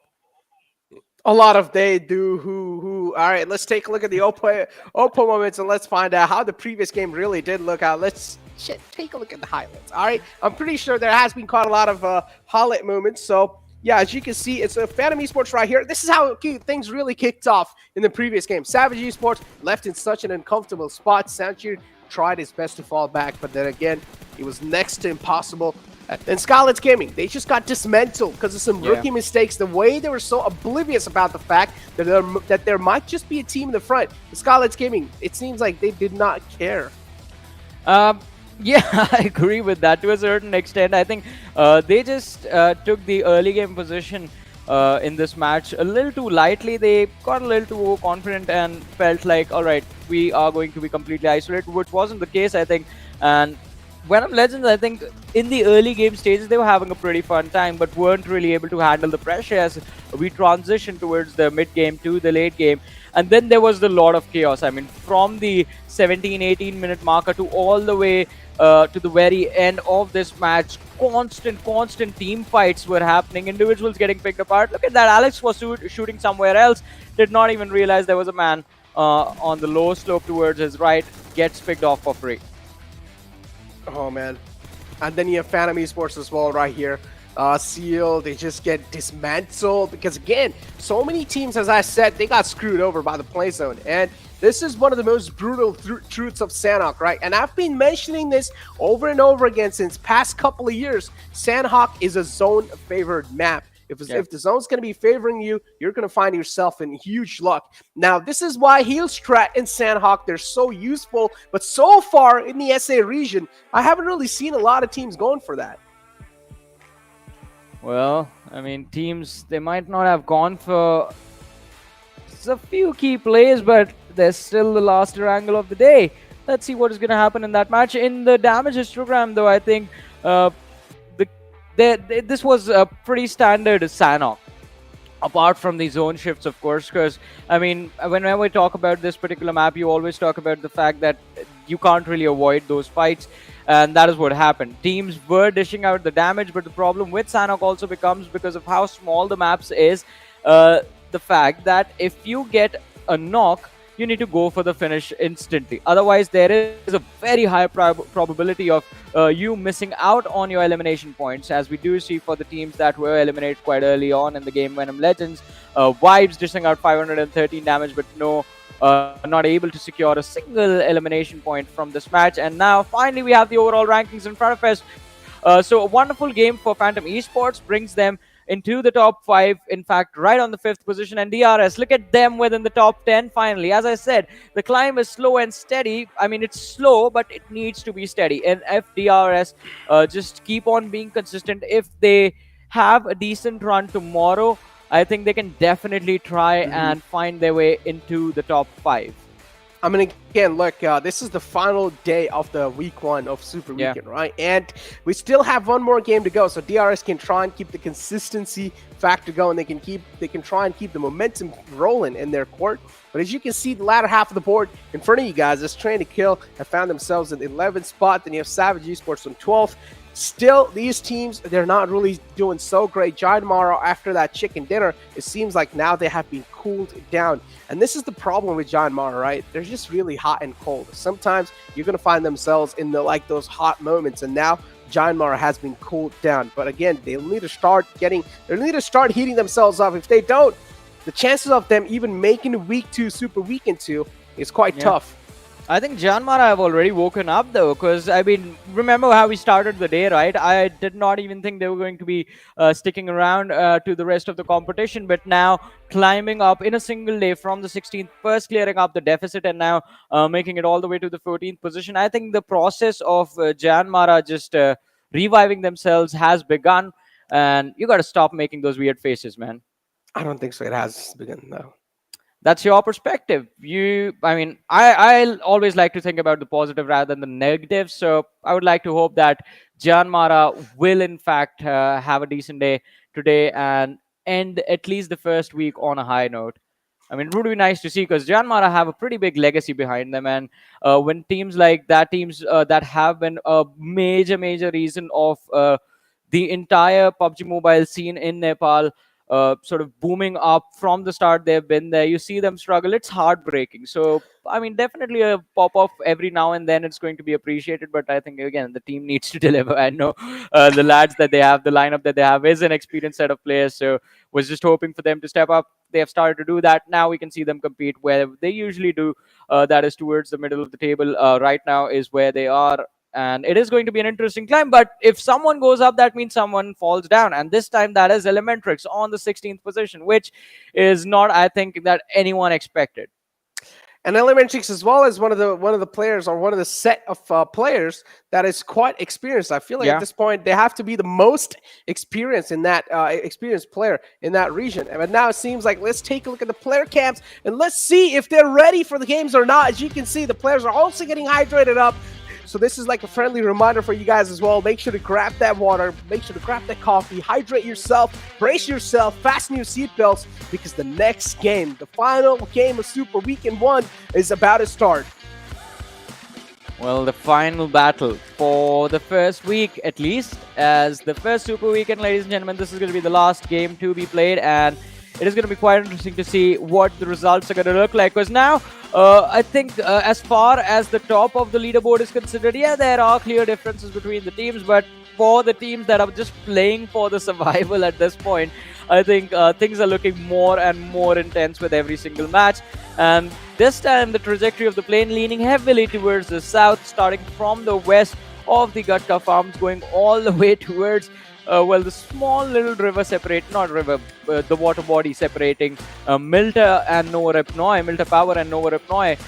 So teams that do like to land towards northern parts of the map, specifically, I think Deadeyes Guys going towards Rozok might be in a little bit of a pickle because they will be landing just north of Pachinki, and then from there deciding to move on out. I mean, can in fact be in an early game collision, so they will have to be careful. Although we know the happiest team in the lobby right now, it is Stalwart Esports, because Nova Repnoi is their home, and it seems like the route of the plane does favor them quite a lot. Hopefully Yeah, the maybe circle a does too. potential, maybe a potential military circle right here, Johnny. Yeah, And that would be an interesting way to pretty much, end things off the Super Weekend Week 1. And let's find out how things are going to be looking like. Let's find out which circle is it going to be, ladies and gentlemen. I'm pretty sure the mystery is going to be unfolding anytime soon now. As Stalwart Esports, of course, they're going to be moving on forward. And yeah, it is a southern zone, but it's not the military circle that we wanted to see. It's pretty much going to be a little bit tilted up north. So nothing really, I would say, something that is going to get me amped up. But hey, I'm pretty sure the action's going to be pretty cool soon. well, let's see. I mean, as you said, action is going to be there. This is kind of a similar circle that we saw on the first Erangel, the first and the second Erangel of this Super Weekend matches. So kind of a hybrid circle with a huge chunk of the military island in it. But we know this is definitely going to take a shift towards the main island in the end, even maybe towards the shoreline of the main island. I would love to see the shifts happen towards the bridge area, because that is going to make a lot of interesting, make for a lot of interesting fights between ElementriX, Esports, Stalwart Esports might head in that direction as well, leading to more intensity in the final few moments of the game. But the match has just started, so there is still a lot of breathing room available for the teams, all but a few, because Raw Esports have decided that, well, hey, we're going to go to Georgopol now, and IHC towards the Georgopol city, I think aren't going to be quite too keen on them being there. So IHC's intention, we have seen them trying to avoid those early game fights, or rather, well, playing for the placement points in the early game stages. Would like to see if they will just retaliate with just blind aggression towards Raw, or will they just back off from Hospital and try and find a safe haven somewhere else on the map. Try and find a safe haven. I don't think so. That's even possible on the game of PUBG. Yeah, that's not. There's no such place called as heaven. It's like hell all over the place. So, yeah, we're just waiting for the hell to break loose, because of course we're at the starting phase of the game, which is pretty much the podcast hours, and then later on we're going to be moving on forward. This is where the actual casting will be started. Talking about the podcast hour, though, Johnny, how have been you doing today? I've been doing pretty good. I mean, I missed out on food yesterday during the matches. Today, I made sure I ate before I showed up for the broadcast. So, yeah, kind of pumped with the energy of food. I mean, and yeah, I guess I wanted to see a lot more action, but I mean, since the games aren't being played at very high stakes, so this time I think the teams are different. What is this? What am I seeing? What's going on? Hello? This happened in the last game too. ElementriX in 1952. They're right next to each other. In last game, 1952 was the team that came out on top in this engagement right here. This is going to be an interesting one. Liquid is not even moving an inch. She's not even moving a muscle, hoping that 1952, they don't get their sight lines on Liquid anymore. But he's just prone right here. Yeah, Liquid's not going to shoot anytime soon. He's never going to shoot unless if his teammates aren't going to try and close in. Before now, ElementriX, they will need to make sure they're taking things as slow as possible. But I do see ElementriX, they're quite split out from each other. And it's going to be really tough for them to try and provide the cover fire. Liquid finally shows himself. And he's going to get back to the compound. I think so, 1952. They still have no clue of where Liquid is. So they're probably going to start booking it now as they realize they're just wasting a lot of early phase time. And now entry. Oh, it was just some random shots. But yeah, getting back to the conversation that we were having about food, right? Yep. Dude, come on, you don't even eat a lot. Like, you can be full in like 1 grain of rice. That's way too much, man. I think more than 1 grain of rice. I think 3 or 4 at least. I can at least do 4. Okay. On a good day, 5 as well. Yeah, but What do you think let's- about me? I don't know. I think your roommates are missing for a while now. My roommate? Oh, Yeah. Okay. All right, bud. All right, buddy. Okay, buddy. Oh man. I mean, if the viewers in the chat got it, they would understand. But I'm pretty sure that's something that's quite tough to understand for a couple of people. So they're not going to get it, and we're going to keep that privacy. We're not going to break it down because I don't want to roast myself on the grill. But yeah, 1952, quite close to the player of ElementriX. Yeah, you would right here. straight up go to roasting on a grill, right? I feel like this would not be a commentating, or this would not be a You casting, it would started this, more kind of Necro. be like a roasting series, you know, where I did me and not Johnny want rip this. each other apart while these All right. players are fighting in game. So let's just put some liquid on top of the roasting, I guess, so we can just turn the grill off, I guess, because liquid is still there. I mean, he's just sitting in a room trying to protect himself. And my question is, do 1952 know that he's there? Did they see him, or did they hear some footsteps of him moving around inside that house? And they're just constantly checking. Oh, all right, they don't know this, because otherwise Okay, Edgy now- would have never charged forward like this. This is going to be absolutely brutal. He steps in front of him, and there's the 3-point. ElementriX getting the first blood, ladies Surprise. and gentlemen. A massive outplay, I'm going to call this one. But Liquid, can you survive? Takes a massive ding. There's one man behind him as well. There's the trade. What? Liquid, why did you move out of the house in the first place? Just he stay could have stayed there. there. Yeah, just stay there. You have no other threat. Like, you literally just hear one person approaching you. So you know that other people are not really close to you. Maybe you should have like tried to play around the houses and stuff like that. But yeah, you moved out in the open in way much more uncomfortable spot and try to play behind a tree, which is way worse cover than what he had initially. But Stalwart Esports in front of us. So yeah, Johnny, another question, right? Yep. What's wrong with your hair? What do you mean what's wrong with my hair? My hair is perfect, man. Oh, my bad. It is absolutely perfect. I don't know why. Your beard's looking extra, like, you know, it's shiny today. I like it. Yeah, I don't know why, but it's been like that for a few days, and I don't want to touch it because I don't want to ruin anything. Do you like apply shampoo on it? Sometimes. No, makes sense. Makes sense. Makes sense. Yeah. Why it's so shiny. Yeah. Maybe apply like a little bit of oil too before you get on the On the desk. cast. Yeah, on the desk and show yourself. Like that would make it even more shinier. You know. Yeah, I mean, see, at a certain point you have to stop, because if it gets too shiny, then it's going to reflect all the light. And there are so many studio lights right here. I mean, we wouldn't want to blind our audience, right? The light's going to reflect in the camera. Oh, no one's gonna I be have a able to better see option. anything. Yeah. I have a better option. Maybe apply some shoe polish. Yeah, I think that has to be some sort of a life hack of like just getting a little bit extra volume in your beard or something. But yeah, it's gonna be extremely weird. Yeah. Where do you come up with these ideas, though?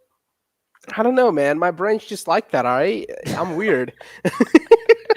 Just like, yeah, I think you need to start a podcast, Necro Outside the Box or something. With just No, like it's more kind of like necro in a nutshell or something like that. I don't know. Maybe. It should be called something like that, but yeah. Yeah, you have Deadeyes Guys over here. Quite close to the players are raw. And look at Chara, he's so oblivious of the fact that the players are raw. They're just prone right in front of him. It's going to be a free knock for Rig without any trouble. Is he going to be able to follow it through, though? That's what I want to know, because Deadeyes Guys, they're still pretty unknown because there are a lot of snakes in the grass. And now Rig's finally going to expose as he needs to provide a lot of cover for his teammates, and he's going to keep on charging forward. That's a nice trade, though, from the side of Turulov. But again, talk about the man advantage. That's what the enemy team has right now. Raw, they're looking really good. Assault shouldn't really have that big of a deal to try and get the rest back up on Rig. Well, this is going to be quite an interesting situation for Raw. Deadeyes Guys, they do have a reset. The revive has been initiated and completed as well. And while Raw, they go for a revive on their own, lads, it might just be a little too late, as nades are going to be lobbed in their direction as well. True Love, you see him lining it up, goes for the toss and does in fact find Cooney right there. So the advantage again going in the favor of Deadeyes Guys. Now I believe there's just one last man standing. All right, there's two of them in assault. Oh man, that was a nasty, nasty dink. But he's still No, on he his doesn't feet. connect Mama it. God has been taken down. Assault is very low. Rig is down to around 75% HP. Deadeyes Guys just dominating this team fight. Oh, they indeed are dominating these team fights for sure. But Raw, look at them. Now they're also getting shot at from the back. It's Venom Esports who are going to inflict a lot of pain on the players of Raw. Something or another factor to try and worry about. He's also getting shot at from the right side. Oh, Raw, what just happened? The tables have been flipped now. The fight was looking in their court just because now they're getting third-partied from the back by Venom Esports. Things have changed. The entire course of the game has changed as well. Now Venom Esports, they're exposed. They're out in the open. And they're also taking a decent amount of shots onto themselves. So Mad Max went down. It's not going to be tough for them to get the rest back up on the fallen man. Deadeyes Guys, they're really being proactive in this spot.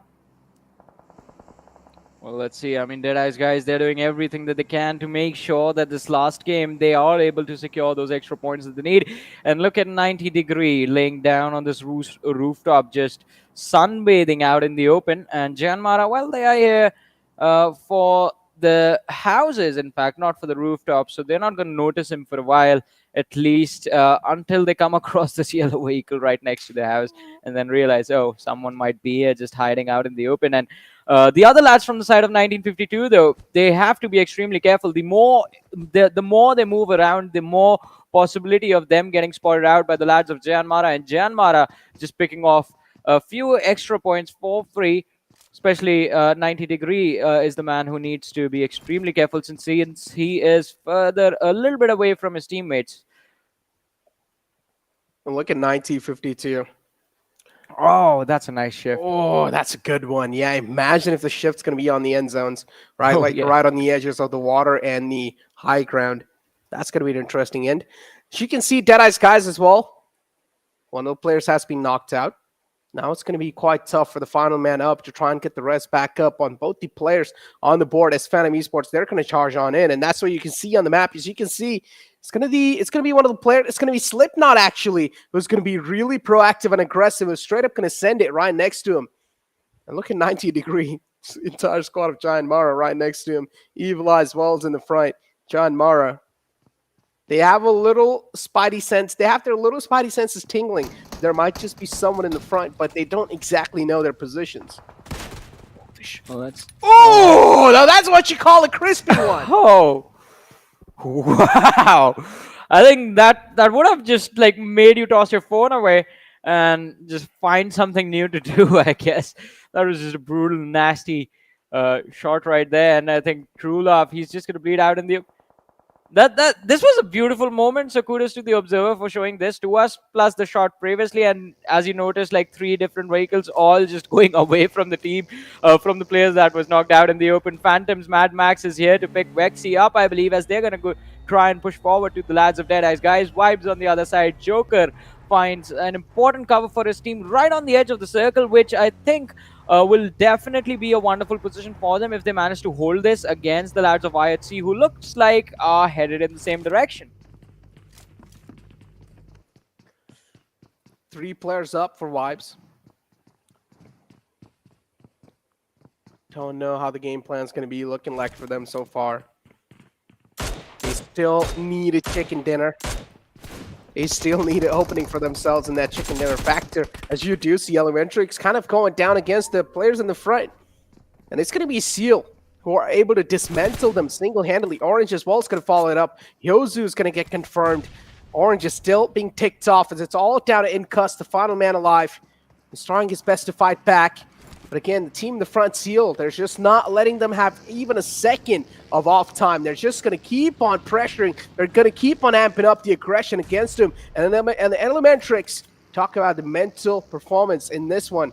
It has completely broken down. And oh, he could have just found the ran over. But he exactly knows now where Incuss is, and maybe he's going to try and go for it again.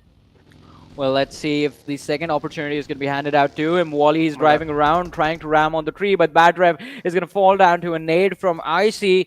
And, well, 7C Esports in a little bit of a pickle. Memo and Precious are all that remain for the team as they try to back off. Bad ref's point is going to be secured by IHC, and well, the players will look forward to meeting the lads of 7C Esports inside the zone now, since they know their numbers have dwindled down to just the final 2 players. And look at this Incus. If he can't do it with a weapon, he's going to do it with a frag grenade, and finally takes down Wally from the side of Seal Esports. An important opening, but precious, and oh no! Instant knock. The finish goes to JyanMaara though. They were forced to stop out in the open, and this should be a clean buy for Deadeyes Guys, and that's what exactly happened. 7C getting eliminated on 15th spot. The Shack is not that safe, Deadeyes Guys. Maybe you should try and rethink your situation here, or your decision in general, as they're taking a lot of damage from all across the board. And it's going to be JyanMaara who's going to find the opening against Deadeyes Guys. The player still knocked out. No fear as well. It's going to be another casualty on the side of JyanMaara. Something to take under consideration, that JyanMaara will need to try and get the fallen man back up. Enough amount of time to buy, but what's going on here? Venom Esports, Slipknot's position unknown, and Seal there right in front of him. This should be an easy frag, but oh, he misses quite a lot of shots, but he's able to readjust. He finds Demo. The other player's taken down quite low as well. Leo is catching a lot of bullets, and what just happens? Slipknot somehow is able to slip a lot of eyes, and now he's making the team like Seal Esports slip by from this game. But again, is that going to be enough? Are Seal going to get the grip back up in this fight? That's what I want to find out. But oh, a complete different third party. Skylightz Gaming saving the day for Seal.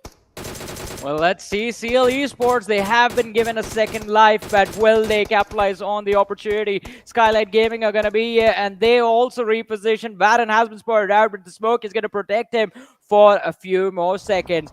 And now, I think Skylightz Gaming, they do realize what they have stepped in the middle of, completely sandwiched from both the directions. On the other side, the IHC taking a massive hit. Alex wants to get quite close to his teammate to assist him, but decides to back off, realizing it's not a good spot for IC, and in fact IC falls back as well. IHC reassessing which edge they want to target. Godless taking a hit as he looks towards the lads from JyanMaara and trade to kill.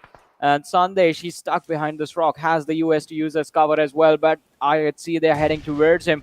Will he be able to survive? Will the cover fire from the rest of the lads from Train to Kill be enough to keep the key team in contention till the end of the game?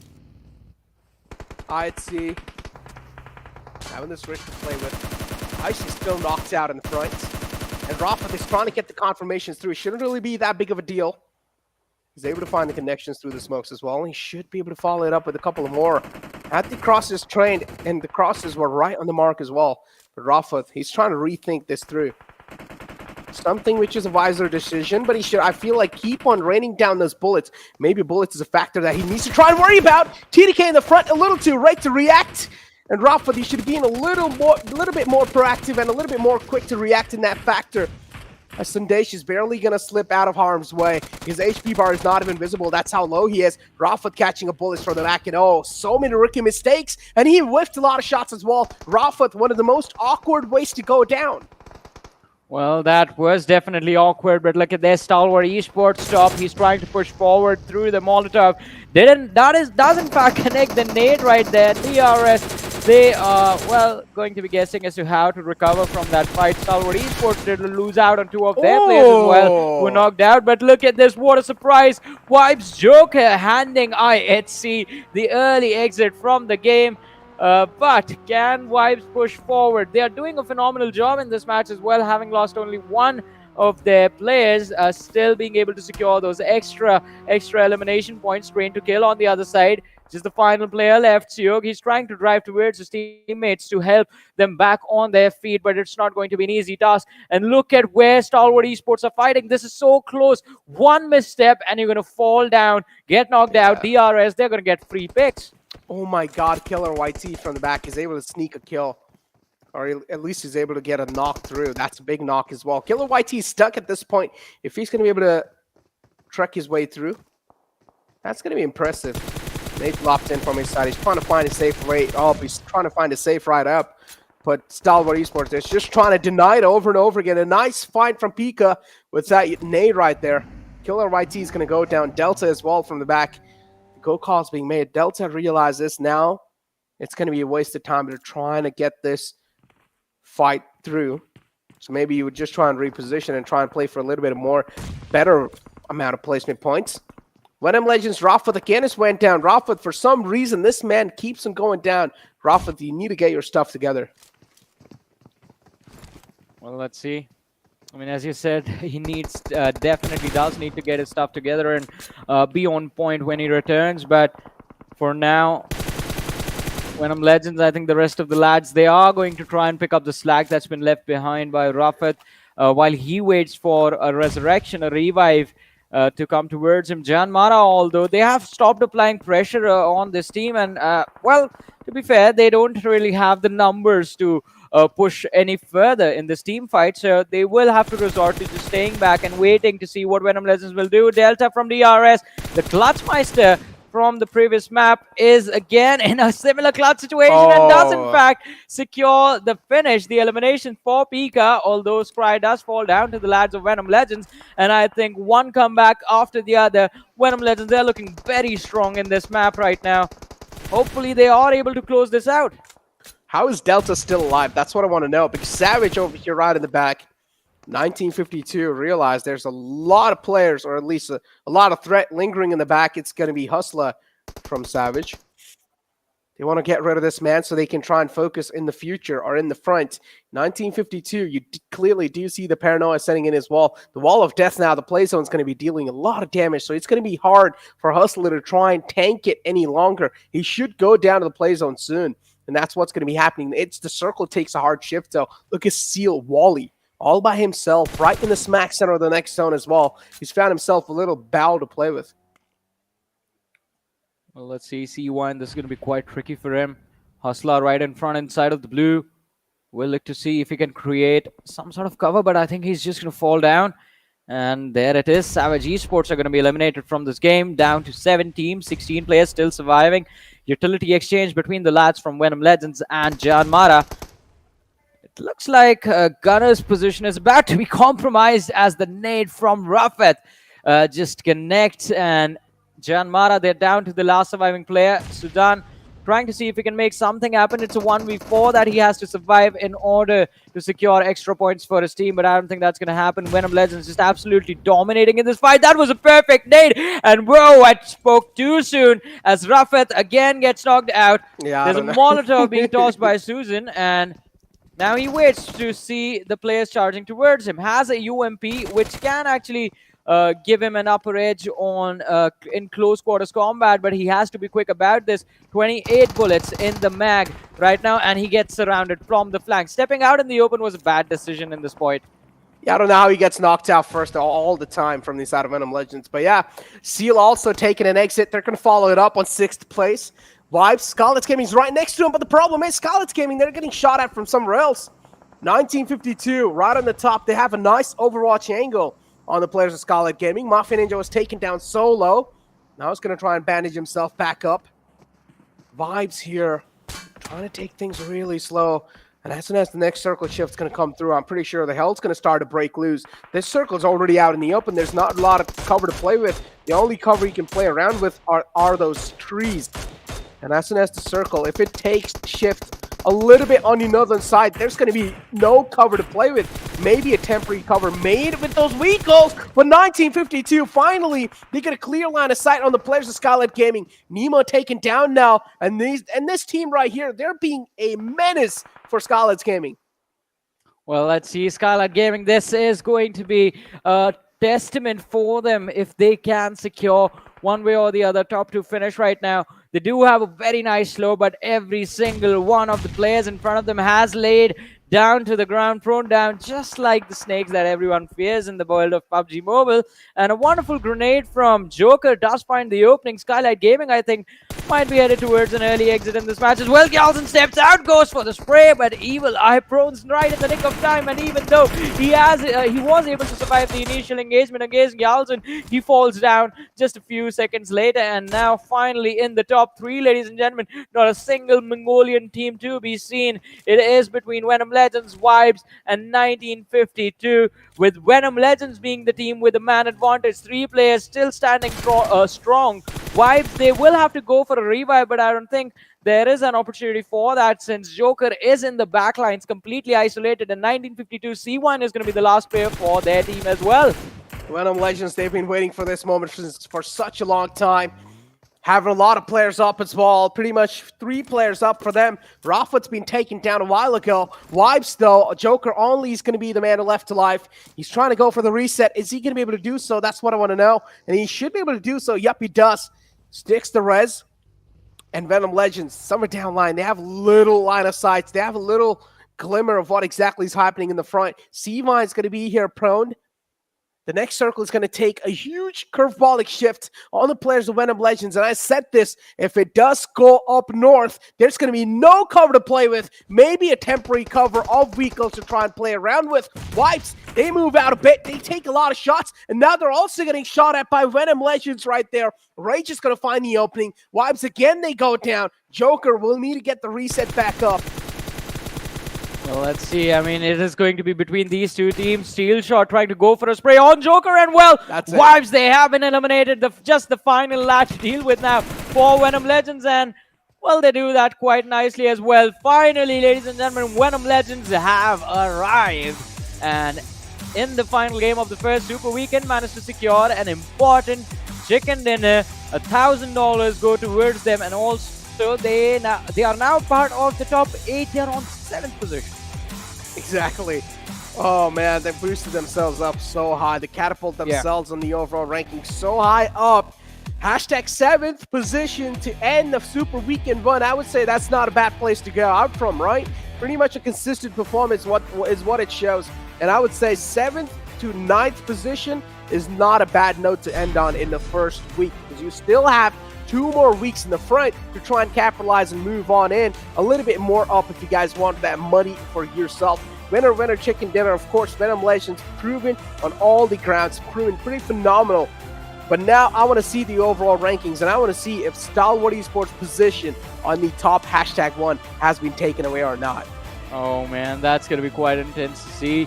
I mean, there was a little bit of a difference between, just a slight little bit of a difference between them and Seal Esports, but I mean, once we have the match rankings in front of us, I think that should be able to help us predict what the situation is going to be like in the overall leaderboard. But we will have to wait for that. We will have to wait before we have a look at the overall leaderboard, the match rankings, because there's a lot of things that we need to look at, starting off with the MVP of the game. And I think it has to be one of the lads from the side of Venom Legends. And again, talking about Venom Legends, I mean, quite an important win for them, because they were not really having a fun time in the start of the week. The very first day, they came in the first few set of matches not really going their way, and I think we just saw them struggle quite a lot. But then the recovery was slow and steady, and now finally in the top 8. But again, as we said, a lot of stuff will be there, but in a short while after the short break.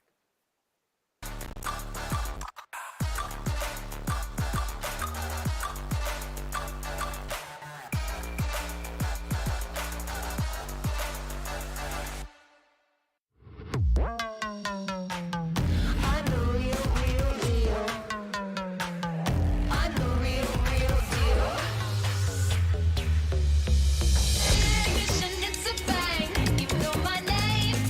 I'll be your everything.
Welcome back, ladies and gentlemen. How you guys are doing? I hope you guys are doing absolutely fine. It's going to be me, Necro. John alongside with me is, I don't know who it is. But yeah, it's going to be PMPL South Asia 2022. I'm just kidding. It's my best friend. It's my best friend. Someone who is really close to my heart. And someone who is the most wholesome human being out in the world. Who's kind of skinny too. I don't know how he's still alive. But yeah. Moving on in. I just survive on, well, PUBG Mobile. Air, I guess. Yeah, and PUBG Mobile. I think that's what Exactly. that's what motivates me, makes me get out of bed in the morning. Exactly. Let's take a look at the MVP and let's find out who is going to be the man of the hour, who's going to be the showman right there, because I'm pretty sure there's a lot of players in contention, especially after that final game, right? Venom Legends as well, they were doing so great for themselves. Then you also had a couple of more players in the front. And yes, I was actually about to say it has to be Delta from the side of DRS, because he single-handedly was able to do so good, right? He was making sure Stalwart Esports were being held off at bay. At the same time, he was fighting against 1952 as well. Delta was firing on all cylinders. Yeah. I mean, and it's just two back-to-back MVPs for Delta today. Quite an impressive run, quite an impressive performance throughout the day, I guess, from this particular individual. As we do have a look at the stats, so no assists, but the 5 eliminations with 756 damage dished out and managed to get those 6 knocks. I think it was an impressive run. Did in fact secure a few extra points for his team towards the end as well, when he tried to survive as the solo individual, but did not really work out for him. But as we move forward to the list of the top players, we see the lads from Venom Legends. Ale is going to be there with 4 eliminations, Steel Shot with 2, and Rafat, even though he was getting knocked out again and again and again and again, I think Rafat did in fact do quite a decent job at the end of the day, securing 3 eliminations with 514 damage. Exactly, and then you also have Ryu as well from the side of Vibes, as you said, with 4 limb points and 465 damage numbers. I feel like Vibes, it's like they don't really get the chicken dinners, but they're always there in the elimination points and also a couple of more placement points. And it has been since the start. I think so. It was today only that I saw Vibes for the first time get eliminated on 16th spot, and I was so surprised. I was like, I've never seen this happen in my whole career. But yeah, Vibes, they got eliminated on 16th place today, so that's something to note down on. Venom Legends and 1952 stats comparison in front of you guys. As you can see, Venom Legends, they are miles ahead. Yeah, I mean, the competition towards the end, I think it wasn't even there. 1952 was just they were just barely present towards the end of the match. And I think Venom Legends is the fact that they started off early, getting those eliminations as well. They were feeling quite in the zone, feeling quite comfortable, and well, just the blood was pumping, the heart was racing. They did in fact go for a lot of fights towards the very end. So the damage numbers in the favor of Venom Legends. The damage received number, you never really want to be on the bigger side. So 1952 in fact taking the win over there, which I mean, if you even want to call it a win. Eliminations towards Venom Legends, they got more knocks. Average survival time, of course, since they won the game, Venom Legends are going to be the one ruling that position as well. But moving forward to the match summary now. So quite an interesting split between the 2 star players from the 2 different teams. DRS represented by Delta, and Steel Shot is going to be there from the side of Venom Legends. Interesting one for sure, right? Because, I mean, Venom Legends, I feel like at this point, the kill numbers are equally distributed amongst the squad, because we saw a lot of damage was being put on by all the players from that side. And Delta, again, in the match summary, showing himself up 3 times in a Steel Shot, stealing a bit more limelight this time. But Delta, man, this man has to be the man of the day. I mean, he's trying his best to carry DRS on his back. And so far, DRS, they're on the steps of success. Well, yeah, as you said, they are on the steps of success, but they still need to climb. They still need to push themselves even further to try and see if they can, in fact, well, live up to the same legacy that has been left behind. But again, this time, 27 points for Venom Legends, 1952 walking away with 20. Vibes are going to be there with 17, and Stalwart Esports. All right, so Stalwart is still going to be first. There's no change between the first and second.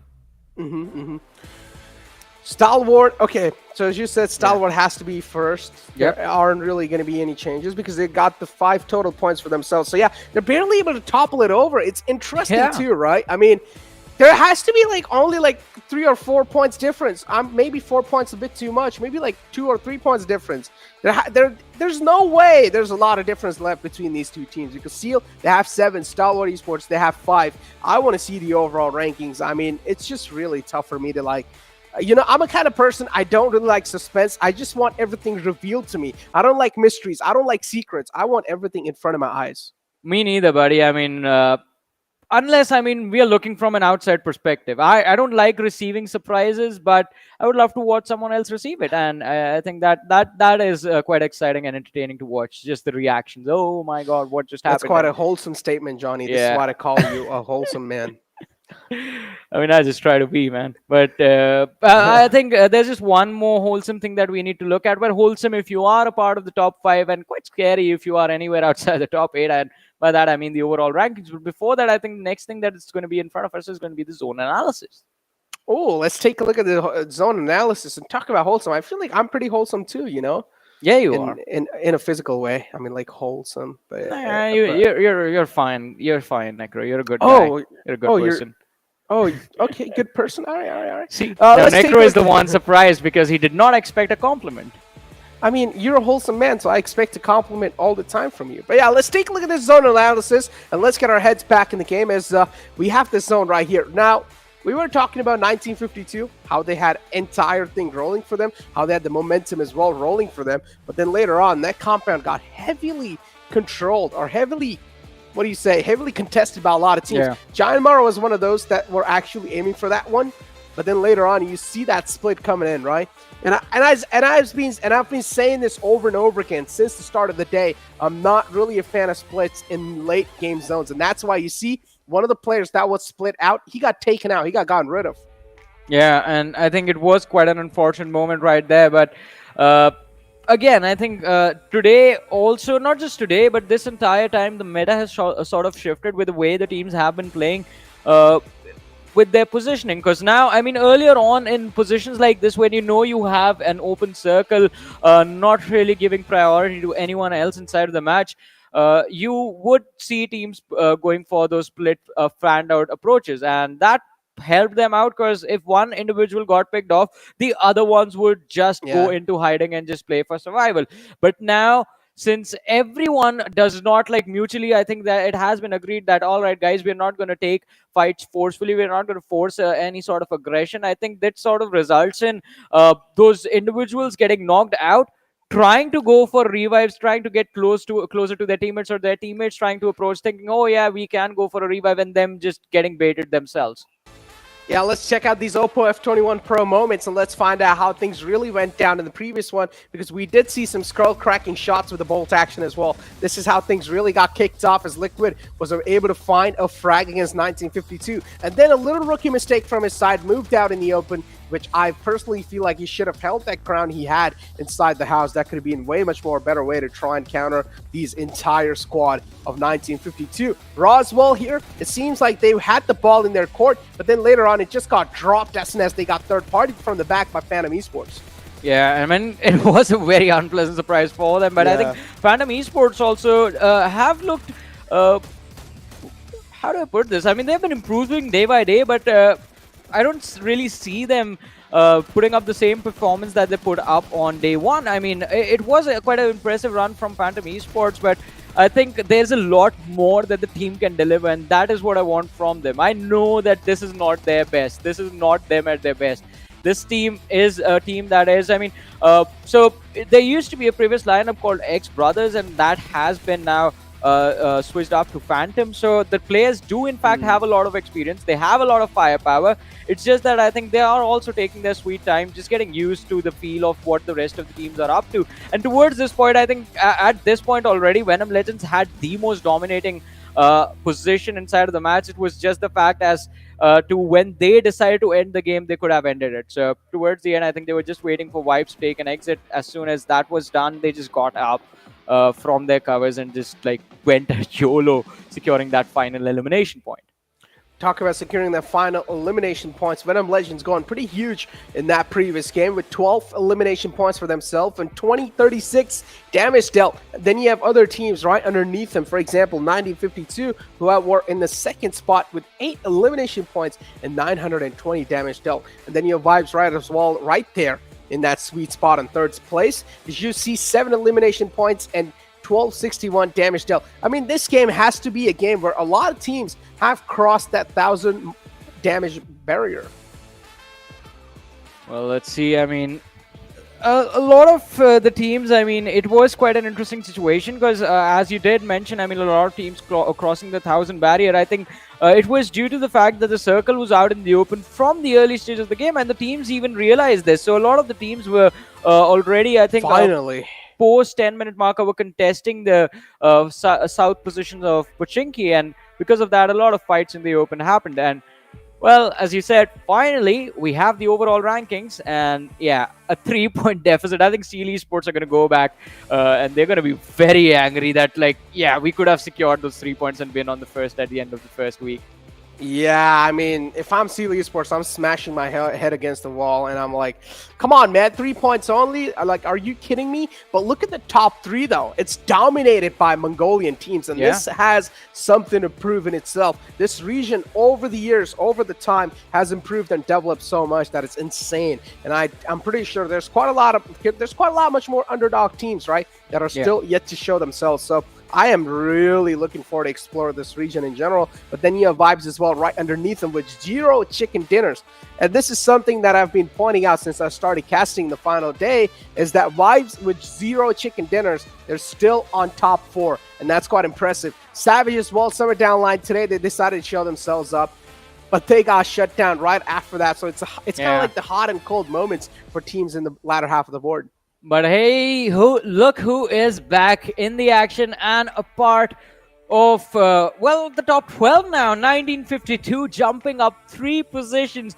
They were struggling so much. I mean, them and JyanMaara were left so far behind from the rest of the competition that at a certain point, I thought they wouldn't even be able to climb up to the 14th position, but they have proven me wrong, and they have done so in style as well. So kudos to 1952 for that impressive jump. But ElementriX and JyanMaara, I think tomorrow, not tomorrow, the day after tomorrow, once they come back with the league play days, I think they're going to be required to qualify for the second Super Weekend consistently. Otherwise, it is going to be a troublesome situation if the remainder of the 4 teams show up and just topple them over.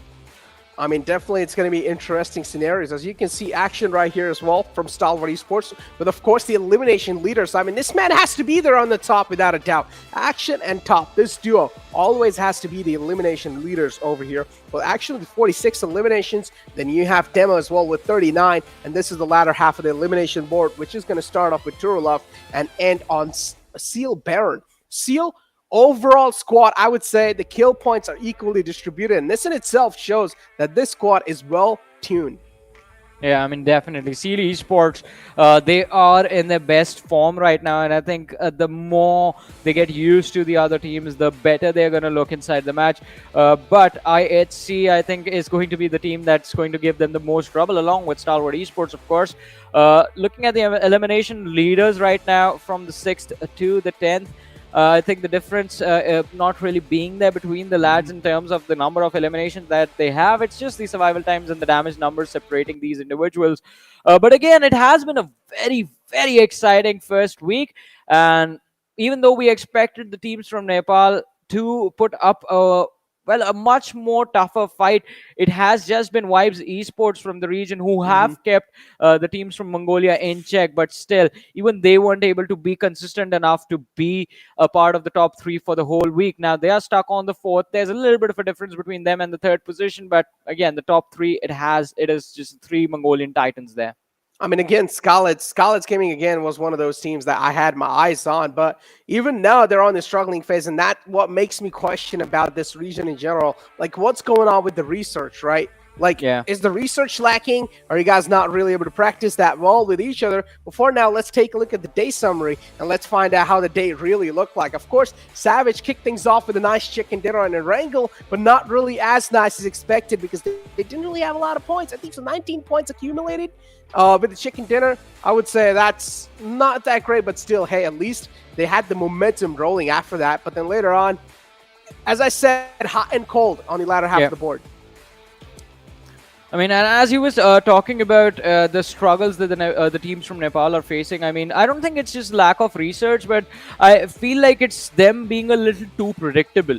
Vibes is the team that is like playing out of their minds right now and are doing a phenomenal job because it's quite difficult to read their plays. But the other team, Skylightz Gaming, they're just sticking to the same sort of setups in the late game stages. Even the drop locations might have changed. The way they approach the mid game stages, it still remains the same. While on the other side, Stalwart Esports, well, dominating day 1, IHC dominating day 2, and Seal Esports dominating day 3. Ladies and gentlemen, it's just the Mongolian Titans everywhere on the leaderboard, on the Super Weekends, and they're just doing a phenomenal job. And again, being unpredictable at that too, because I mean, if in season 4 you had come up to me and said that, yeah, Johnny, the next season IHC is not really going to be being as aggressive as they are right now. They're just going to back off from any early fight that we see. I would have called you a madman. I was like, what are you thinking? What are you saying? That is never going to happen. This is not the team's play style. But still, IHC, they're doing a phenomenal job. You can't really think when you see them in the game and you spot them out, you try and engage them. You won't feel like it's the same team and the same set of players that you're fighting. So I think they are doing an incredible job. Stalwart Esports, I think, again, Stalwart Esports are just being themselves and being doing what they are the best as, that is shooting people in the heads and just collecting those points. Seal Esports, although, are a very, very fresh change of pace, because the last time they were here, we saw them struggle quite a lot. But this time, it's completely different. This time, they're prepared. And this is what I talked about with you yesterday, right? Yeah. I said the Mongolians, they're just having their turns, right? On the day 1 of Super Weekend, it was Stalwart Esports dominating. On day 2, it was what do you say? IHC. And now on day 3, it was Seal. It's like they're having their turns on the days, right? They're giving their own personal space to them, but it seems like that's going to be it from our side for the Super Weekend Week 1. It's time for us to conclude the final day of Super Weekend Week 1, Johnny. Any final words from your side? I mean, I just want to see what's going to happen in the next week, because this week was just a little too much. Exactly. This week indeed was a little too much, but now it's time for us to conclude the show. That's going to be it from me, Necro, and that's going to be it from Johnny. It's time for us to sign out.